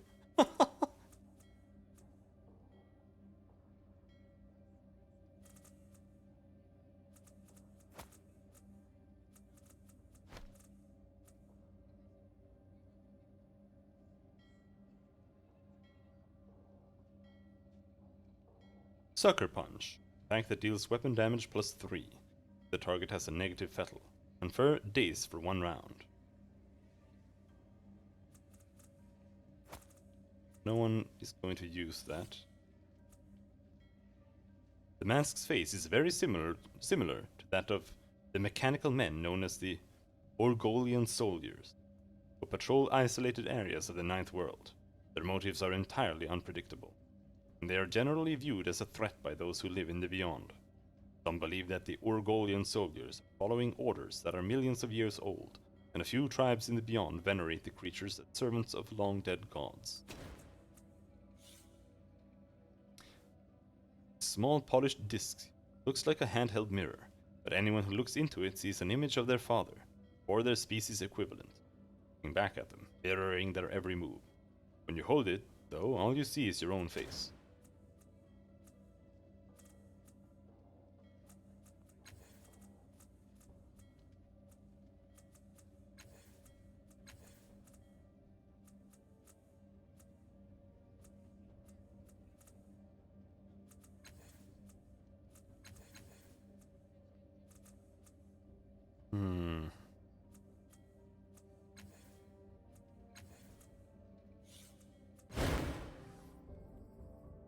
The metallic edges of this engraved globe press into your palm.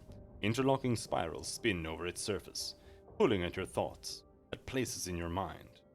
Before your eyes, segments of the spirals rise from the sphere with whispering clicks, forming detailed sigils. Buttons. Hold the orb up to the light. Light is faintly visible through the curves of the orb's inner spirals, but only just. You see flickers of movement within. Mechanism, perhaps.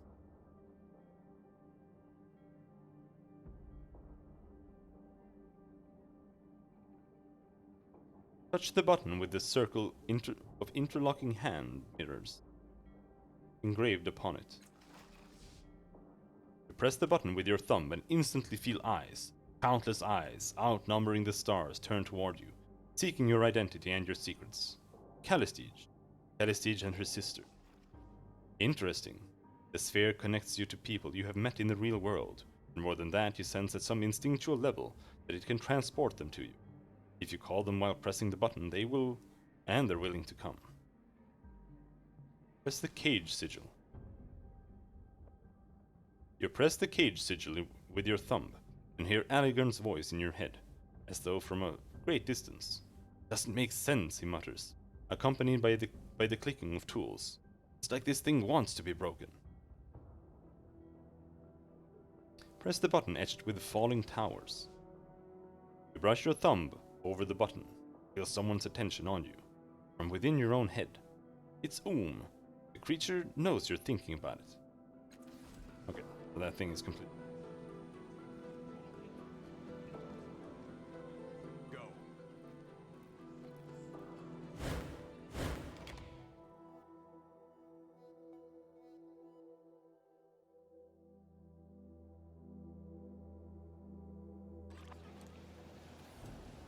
Of course.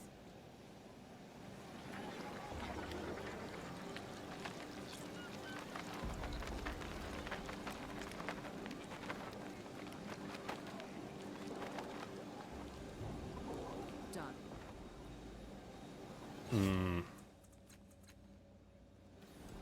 Right. That's what we were doing.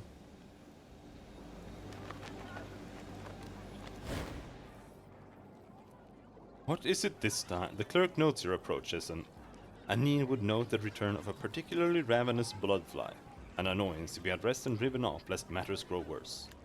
What is it this time? I'd like to talk about paperwork. A faint sigh is the only acknowledgement you receive. I'm trying to resolve a legal dispute between two men named Eritis and Renio. Eritis crashed an airship of Renio's. Can you help? Do you think that because I can make a document vanish at the snap of my fingers, I can do the same for a civil suit? He shakes his head with a slow condensation. It's not so easy. The only relief the city could provide would be taking over Eritis' liability for the accident, through a certificate of indemnity. But I assure you the council does not take on such liabilities willy-nilly, nor does it grant its clerk discretion to fritter away the city's money. He stares at you with two eyes. Only someone much more important than you or I could persuade the council to do such a thing. Have you such a friend? Peliel. Pelii. Who the fuck was Pelii? Was that the one we helped with the Stitcher thing? The clerk shrugs. I suppose she has the discretion to authorize such relief, provided she can find a suitable justification. He scribbles a message down and sends it off through a portal. A reply returns with admirable speed, and you can see from inelegant script that it was dashed off by a hurried hand. Whereas, assuming law and equity, the clerk mutters. He lays the sheet down, embosses it with the lesser seal of Sega's Cliffs, then passes it to. It's a certificate of indemnity, assuring Renu that he can collect any damages from the city's treasury. It seems Pelii found adequate justification. Updated my journal. Now, is there something else you need, or can I return to focus on my work? Farewell. I'm there, in the shadows. Saved some money.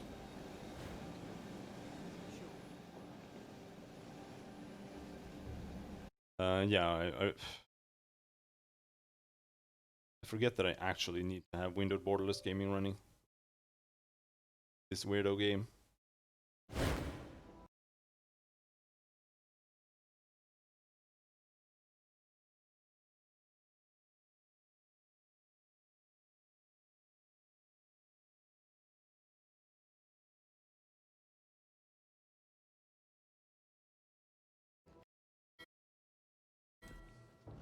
There. Now the mouse is locked inside.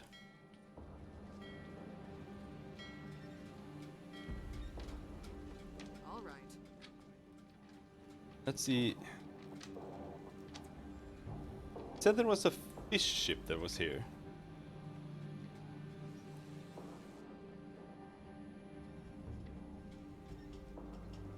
Stop it.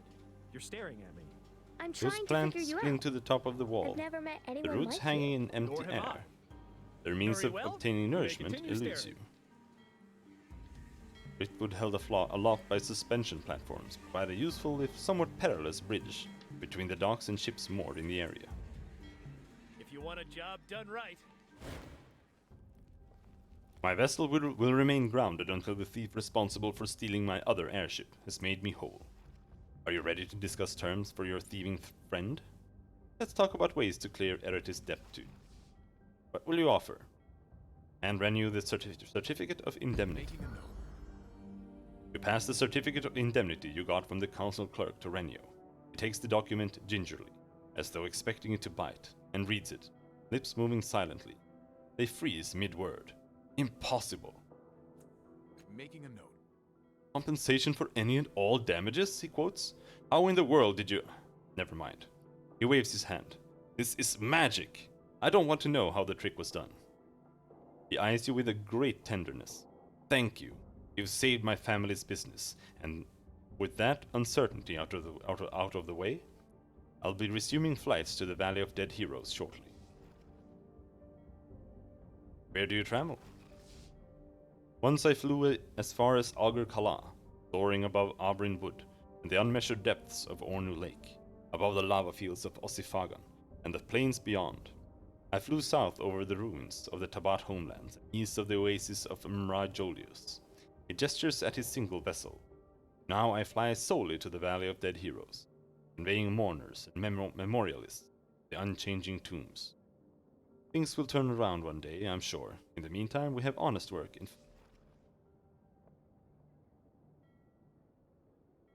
I need to fly to the Valley of Dead Heroes. Excellent timing, he says, bowing. My vessel will be departing shortly. Board at your leisure. He leans in closer. I should also warn you that We won't be able to retrieve you from the valley. We never tarry there. Its energies are not good for our ship's engines.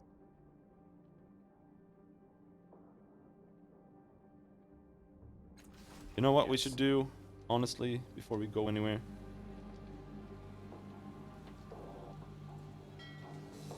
We should sell some of this bullshit we have. Right off? And buy some healing items, I think. This pretty young woman stands unnaturally still. Suddenly her large glassy eyes spring to life with a rattle and quickly lock with yours, before just as quickly snapping away. Her skin, as fair as porcelain, is cracked beneath several layers of dirt and faded makeup, and on the side of her neck you see what appears to be a small tattoo of vertical lines, with glyphs etched at the bottom. For a moment familiarity overwhelms you, disappearing as a minute shudder runs down her arms. Her gaze snaps back to your face, but not to your eyes. She's staring at your tattoo. Jerkily, her hand races to touch her own. Well met. I am called Sylph. You notice the slight pause before she pronounces her name. Her voice has a purring quality, under which you can hear the spinning of countless gears. Coughs just once, and a small greenish cloud emerges from between her lips. How did you come by that mark? Try to remember where you've seen Sylph's tattoo before. You hear an echo of yourself, and see in front of you a strange old man, gnarled by time and rabid with expectation. On his neck, weathered and sagging, you see the same series of vertical lines etched into his skin. A faded map to a time or a place that no longer exists. An invisible period of time has elapsed without an answer. Conclusive, I will rephrase the question. She says as the memory fades. How did you come to have those marks upon your skin? I'm the changing god. I created this body myself. I'm a cast-off of the changing god. You hear an excited clicking and her eyes flutter closed briefly. I appreciate your honesty. The manic working of gears sounding from deep within her chest. She regards you, head tilting to the side with a series of small ratcheting noises. You have the absurd impression the motion is meant to be flirtatious. I hope you will answer another question for me. Her voice takes on a more eloquent tone, deeper and richer than you've heard from her before. I wonder if you might have heard this old riddle before. She clears her throat and begins as if reciting from memory. What comes in with breath and out with a word, transmutes upon death, can't be conferred. The words sound vaguely familiar, resonating in your mind even after she stopped speaking. Damn thoughts. Old. Ha! It's what you've done for centuries. You told me. Try to remember where you've heard the riddle before. You listen again to her words. Feel the echo and weight of them moving in your mind. You see Sylph, garbed in the robes of an Aeon priest, her face in shadow. But when the riddle comes, it's in your voice, not hers, and the rhyme is different. It arrives with first breath and leaves with each word, transfigured by death unless it's conferred. In your mind, Sylph replies in a deeper, melodious tone. Consciousness. It isn't until you surface from the memory to find Sylph staring at you that you realize you spoke the word aloud. Well, Sylph sounds pleased, still speaking in that deeper voice. Perhaps you can be of use to me after all. There's one final question I would ask you, she says, face and hands unusually still. Please answer to the best of your abilities. What would you do if you met someone who had succeeded at your life's work before you, and they refused to share their methods?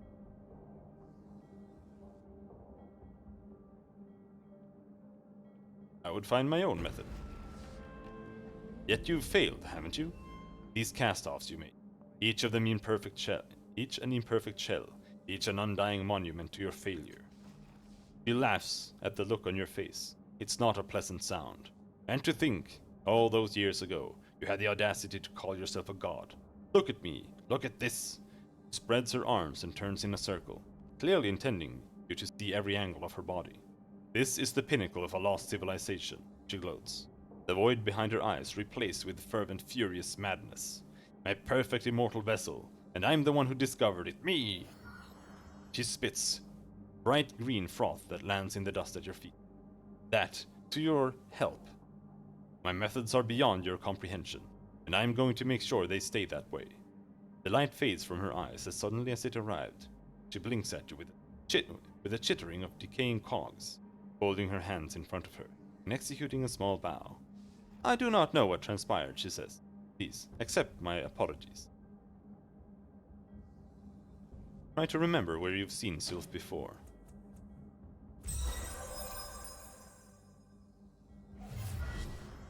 An image appears in your mind of Sylph standing demurely beside a richly clothed man who gestures at you impatiently. Sure, she's old, but she can still work. Still got that machine intelligence of hers running along nicely. Unlike some others, he says. If you're lonely, she'll keep you company. If you're not, she'll keep quiet. Won't you? He turns his piercing gaze on Sylph, who nods. A sharp edge of disappointment. You recall walking away from Sylph when she was offered to you, passing a sneering man in dark robes, who had already made an offer. His presence overwhelms the memory with a sudden understanding of who and what stands in front of you. Eden, an obsessive Aeon priest, who made it his personal mission to track the changing god to the ends of this world, searching for a way to transfer his self into vessels of his choosing. It seems he succeeded, at least partially, but one look at Sylph's decaying body tells you that he has merely exchanged one prison for another, with no hope of salvation anytime soon. Eden, are you in there? She slowly blinks her eyes. One of them fails to reopen completely. I am Sylph. Have you mistaken me for someone else? Eden, I know you're in there. Can you hear me? I am Sylph, he replies.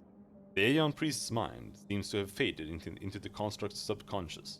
Who knows if it will emerge again? Eden, I know you're in there. Can you hear me? Oh. Wouldn't let me do the thing. Absolutely.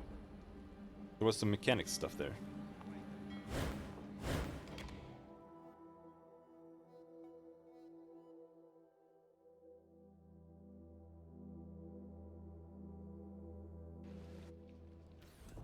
Why did I go down here? Oh yeah. Let's sell and buy some shit. 227 money. Here I go.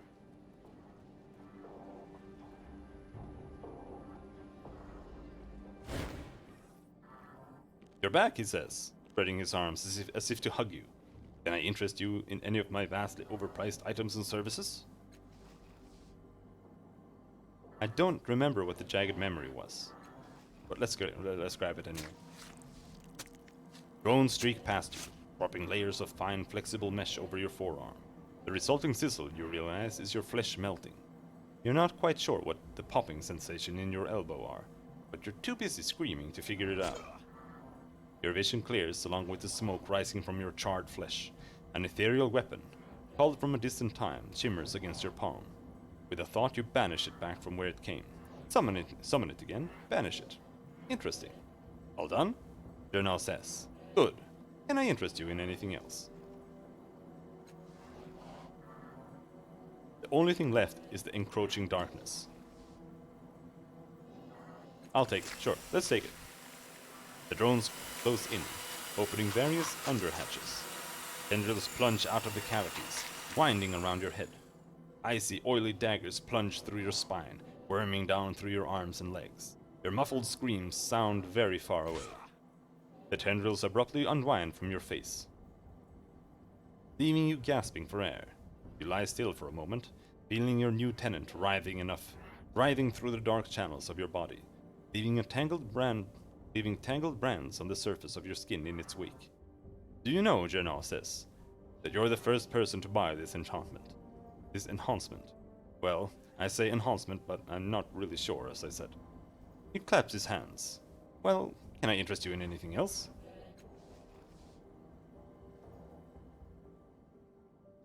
Can I buy a full body modification like the one you offered to Peak? No, he says. You're too old. Far too old.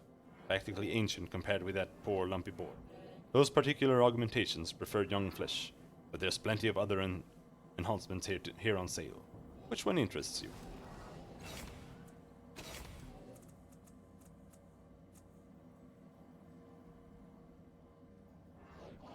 Relativistic. Ignores damage on melee weapon attacks. Oh. The artifact is a metal mesh installed beneath your skin that guides your attacks, so they will always seem to find an old scar or wound that never quite healed, causing more serious injury than would otherwise be dealt. The noted scholarch Ari Nock postulated that this artifact functions by causing the older wound before the fight ever begins. The injury then troubles the victim, perhaps for years, throwing them such that the current attack lands. Christ. Oh.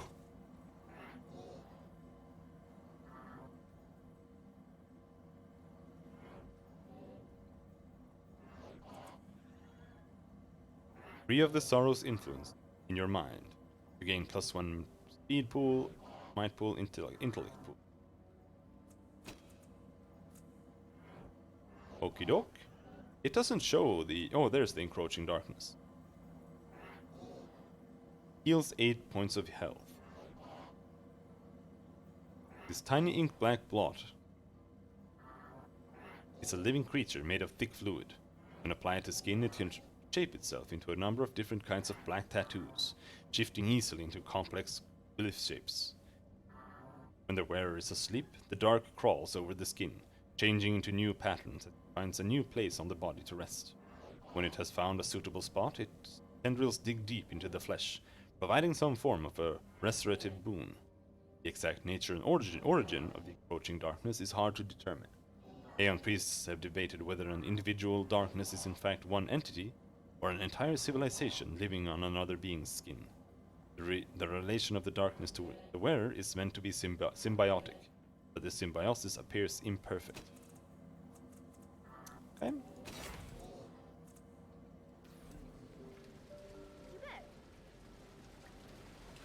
Alright.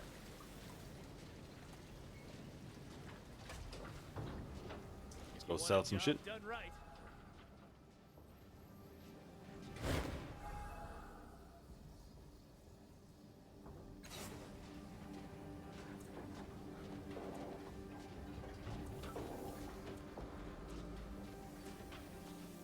Let's see here. What do we have? Six-fingered glove that feels safe to sell. Stillborn construct. The father teller seems useless. The war mask seems useless. The stillness cage is useless. The chromavulum.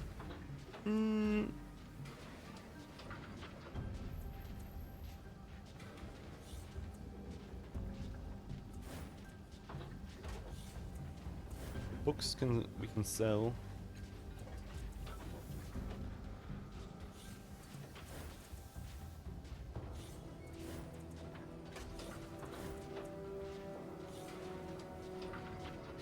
This tiny stone ball appears completely ordinary. No amount of close inspection reveals anything that stands out, nor any sign that this is anything more than it appears. Yet at any sign of mirth near the antagonist, the stone ball will start howling at an ever-increasing intensity, until it completely drowns out the laughter. Okay.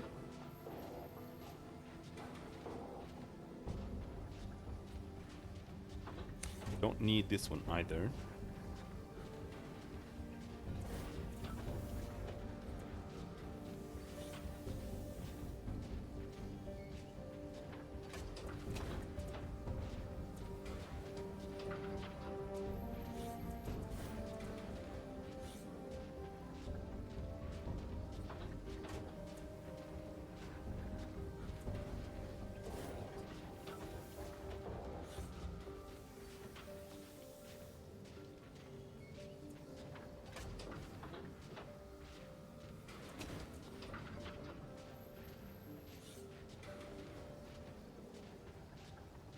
You notice ancient, indecipherable writing around the outer base. That kind of makes me believe that you can read something on it with high enough stats.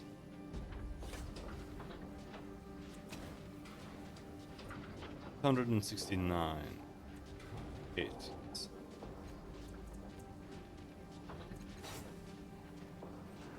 I5 spray flesh.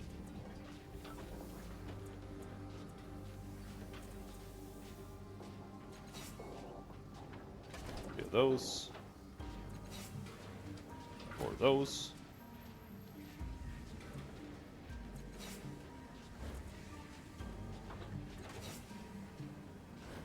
Ooh, that one's expensive as shit.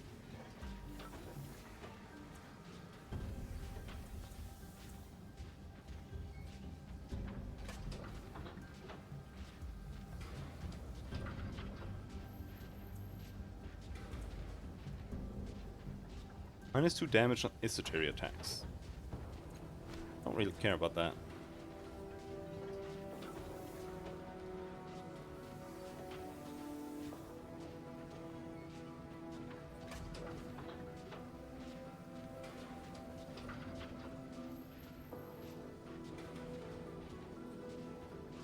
Oh shit, it's too expensive. Wait, no, never mind.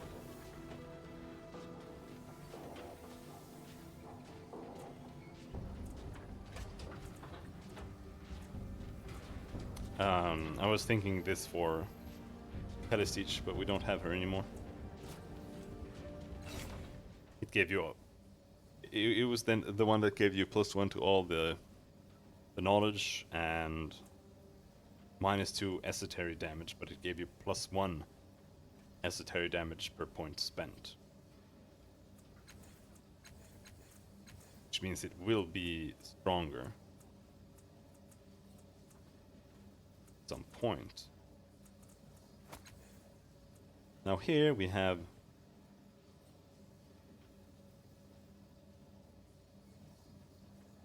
+1 training level in stealth, -2 damage on esoteric attacks, -1 training level in ranged. There. Specialized plus in stealth.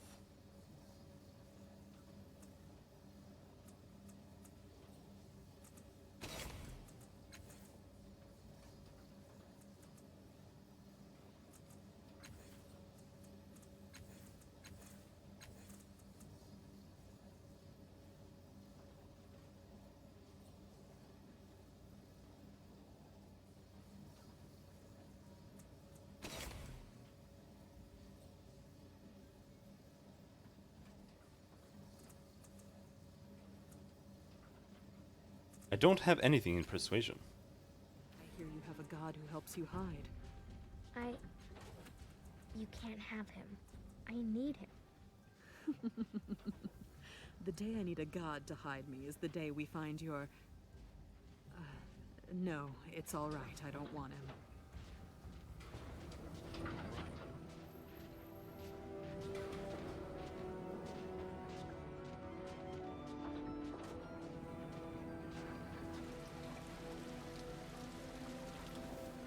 Alright, I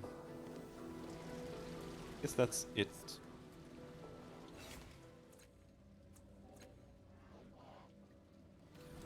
Alright, here I go.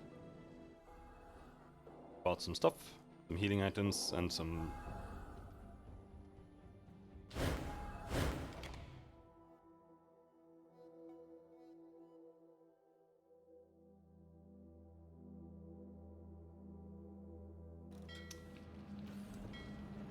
some stat healing items, yeah.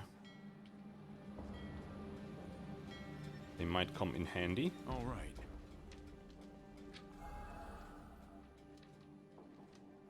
That's the stuff. That.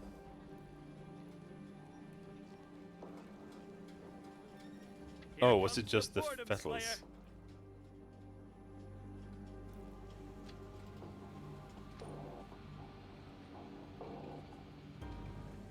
Whatever. I'm ready.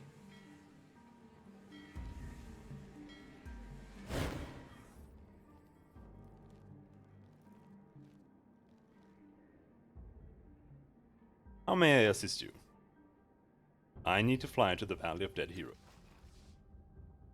Have you completed your business in... Say the word and we will leave port. I am ready. Let's depart. He smiles broadly. The tension seems to drain from him. My favorite word. All here then? The wind is right for us. Let's sail, friend. He begins shouting commands to his crew. Cast off the mooring lines. The airship pushes away from the spire and the city of your birth falls away below you.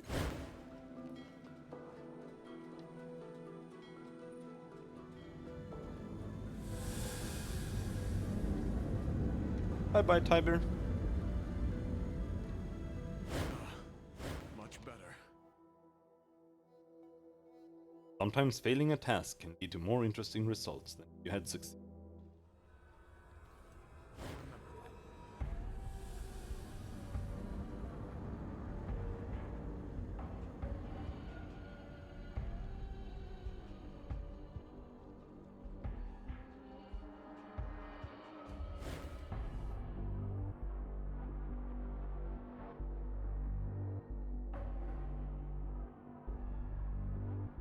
Even as he stalks towards you, for a moment it appears as if the man is unaware of your presence.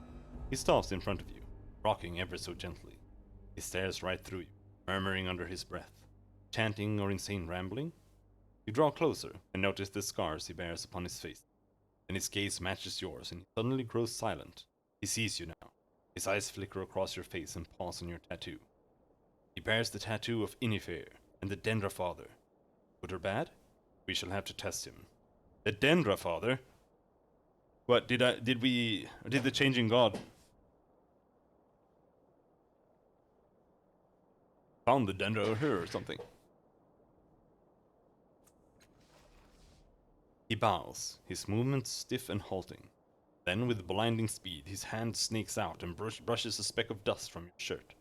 The hand is gone before you can react. I am Klinkar, and these are my associates. You are in the Valley of Dead Heroes. His jagged smile is rimmed with blood. 2 memorialists have escaped us. You will find them. We need them. She mutters to you. These are the followers of our brother Inifer. I don't know much about them except that they believe in blood. Tread carefully.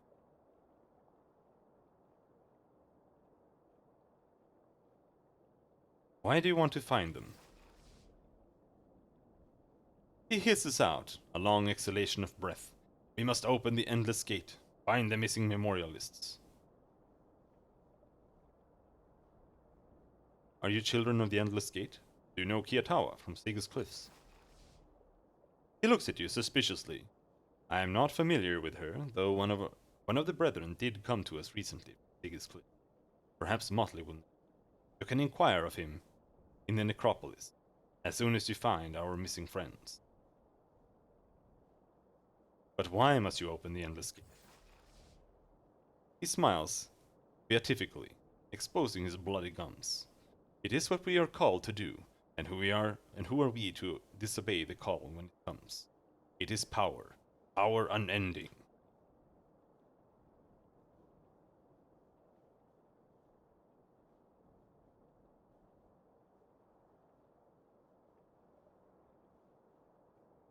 Very well, I'll help you find them. He is holding up his finger, as if to threaten you for not complying, and then realizes what you've said. Oh, then. We would be glad of your assistance. The memorialists are somewhere nearby. We can smell them. Go find them and bring them to us. Oh, I don't want to do that. Job done right.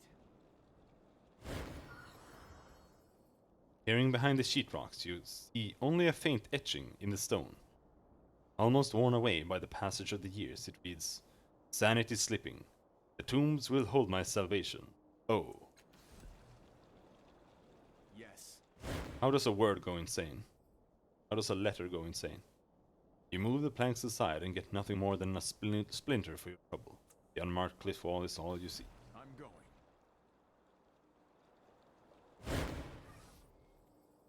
You pull the planks back. Crawl space extends behind them, with 2 small alcoves recessing the walls. They are remnants of grave markers and memorials from ancient times. One seems shallow, the other has been blocked by rubble, falling from above. Both them appears to have been built to hold bodies, but neither are occupied. Yet you can see a disturbance in the dust of the crawl space. Someone came by this way. At least. Perhaps they're still there. Search more thoroughly to see if anyone's still there.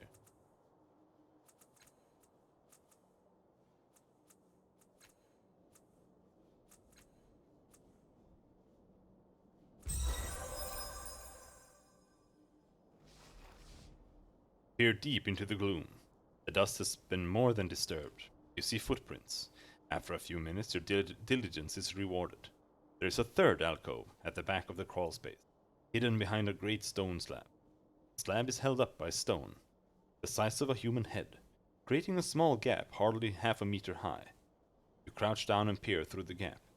2 people are hiding in the space behind it. One of them, a bearded man with a kind expression, whispers to you, "Hold, friend, if friend you be. My name is Beltrax. This is Ronos Kaizul. Those damned cultists gave chase to us. Ronos knew of this small sepulchre in which we have hidden. But we have nowhere left to run. They will murder us if you reveal our position." "Please," says Ronos. "Beltrax is but a visitor to this place. He has no part in our struggle with the children. Tell them we have fled, and that you couldn't find us." Remove the stone and trap them in the sepulchre forever. Cover your tracks. I'll deal with the cultists. Come out, I'm going to take you to Klinkar.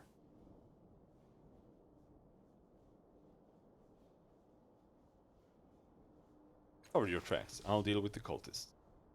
You have our gratitude. Good luck, friend. They watch you leave. Done.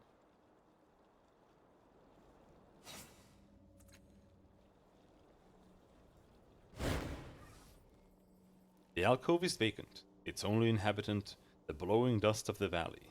Though it appears to have been built to hold bodies, it's curiously empty. I'm ready. You peer into this alcove. It's deep enough to hide people, but it's strangely empty. After a thorough investigation, you step away. All right. Investigation reveals nothing. You see faint traces of footprints in the dust. Closer examination reveals that someone must have stopped in front of this alcove for a moment. Your investigation turns up no sign of any apartment. Yeah? Whatever. Whatever.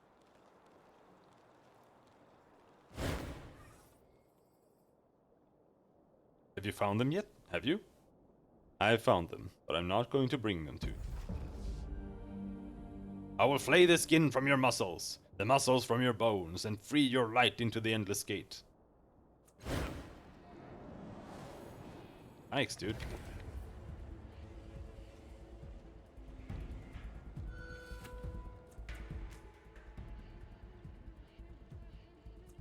Good.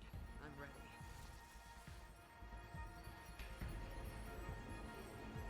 Am I tier 2? Yes, I am tier 2. So this gives us what? +4 armor. Oh yeah, it's really big now.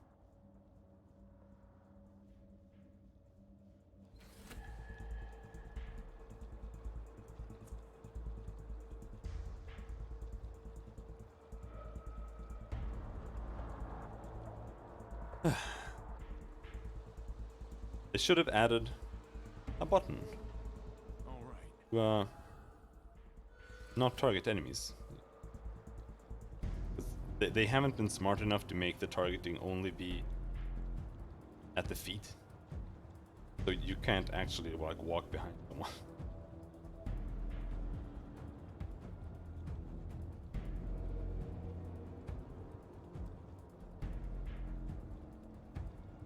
I am the very soul of action.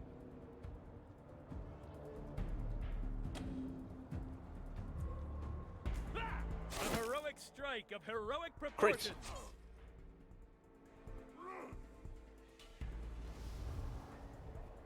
gate ritual.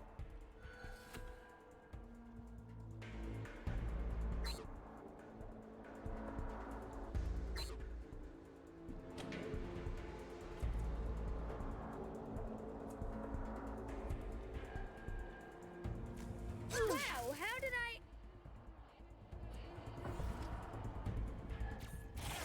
Ow! Ow!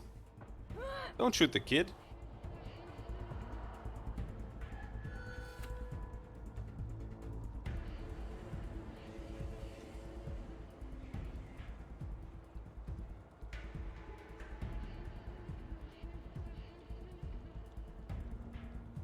I could stealth. Don't want to. You can also warp dash. Try it for the heck of it.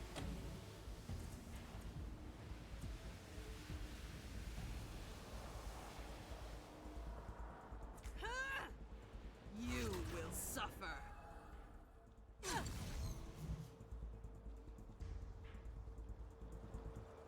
Oh shit, and she gets an attack after that? Oh shit, that's super great. Did not realize that.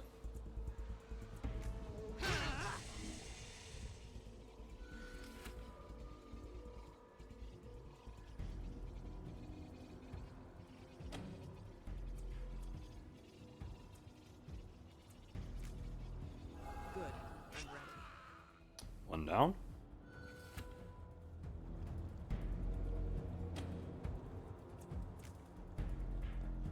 I bet your Two down. ancestors felt that.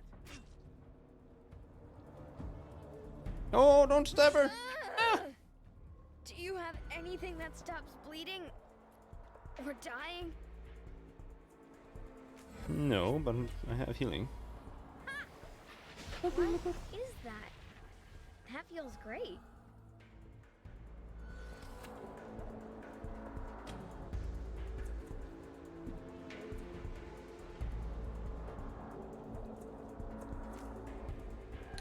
Not sure if that kills her.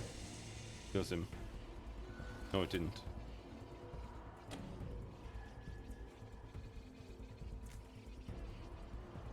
That's the last time you'll touch me. Got him. That was some fight! His bearded face is full of concern. Are you hurt? He carries a variety of well-worn weapons on his person, and a bandolier of small images and trinkets across his body. He claps a hand to his chest. I'm Beltrax. His companion is a slight, nervous man in a hooded robe of blue and white. He bows. I'm sorry you had to face those cultists. We hid and, well... He bows a small tremble. He bows a small tremble in his hands as he does so. I have a favor to request. Those cultists, the children of the Eternal Gate, they have overrun the Valley of Dead Heroes. They slaughtered the visitors. They hound us, the memorialists, and have brought horror to every corner of this ancient place. Please, you have shown your mettle in dealing with these murderers. I beg you, please find a way to make them move on. I'll do it. He sags with relief. Thank you, friend. The coming of the children has been a relentless nightmare for us. I wish you the best of luck. I'm looking for the tomb of the first cast-off. I know where it is. Isn't that why you asked me to come along? We need to get to the necropolis, up along the cliff face. We'll have to use the minims to get up there, but it's easy enough. He bows nervously. This is true. You must be strong or careful, though. Or both. The children are vicious, unpredictable. Honestly, Matkina is like the most logical pick to bring with you. She is also a cast-off. She can like tell you everything about being a cast-off, and she knows everything. 100 years old.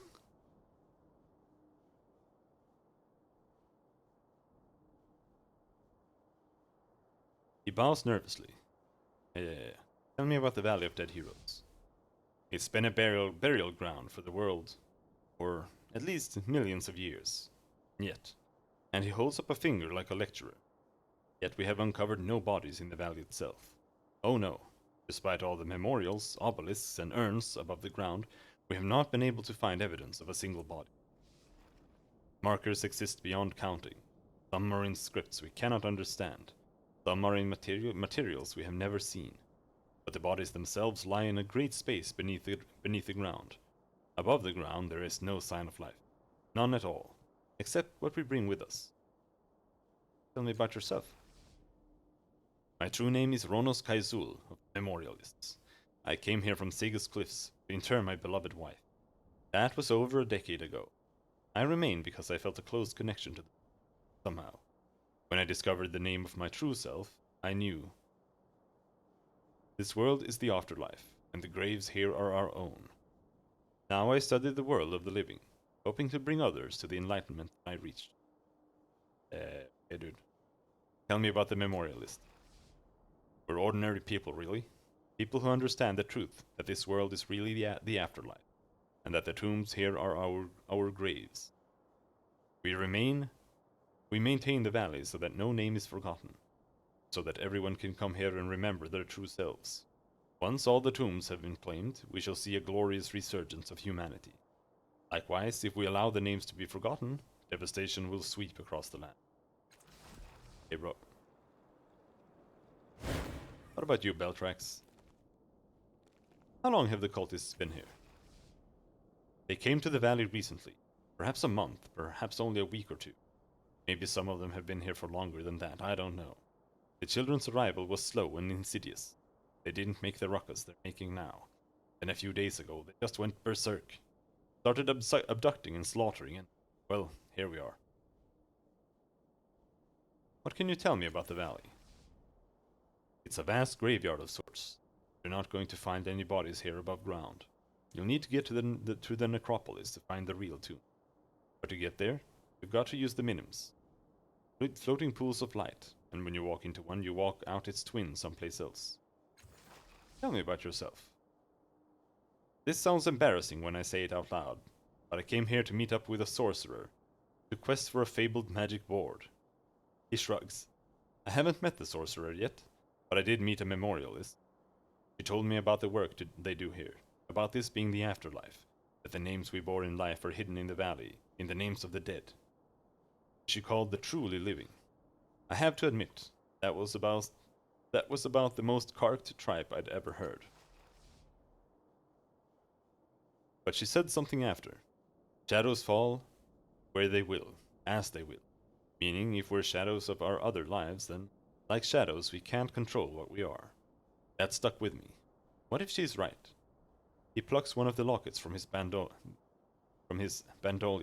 pops it open, and reveals a glowing image of a woman. He regards her wistfully. What if she's still alive somewhere? What if this isn't life? If I'm just a shadow, waiting to step into the light? What if she's there, waiting for me? It's preposterous, I know. You look at it from the outside and it's... But think about it. This world is flat and cold and empty. He looks at the woman's image again. It feels right to believe there's another life. One that feels like living. Closes the locket. So I've been learning more. Ronas was my guide through the valley when those carkers came upon us.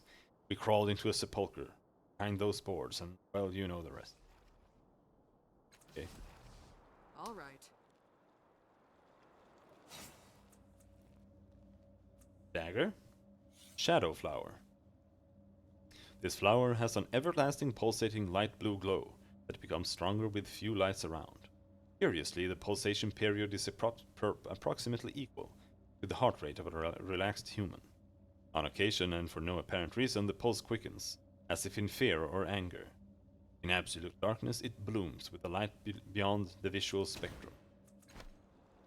Absolutely. Then how do you know?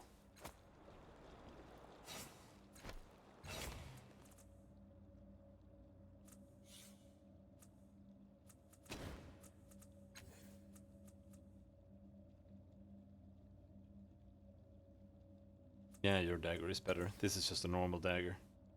Sucks. I know what it's like to be alone and scared, Rin. I'm sorry for you. I'm not alone. Oh! The Valley of Dead Heroes. I like it here. There's absolutely no place we should avoid completely. Canned thoughts. Is that subtle enough? We will have to see. We are full of suspense.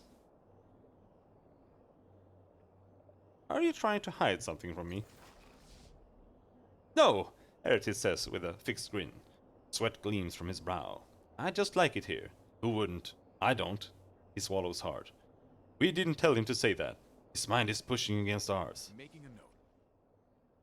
Every inch of this valley is packed with adventure. One of his hands comes up, trembling to cover his eyes. Interesting people, places to explore, like... He trails off, biting his lip. We should explore all of it, even the alcoves. I'm not afraid of any of it. Stop shouting at me. Scant thoughts. But we don't want him to go back to the alcove. We are using clever manipulation.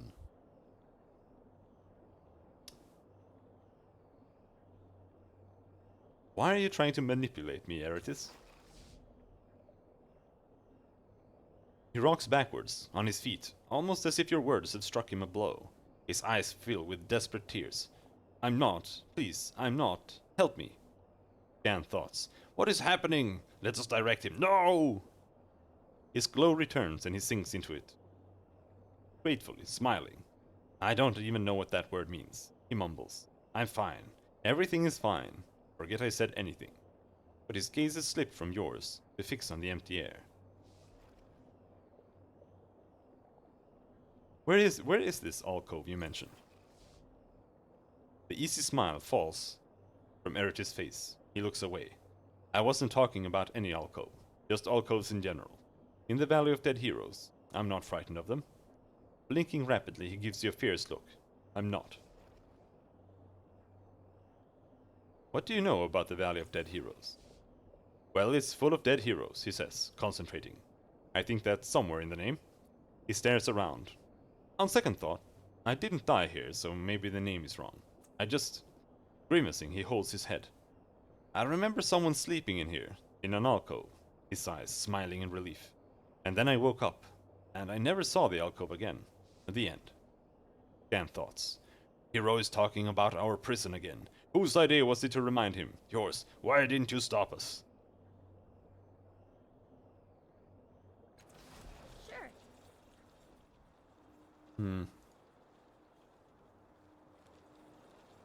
Find him. Something to do.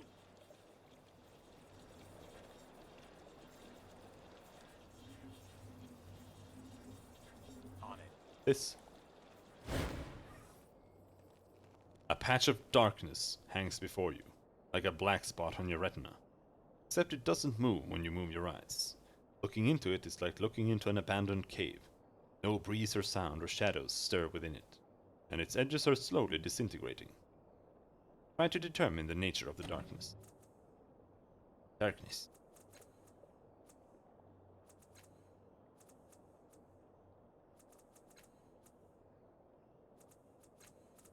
I have the highest chance. I'm ready to learn something new. Though you have never seen one before, you're pretty sure this is a living thing. The name Minim comes to your mind. Minims are usually paired with another of their kind, and it's possible to travel from one to the other through the void that connects them.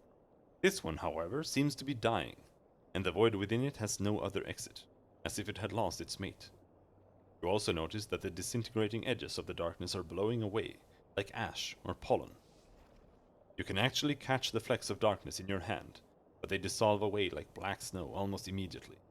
When you move closer, however, you accidentally breathe in several of the flecks. You stay very still for a few moments, listening to your body, but nothing seems to have changed in you, neither good or bad. Probably the flecks dissipated in your lungs just as quickly. Into the darkness. The darkness surrounds you. You're whipped by it as if by wind. It is a swirling vortex with no way ahead and no way back. The opening you passed through has vanished into utter blackness.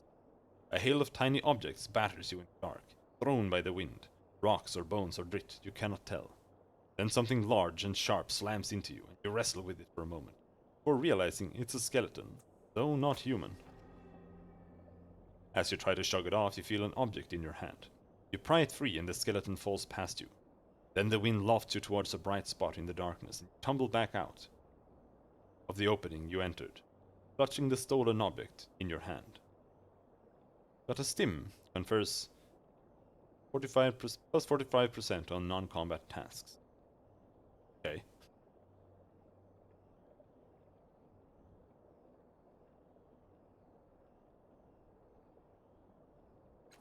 Step away from the darkness. Now we have too many ciphers. I don't know what that does, really. Cipher sickness minor, -2 speed pool.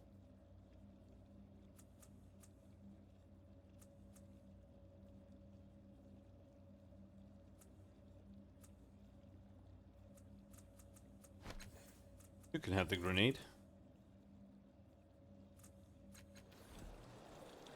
You won't notice I'm gone. A faint humming emanates from these two statues. Whatever.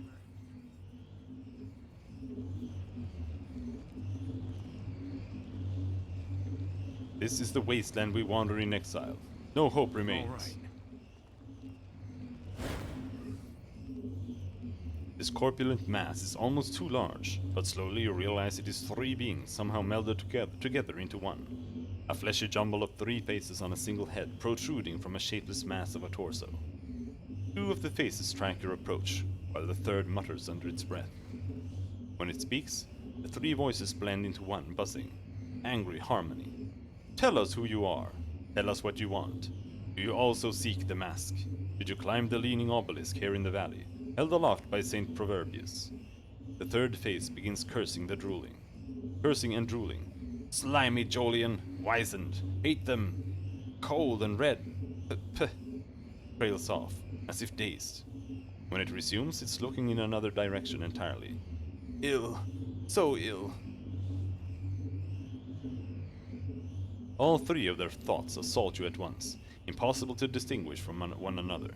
If there is any useful information coming from the minds, it's lost in the cacophony.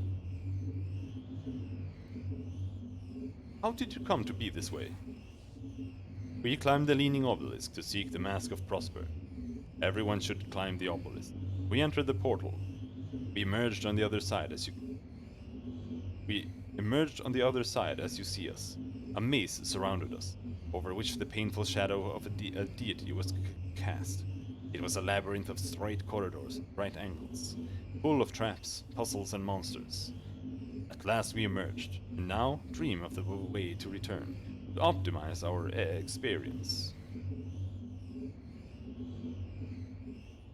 Tell me about this mask. The Mask of Prosper, the true sight. A treasure for the knowledgeable, a useless scrap for those who will not see. We know its truths, and its secrets are ours, not for the weak, not for the stupid.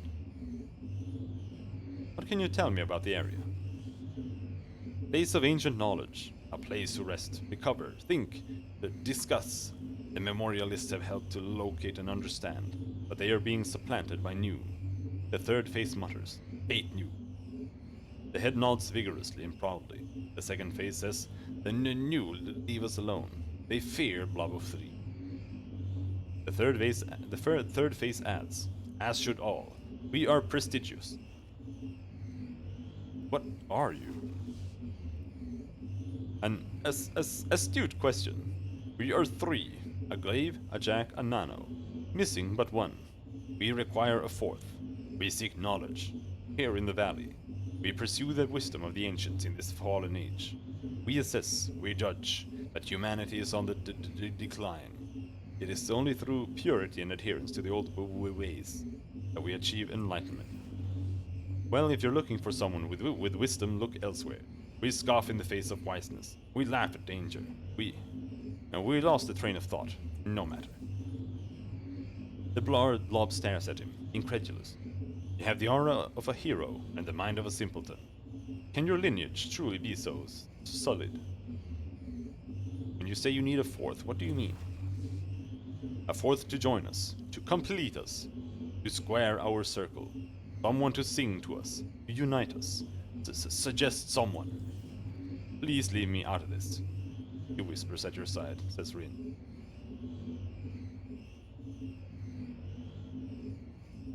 I don't think anyone should join you.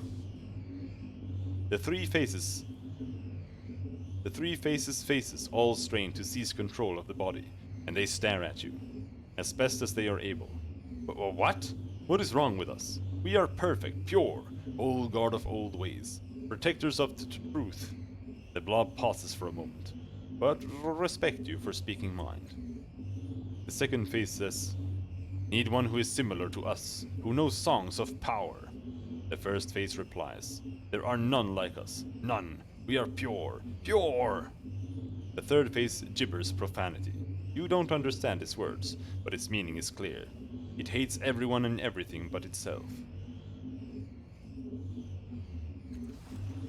You will be back. This symbol is painted everywhere, so much that the air is thick with the coppery scent of blood, both dry and fresh. That's the endless circle symbol. I'm going. Rising before you is a tall and tapering obelisk, crowned with the caved stone head of some elegant sharp-eared animal with 6 ears. Wrapping around the obelisk are bands of engraved hieroglyphs. Examine the stone head. The carved head mounted on the top of the obelisk stares out into the distance, its eyes empty and mournful. Examine the hieroglyphs. Except for 4 stylized depictions of the same sharp-eared animal that tops the obelisk, the pictographs make no sense to you. Examine the base of the obelisk. The base of the obelisk is smooth, untouched by any weathering or any troubles that seem to have eroded much of the other ruins in this place. It sits in a pool of acrid liquid. The liquid smells foul and caustic, but the obelisk appears undamaged. It's unclear how much more of the obelisk lies beneath the pool. The statue's head seems to move, until its eyes stare directly into yours. They are still mournful, but no longer empty. A faint beckoning glimmer shines within. You turn to your companions, but they don't seem to notice that anything strange has happened. Look into the statue's eyes. A wave of dizziness overcomes you as you gaze into the statue's eyes. You are no longer facing the obelisk. Indeed, no longer human. The tail of the dead lock in your mouth drags along the ground as you creep through the dense foliage to the temple. Peek out through the Gandu fronds and see the old monk, Nimu, chucking howpods on the weathered steps. You pad out to greet him, and he grins toothlessly at sight of you. There she is, he says, chuckling. There's my brave hunter, and with a gift. How thoughtful. You drop the lack at his feet, and arch your back as he strokes your fur and adjusts your collar. But your work isn't done, sweet girl. There's lacks aplenty in the grain room. Bring me a dozen more before I finish these house, and I'll give you your favorite nibble. A dozen logs is nothing for a hunter of your skill. You pad off to the granary, ready for I'm ready battle. to learn something new. The obelisk reappears, and you realize your joy was remembered only. Look into the statue's eyes to see what else it has. Another wave of dizziness overcomes you as you succumb to the statue's memories. You watch from the undergrowth, terrified, as the followers of the bird god pull down the stone statues of the great ones and chase the monks from the burning temple. Heathen, cries their leader, worshippers of false gods, kill them all. A birdman sees you. He shrieks, a catter! We must kill it. The monks hide their souls in their little beast. If we don't wipe them all out, the monks will return, as strong as ever. You turn and bound into the jungle, as a mob of angry men crash in after you, and the obelisk fills your vision again. I'm ready to learn something new. A caterel, so that's what this creature is called. Look into the statue's eyes to see what else it has to show you. You watch from a low branch, as grave robbers tear up the stones of the ruined temple's nave, looking for the old catacombs. Their leader sits on the stone head of a fallen statue, patting it and stoking its pointed ears, laughs. This is what the old monks worshipped before the Jarudi wiped them out, the prince of the Keter. They say his big ears hear all the secrets ever whispered within earshot of any of those 6-eyed pests. You hiss at the insult. He looks up. Boy, there's one now. Hasn't been a monk alive around here to tame a Ketrel in 100 years. He chirps at you. Come here, little one. Let me see that jeweled collar of yours, won't ya? Looks like lovely workmanship. You give him a disdainful look and climb further up the tree as the obelisk I'm returns. ready to learn something new. Memory fades and the obelisk returns. Do I have to level up to continue gaining XP? No. Extra effort. Did I learn that? Or remember it? I don't know, dude. Yes. Look into the statue's eyes to see what else it has to show. You watch from under a gandu bush as the father and mother drop double armloads of springwood in the middle of the temple ruins. Then sit and mop their brows. Sit and mop their brows as their 3 children begin stripping the stalks of their bark. Plenty to build with out here, at least, says the father. And we'll need all that we can get, says the mother.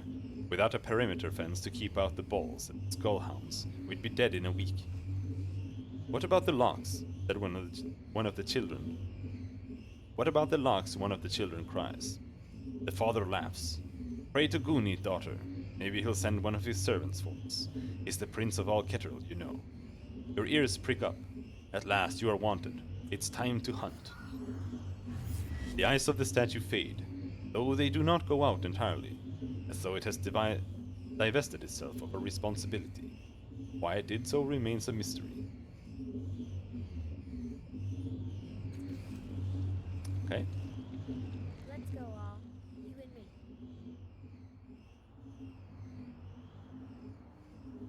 There's Phoenix. Action! Here I come!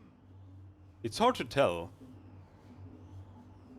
what is a character, like a recruitable character, since they don't have portraits I'm ready. before you recruit them. I'm always ready.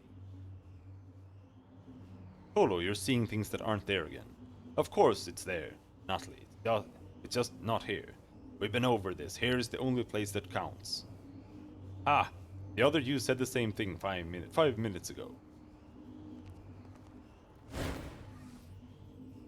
Distracted, disturbed, this cultist mutters a reply to a question you did not hear.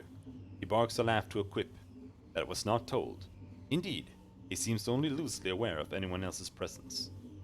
He brings a cleaver down just inches from the other's hand. Scan thoughts. Perfect, beautiful, free in every world. Will you watch what you're doing? You nearly severed my arm instead of his. The air around him becomes hazy as he smiles. Sorry, didn't catch that. Too much going on. The 2 cultists break off their conversation as they notice you. The man, big, raw-boned, and unsettlingly unfocused, steps over the corpse they've been hacking up, and raises his butcher knife. You again, he says, glaring at you. And without that crazy redhead this time. Good. Haven't got a chance without her. Have we met before? He sneers. Fought you 3 times so far walking through here. Twice that redhead did for me. But I still put my knife in your neck in every stream. Whichever way it goes, you're done.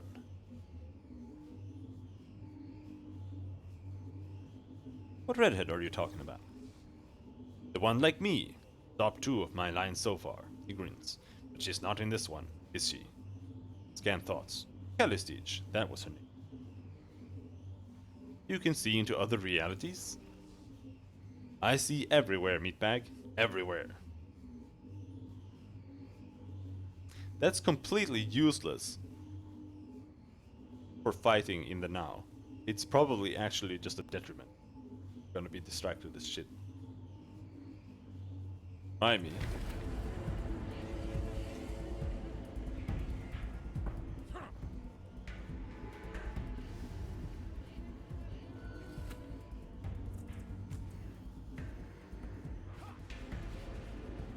That's the stuff.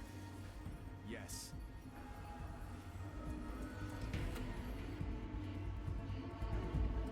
I'm ready. I'm always ready. Flanked. 95, let's go with that. Good enough. No, don't hook me! Ah! I'm ready.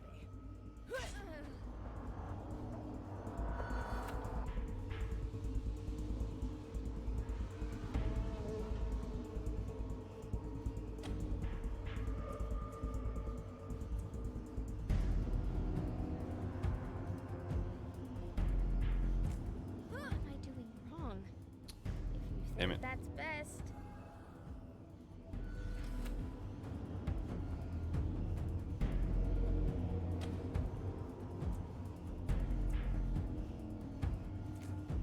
Let's go. Just so much damage. But this guy has so much hit points. Got like 100. Session.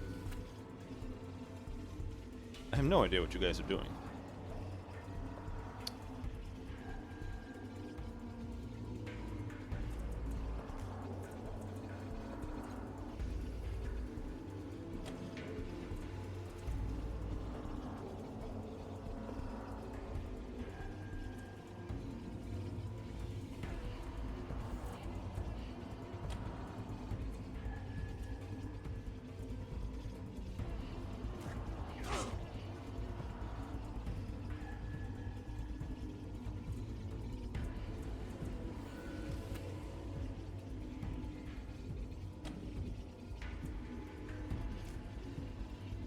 Crit! Ah! No. No crit. What's happening to me? I think I need to lie down. Jesus Christ! He's super OP! What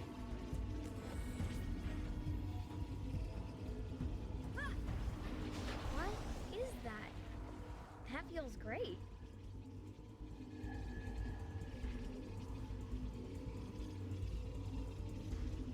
Alright, here I go.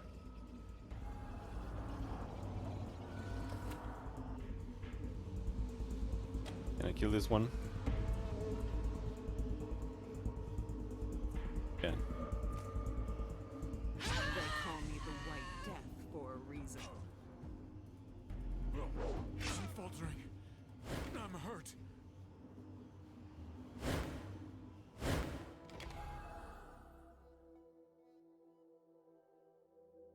He one-shotted me. Through the shield. Fine.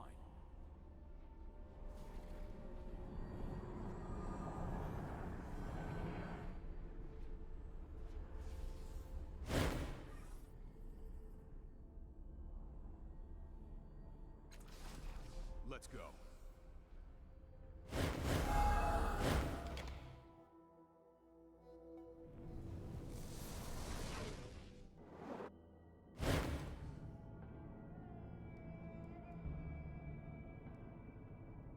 Oh shit!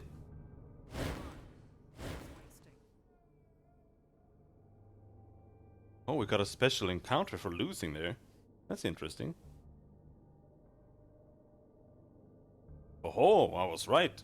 He was not dead after all. Merely wounded, he snarls. The children are getting sloppy. Stunted and piebald, with a large, hairless head, his humanoid reminds you of a court jester, except that his wide violet eyes sparkle with cunning and intelligence, giving the impression there is much going on inside his large dome. Who are you? You can't be here. Why did you come? Several people sit bound and beaten along the far wall, surrounded by corpses. At second glance, some of those bound may themselves be dead as well. The man steps closer, lowering his voice to a growl. Well, answer me. What's going on here? He looks around, comprehensions dawning on his face as he takes in the room and its contents. Ah, it's not what you think. His mouth widens in an ugly smile. We were just defending ourselves, trying to reclaim what small part of this world fate has seen fit to cede us. It never would have come to this if we'd only had someone to help us explain. I'll remember that. He gestures to the open corridor. We are worshippers, you see. There is a terminal down there that provides access to the tombs. But this memorialist, he spits at the woman behind him, has placed a whisper lock on it. Without the code, we cannot enter the tombs and join our Lord Inifir in worship. He's rather narrow-sighted, doesn't see the value in what we do. If we regain our access to the gate, we can show her firsthand. He smiles. The effect is not reassuring. Scan thoughts. It would be better to release them in Lord Inifir's presence, but any end is justified. She mutters to you. Gist! We need access to the terminal if we want to reach Mil Avest. We need to get that Whisperlock code.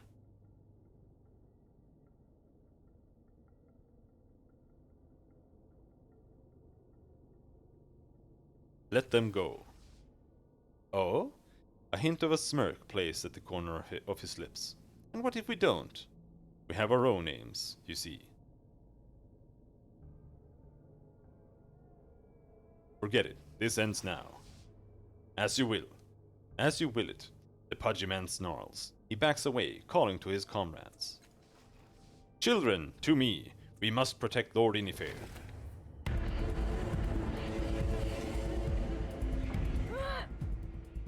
I'm sure it'll go better this time. Don't hook me! No! You slut! Stop doing so much damage! I'm ready. Look out, villains! Trouble coming your way. There we go.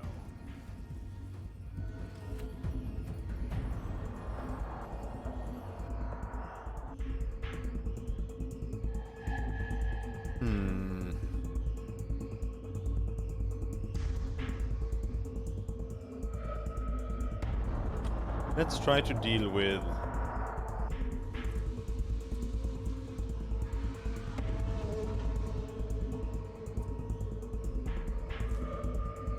ones with the less hit points first. Heroic strike of heroic proportions.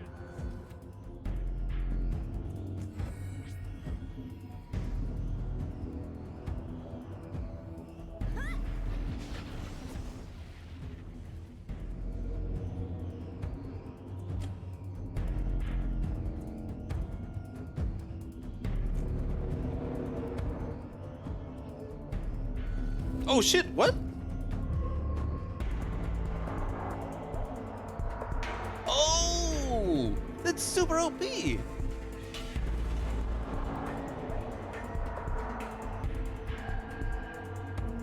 Stealth counts as a fetal. So since they're wearing the bracelet that shares petals, when Rin stealths, Matkina also gets stealth. Jesus, the volume is super high here.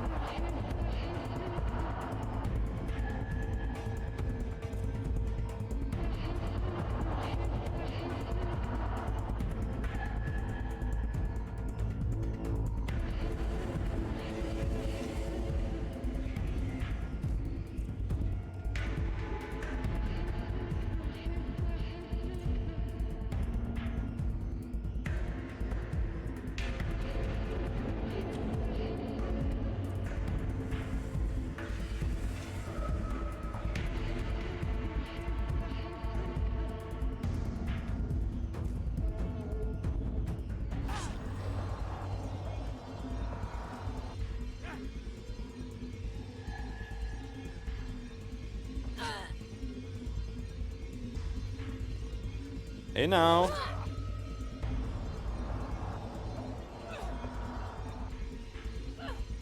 Ah!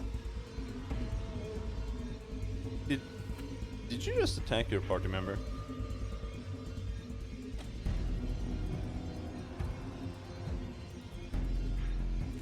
That's the last time you'll touch me. Yes.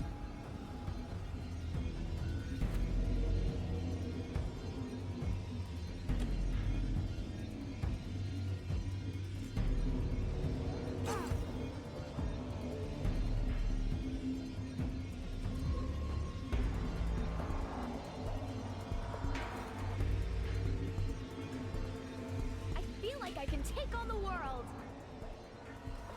Do you now?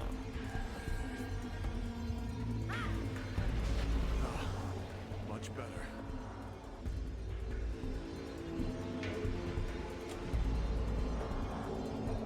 I mean, that means I can hide her every turn. It's super broken.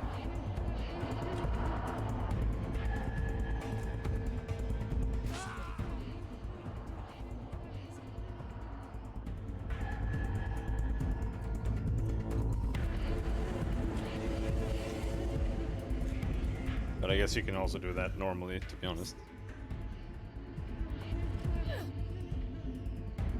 What's happening?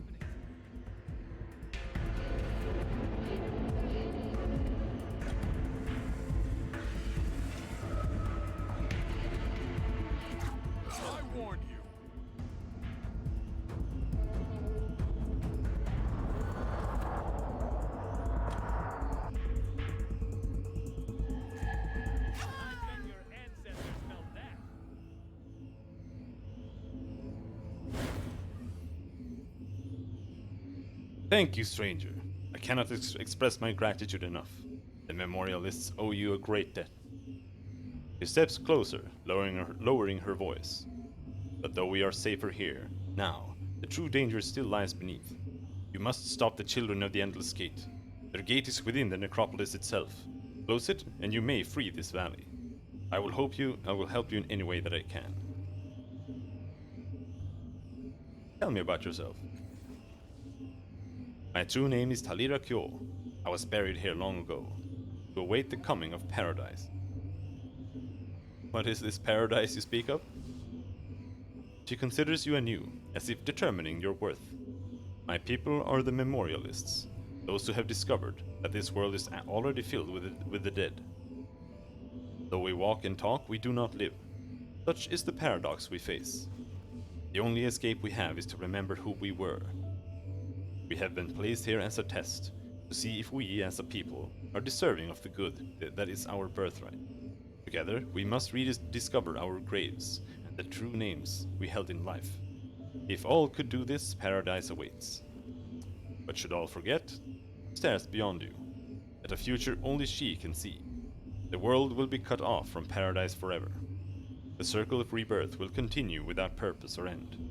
This dismal non-life will be all we ever know. All we ever know. How do I unlock the terminal? Remember that.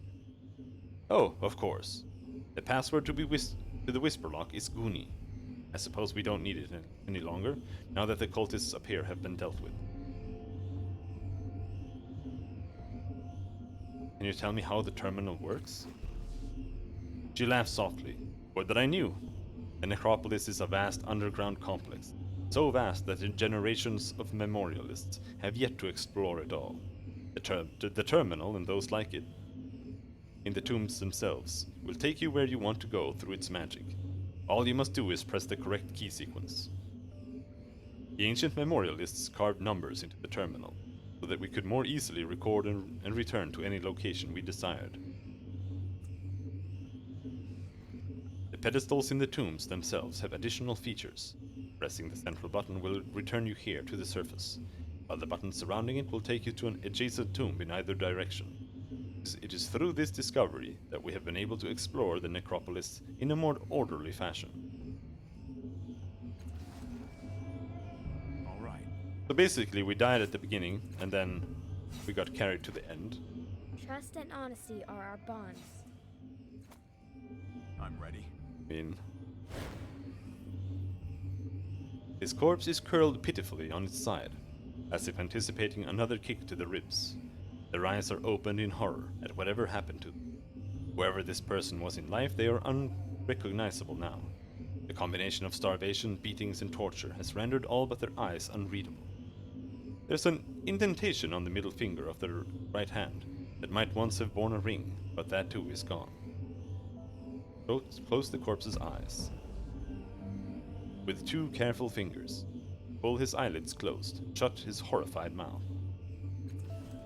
Leave it alone. This material is springy to the touch, but impossible to damage.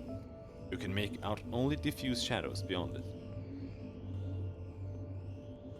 All right.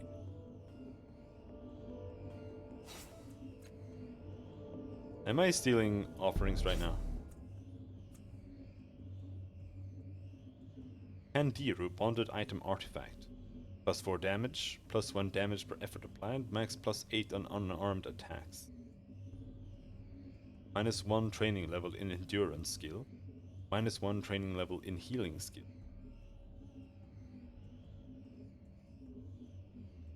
An unarmed attacks. Okay, so that's if you want to go and Ready. fists.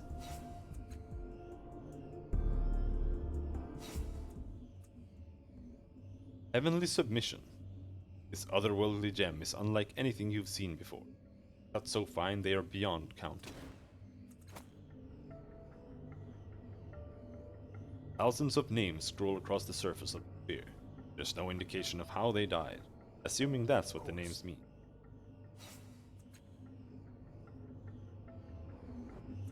Here comes the But I mean, I kinda wanna go out and finish exploring the fucking map. Gotta say.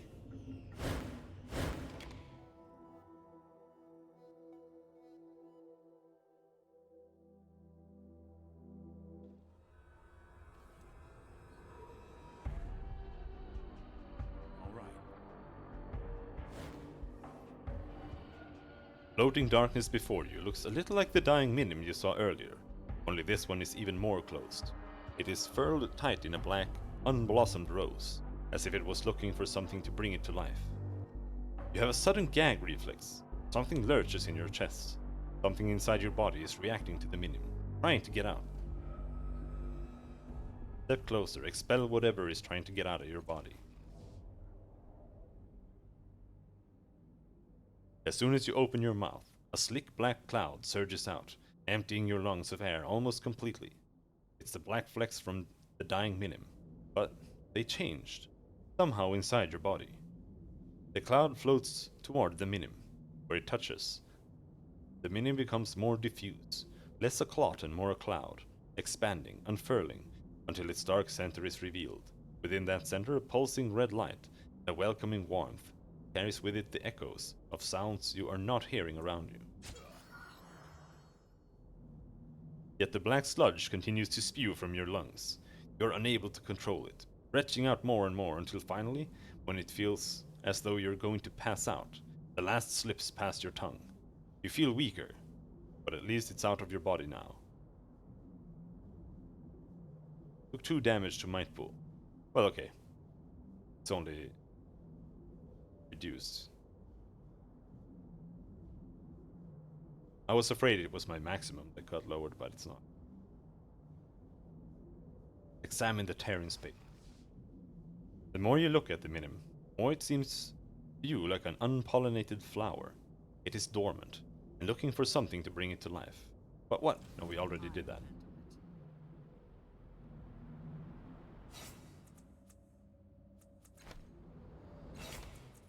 This place is honestly where I started being like a little... I don't know how this game is designed. First time I played it. And I kind of feel a little bit like that now as well. But I don't know.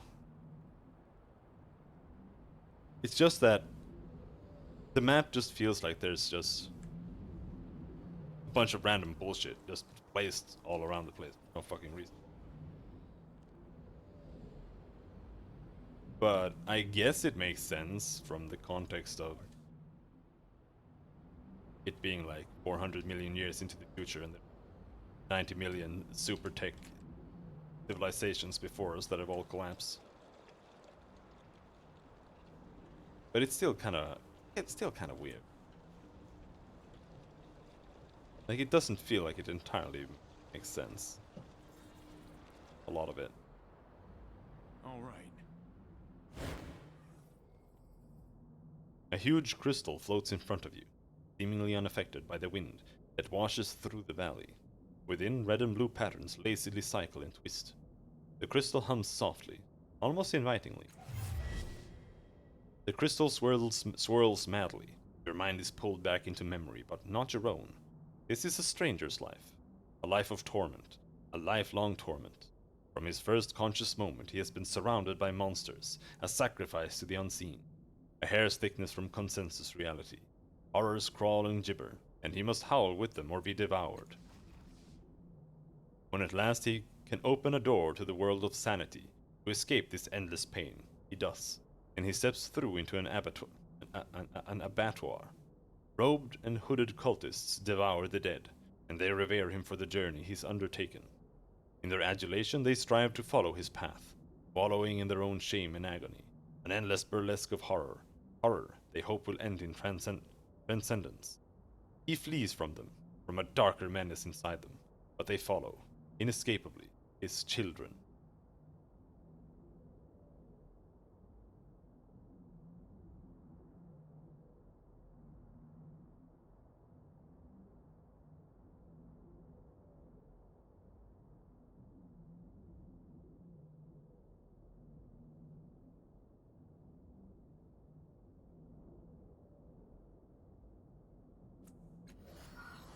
No matter where he hides, they linger on the other side of the door, awaiting a new revelation, making bloody offerings of themselves. Then, one brings a different sort of offering, a dripping charnel sack that spills out a girl. Choi, the man calls her, still alive, just long enough to look at him, with pleading eyes before she's gutted. For you, the man says. He flees, into a hellscape, into madness, but they follow him everywhere, grinning, bloody adoring. Children. I'll remember that. Then the crystal swirls before you again, and the memory fades. But something clings behind like rancid greed. The horror of what was done to that girl Choi hangs on your mind, your memory now as much as it was the man's, and his own suffering lingers too. The cultists who beset him seem little different than those who now haunt and harrow the valley. Perhaps by unraveling this crystal's tangled skein, you will learn some of their secrets. The visions reply again, as they did last time, the scenes of abuse and horror burning themselves into your mind. The name Choi rings loudly, and again you're ejected into the conscious world. Okay. A tantalum. An old, battered-looking swordsman in dull grey armor stands here, whistling tunelessly. His hands hover near the hilt of his well-used sword. Scars wreathe his face, and what you took for a helmet reveals itself to be a dome of metal grafted to it. He smiles as you approach. How do, stranger? I am Tantalum. You know Tantalum? It's a metal, sticks to flesh. He rapped his knuckles on the dome. Divergent said they had to cut the chunk of my brain out too. So I lost my name and my history, and, well, I took the name of the stuff that saved me. He scratches. Anyway, I needed to remember myself. It said that the necropolis can give anyone what they seek. Knowledge, riches, fame, if you search hard enough. And I searched, and I found. Now I'm here to help others find their answers. You look like you're in search for answers too.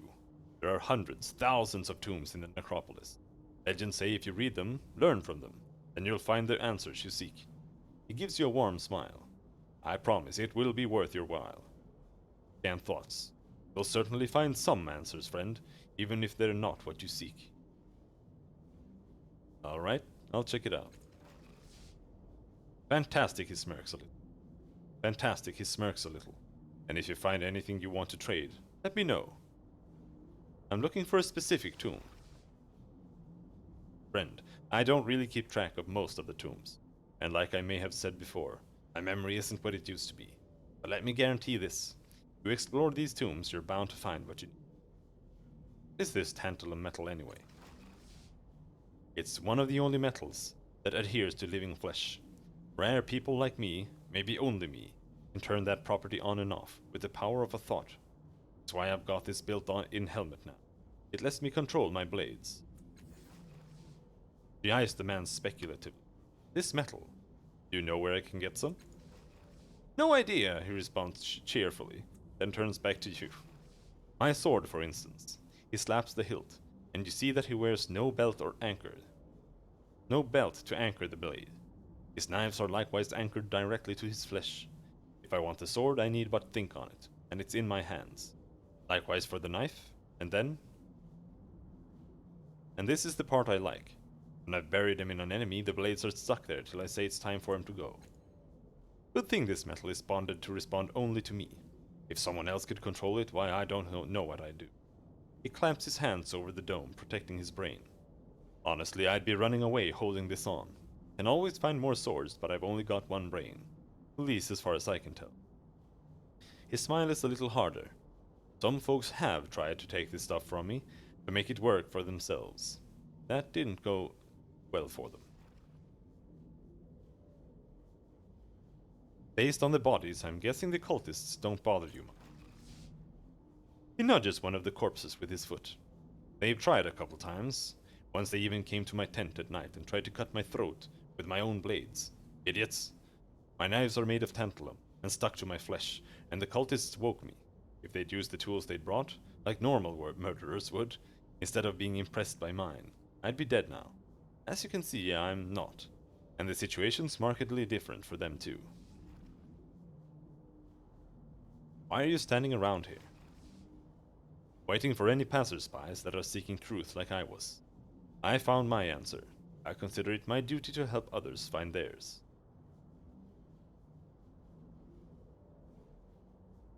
Are you just asking me to explore the tombs as a way to stock your little trading post? If I weren't so good-hearted, I'd be offended. I mean really. The trade is a benefit, I'll grant, but the real joy is watching travelers find their truths out there. The truth. If only more people realized it sooner. What do you have to trade?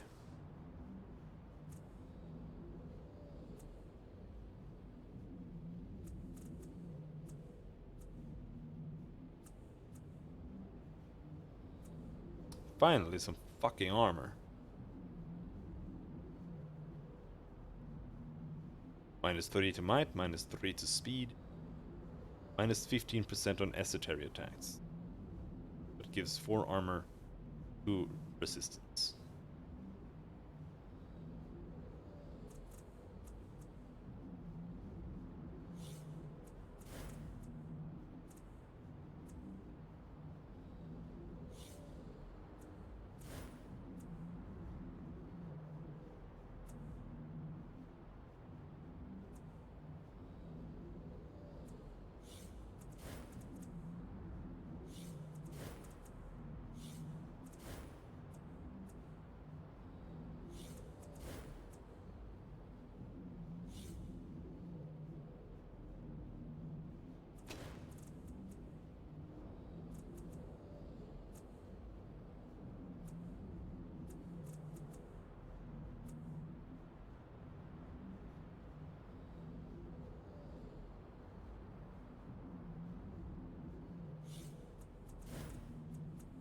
That thing is terrible. There's the fog of war in the current area. I'm never gonna end up using that one.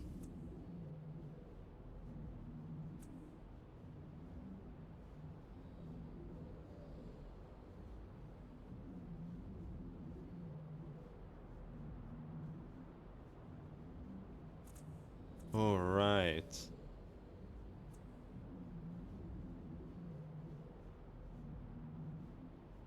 I don't have medium armor training.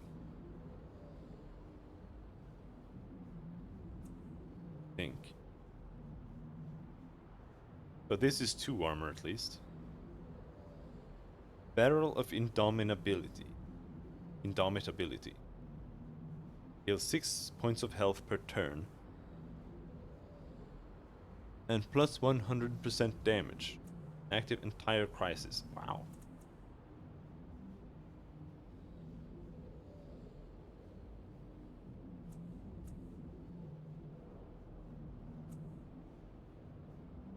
Shield of the Ketteral Prince.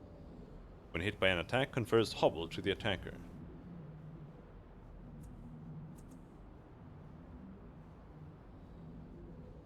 Oh. That's a better armor. Glad I didn't buy that one then. Whispers, light melee weapon. Intellect. 4 energy damage, 4 physical damage. Plus 3 damage per effort applied. Max plus 12.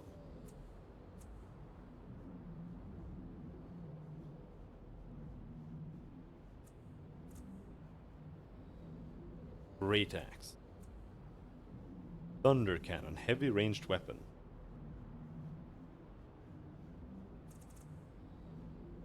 Rapier, light melee weapon.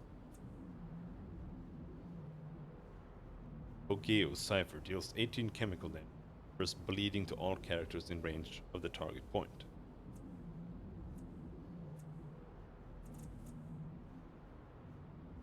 Yeah, okay, let's buy this Exuvia.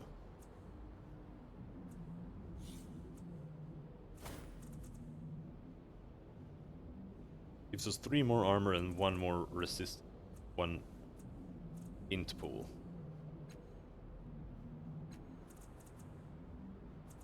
But the rest of this stuff did not seem particularly interesting.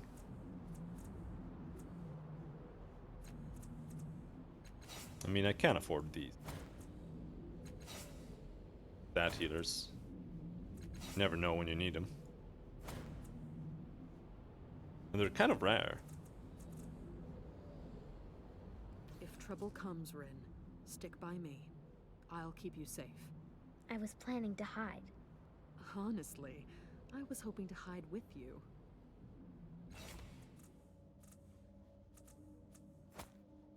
Holy shit, that's ugly as fuck. God damn, that looks like trash.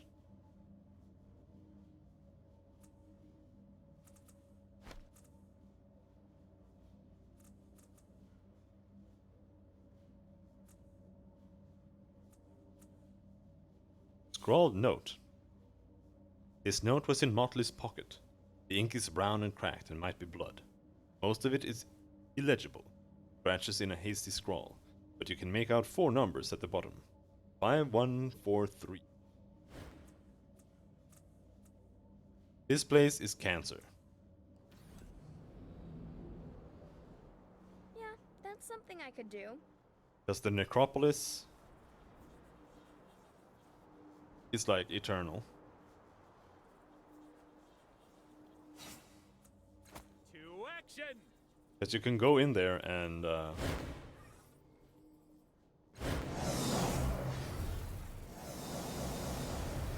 Doing begets learning, I guess. and there's like a million. Like you go into that elevator, and then you can go. Like you can tell it to go right. Then there's like a vault, and then you go right. Then there's another vault, and you go right. And there's another vault, and you go down. There's another vault. Like a million of them. On it.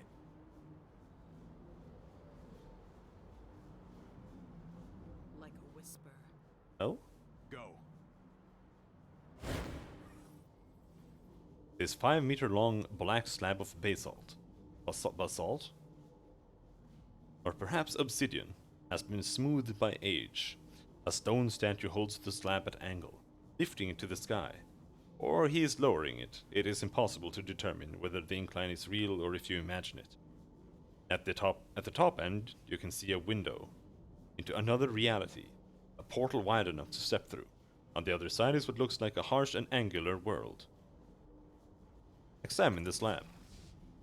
It seems perfectly smooth. Some loving hand has polished it to a mirror gloss.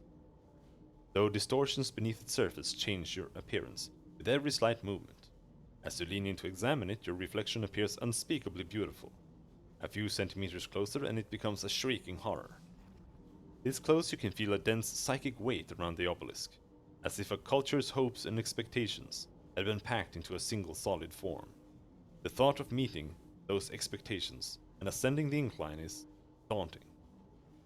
Examine the statue. It is a grey statue of a robed man, with an ornate warhammer strapped to his back, holding the obelisk aloft, or setting it down gently with his muscular arms. He exudes a fierce determination, as if he were using every quantum of energy in raising or lowering the grey slab. A sign has been added to his back, a childish scrawl that adds, "The Saint of Proverbs." It seems that the statue has slightly shifted position since you came across it. You're not quite sure, but something about its posture seems slightly different. The sculptor's cunning is such that the statue's eyes follow you wherever you go. And again you have the strangest feeling that its expression has changed slightly. You can hear something, the faint whisper of human thought. You can't make out what it's saying, but it feels like it's coming from the statue itself. Climb the slope to the portal. The slab is nearly frictionless, and you find it almost impossible to gain any sort of traction. But as you press your fingers into its surface, you can feel it melting slightly at your touch. You pull yourself slowly upward, on your belly, inch by inch, your fingers beginning to bleed. You have just reached the 3-meter mark when the glistening rock begins to shake. You release your grip and slide to the ground, all your progress lost in a moment. A voice cries out in mortal terror, and the menhir crashes to the ground with a thunderous roar. A great plume of dust rises in the air.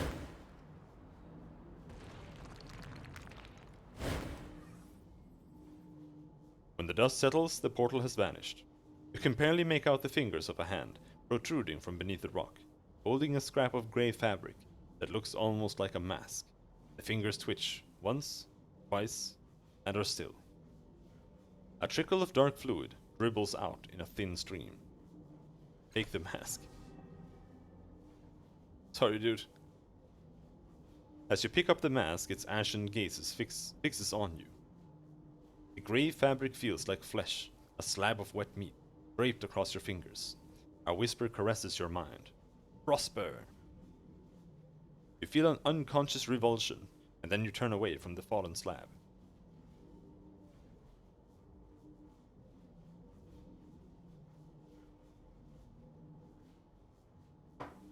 This must be the mask the repugnant blob sought.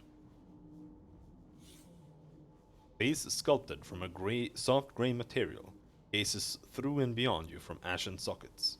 The mask affixes to your face with an almost lifelike eagerness.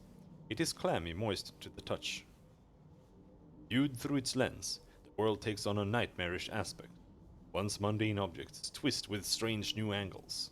Familiar faces, those of your most trusted friends and companions, contort in ways they never should.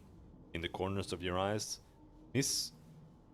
misshapen monstrosities lurch and stagger across impossible landscapes.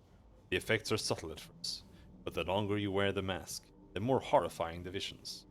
What enlightenment, or madness, awaits one with the courage to wear it for long enough?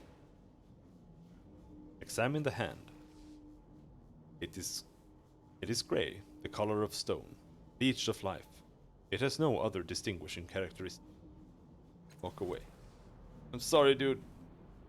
You were a real person. I smashed you. All right. Hello again, Kolo.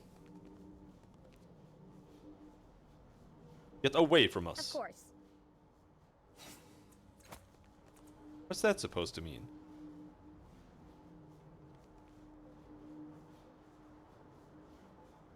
Right. That's one thing that's a bit sad in this game. You can't... I don't think you can actually engage in or in combat. Not scripted. All right, here I go.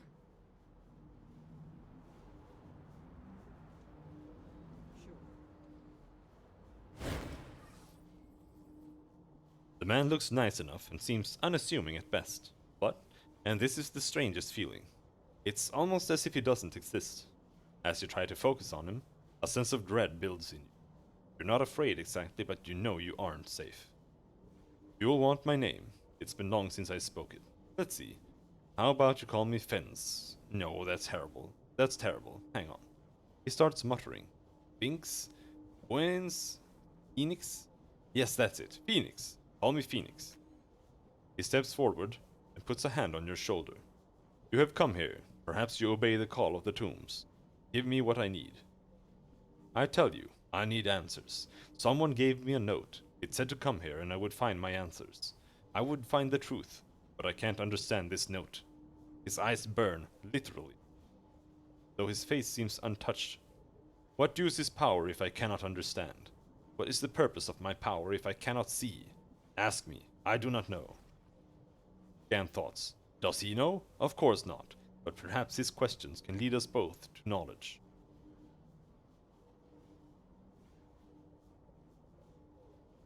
Can I see the note? Might be able to shed some light on it. He slows. Ask me of wisdom, and I may grant it to you. Making a note. If you can show me that you know, then I will share my knowledge with you. So, let us talk. You will ask me your questions, and with them you will share your insights.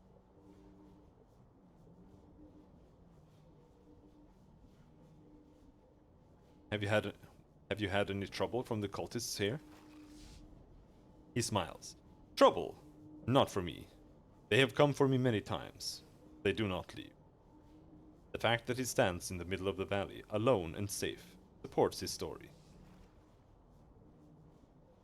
What are you doing here? I seek. I was given a note. A strange note. A note that told me to come here and that I should find the answers I need. Something about him pulses. An almost subsonic beat. And you stagger slightly. Anger creases his brow. I hold it and I study it. I read it. Yet I do not understand it. He points a finger that cycles through the colors of the rainbow. So, how do I learn it?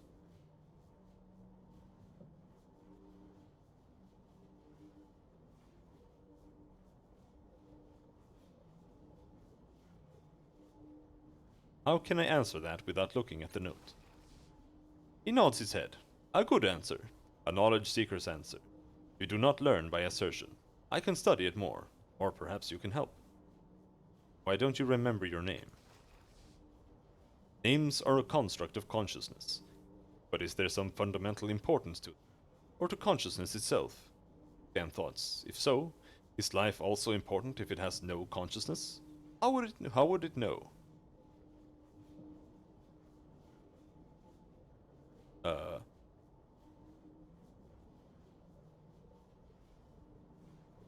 Isn't consciousness necessary to assign importance or other values? He bows his head. A fair counter. From what I've seen, life continues in many places in many worlds, and consciousness has mediated itself out of existence in some species. I cannot say if it is importance. He smiles. I cannot say. Perhaps we might. Are you from this world? He pauses, frowning. It is familiar to me, the lines, the curves, the structures, but it is like a poor sketch of the world I remember. I see its textures, its strokes, and I see the medium on which it is drawn, but I can lift the sketch and see the truth beneath it. I do not know my origin. Tell me about yourself. I have decided. My name is Phoenix. He says the name as though tasting a new wine. He holds up his hand, and for a moment you can see light fading through it. I am a seeker. Is that how one would say it? Yes, I am a seeker. It is wisdom I seek. He closes his eyes and starts laughing. All the things I've found. His eyes snap open. The structure of the world is not as you imagine. What you see and feel is nothing more than the varied interactions of fundamental forces that apply rules to the subsequent large pieces. Those pieces become what we call matter. What we call meat, what we call reality. He reaches out to touch your shoulder, and his hand passes through you, and you feel nothing. He reaches out again, and this time, his touch is cold. It is fire, it is acid, and starshine. But you are undamaged. Enlightenment comes from within, he whispers, and he begins to cackle. Or does it come from without? And it come both from within and without? It can, his eyes gleam. Find answers within, let another show you the path. Both lead to surprising destinations if you let them.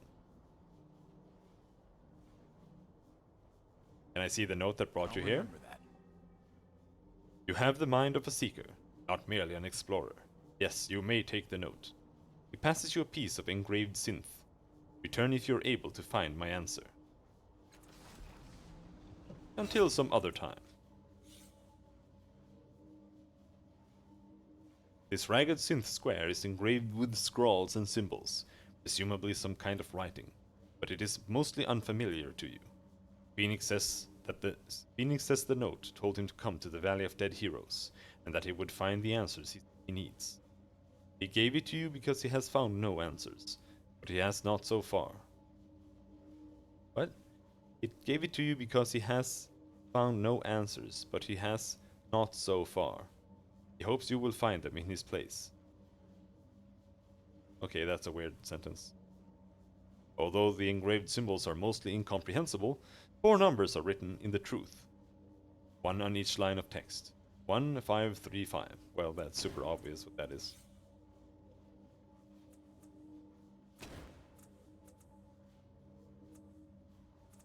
I don't want to give him the mask. I want my mask. Ready. Why are you always scowling? You look like someone's about to hit you. Tall wire and metal frame stands on top of a synth base. The base contains dozens of carvings in a foreign script. The frame has been cunningly devised from strange materials, and within it, colored lights curl and intersect like smoke, dancing in a wavering helix. The lights occasionally combine to create human figures, which dissolve in a second or two, without ever resolving into distinct features. Try to decipher the meaning of this monument. Oh shit! Like Max already. Upon closer inspection, believe this monument, or at least parts of it, be a recent addition to the valley. Nearly everything around here is weathered, buried, or in decay, and while the synth base meets those criteria, the carvings within it look relatively fresh. There are even a few synth shavings still resting at the base of the monument. Likewise, the wire and metal frame has been built from several different pieces and materials, all grafted onto the synth base. So the script is a ninth world language, but not the truth. Perhaps it was carved by members of a small village or aldea in the area, far from the larger cities. The wire and metal frame was built by someone skilled with the Numenera. He or she used disparate devices to create a beautiful vortex of light. This is a memorial for someone, or perhaps several someones, built with great care.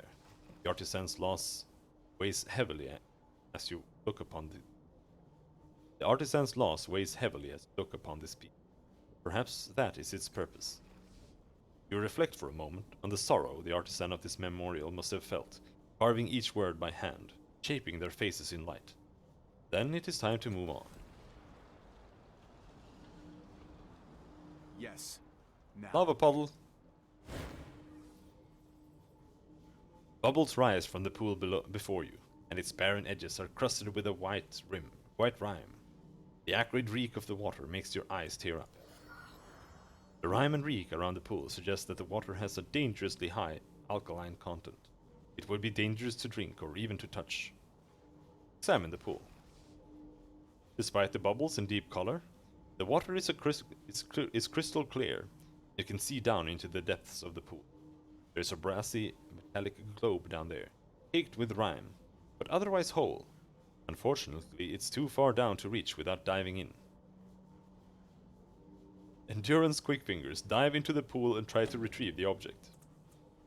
I mean, what's the worst thing that could happen? Go where it is! You dive into the water and your eyes instantly start burning. Your body is aflame, but you kick down, determined, and scrabble for the globe.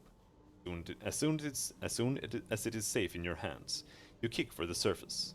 You are screaming in pain as you climb from the pool. After agonizing minutes, you're able to pull yourself together enough to examine the globe. When you do, you discover it holds a treasure trove. But Pellucid Wrap, +2 intellect pool, +1 damage on effort applied, max +6 on esoteric attacks, negative effects -1 intellect edge. Ooh, that's massive. A cipher increases the stat pool, speed or intellect, highest max value by 1. Okay. And I think the idea there is that you can drink it and get put into your mind world.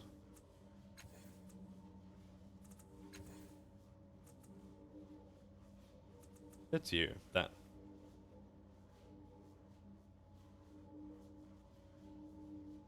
That means we'll get 1 more intellect.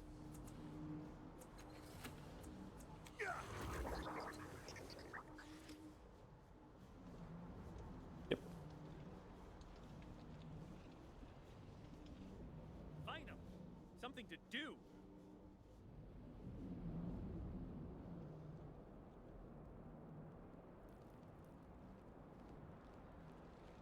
Got to be another way out of here. Oh, right, that's upstairs.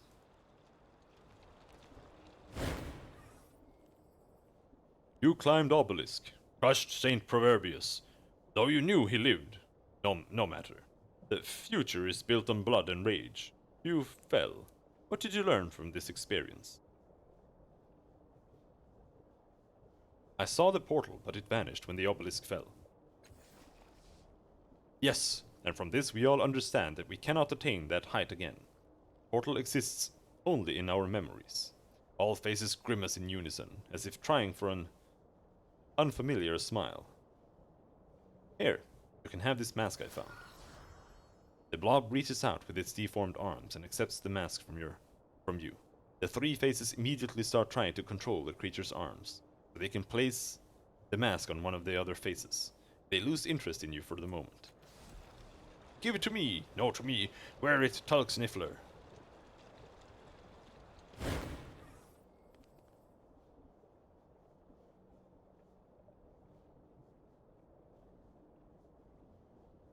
I saw the portal, but it vanished when the obelisk fell.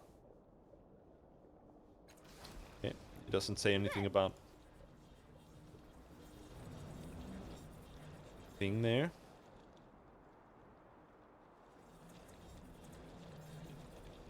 All right. I mean,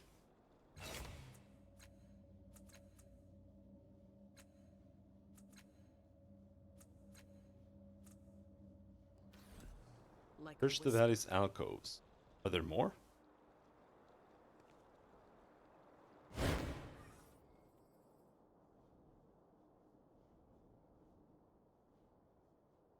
Have you taken care of the cultists? The longer it takes, the more I fear for all of us. He puts his hand across his eyes. I'm sorry, I shouldn't rush you. How can I help you? I need the code for the whisper lock she placed on the necropolis. Well, I already know, because we saved her. Do you know anything about a dead girl named Choi? No, I've never heard the name.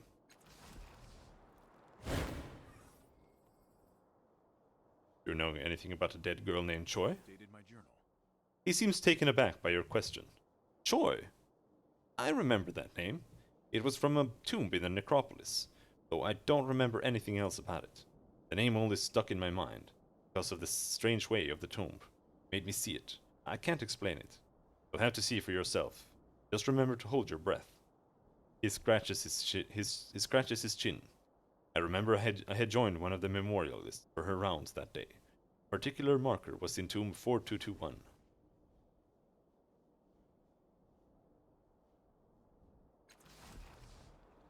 Okay. Yes.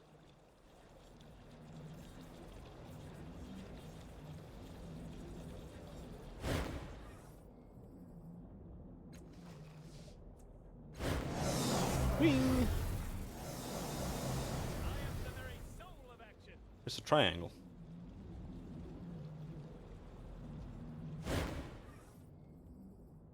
A large upside-down pyramid floats before you, lit from below by a soft white light.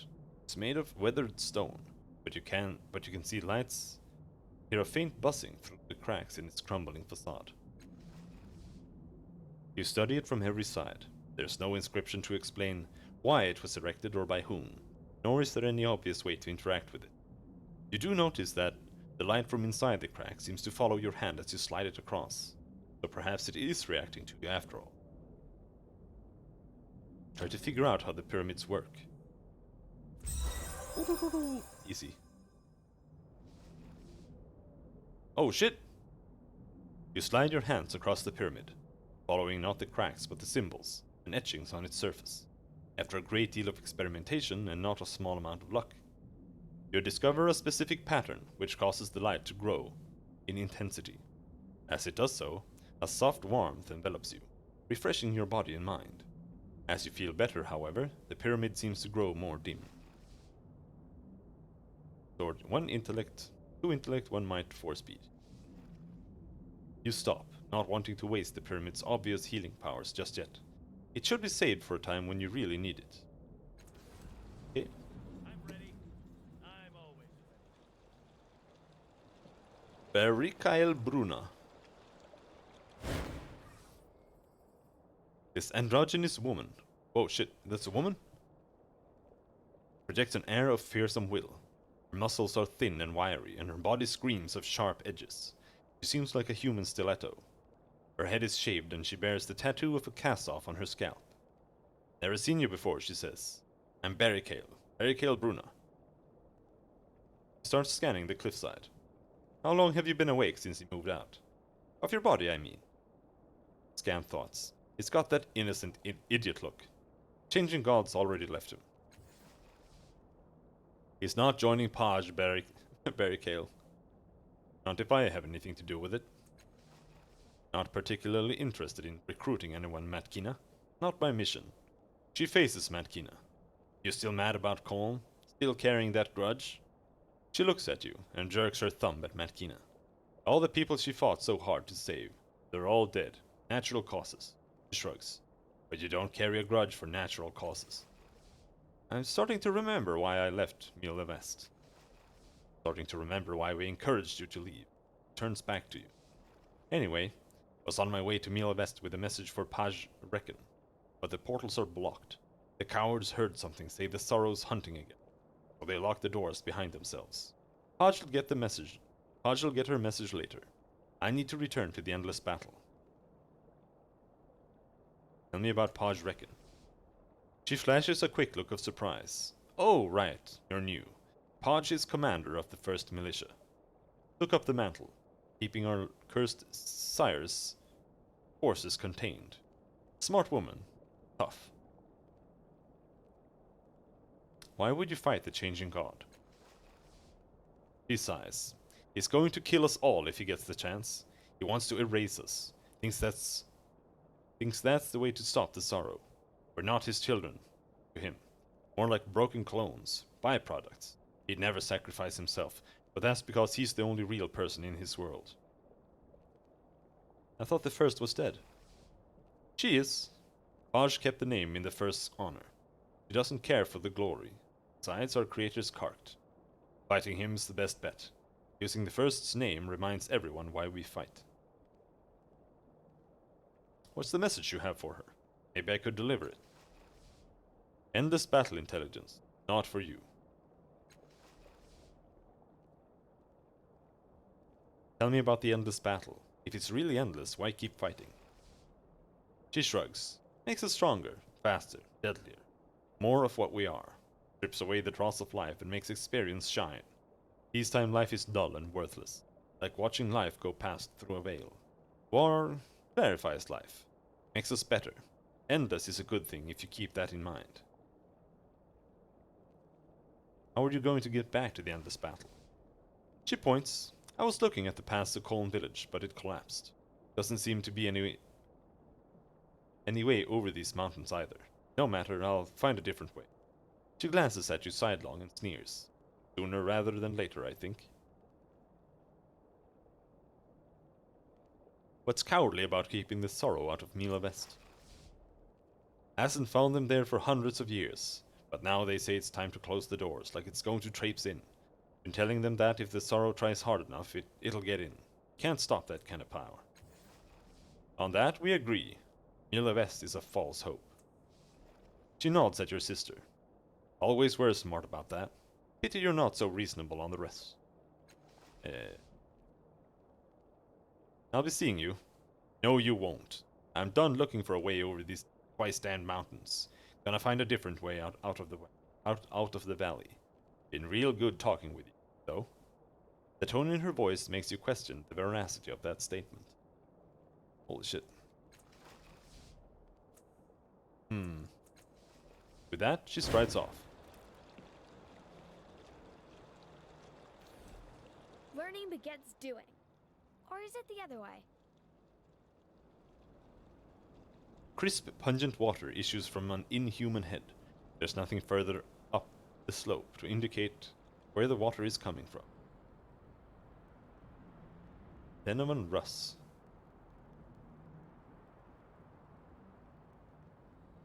Haven't we heard that name before? Anyway, it's unfortunately time to stop. I can barely talk anymore anyway. Seems as good as time as any. But we'll continue tomorrow, as usual. And then, when this game is done, it's time to get hyped for another Pathfinder playthrough. I haven't decided yet, but we'll see. Anyhow, until next time, thanks for hanging. Have a good night. Bye-bye.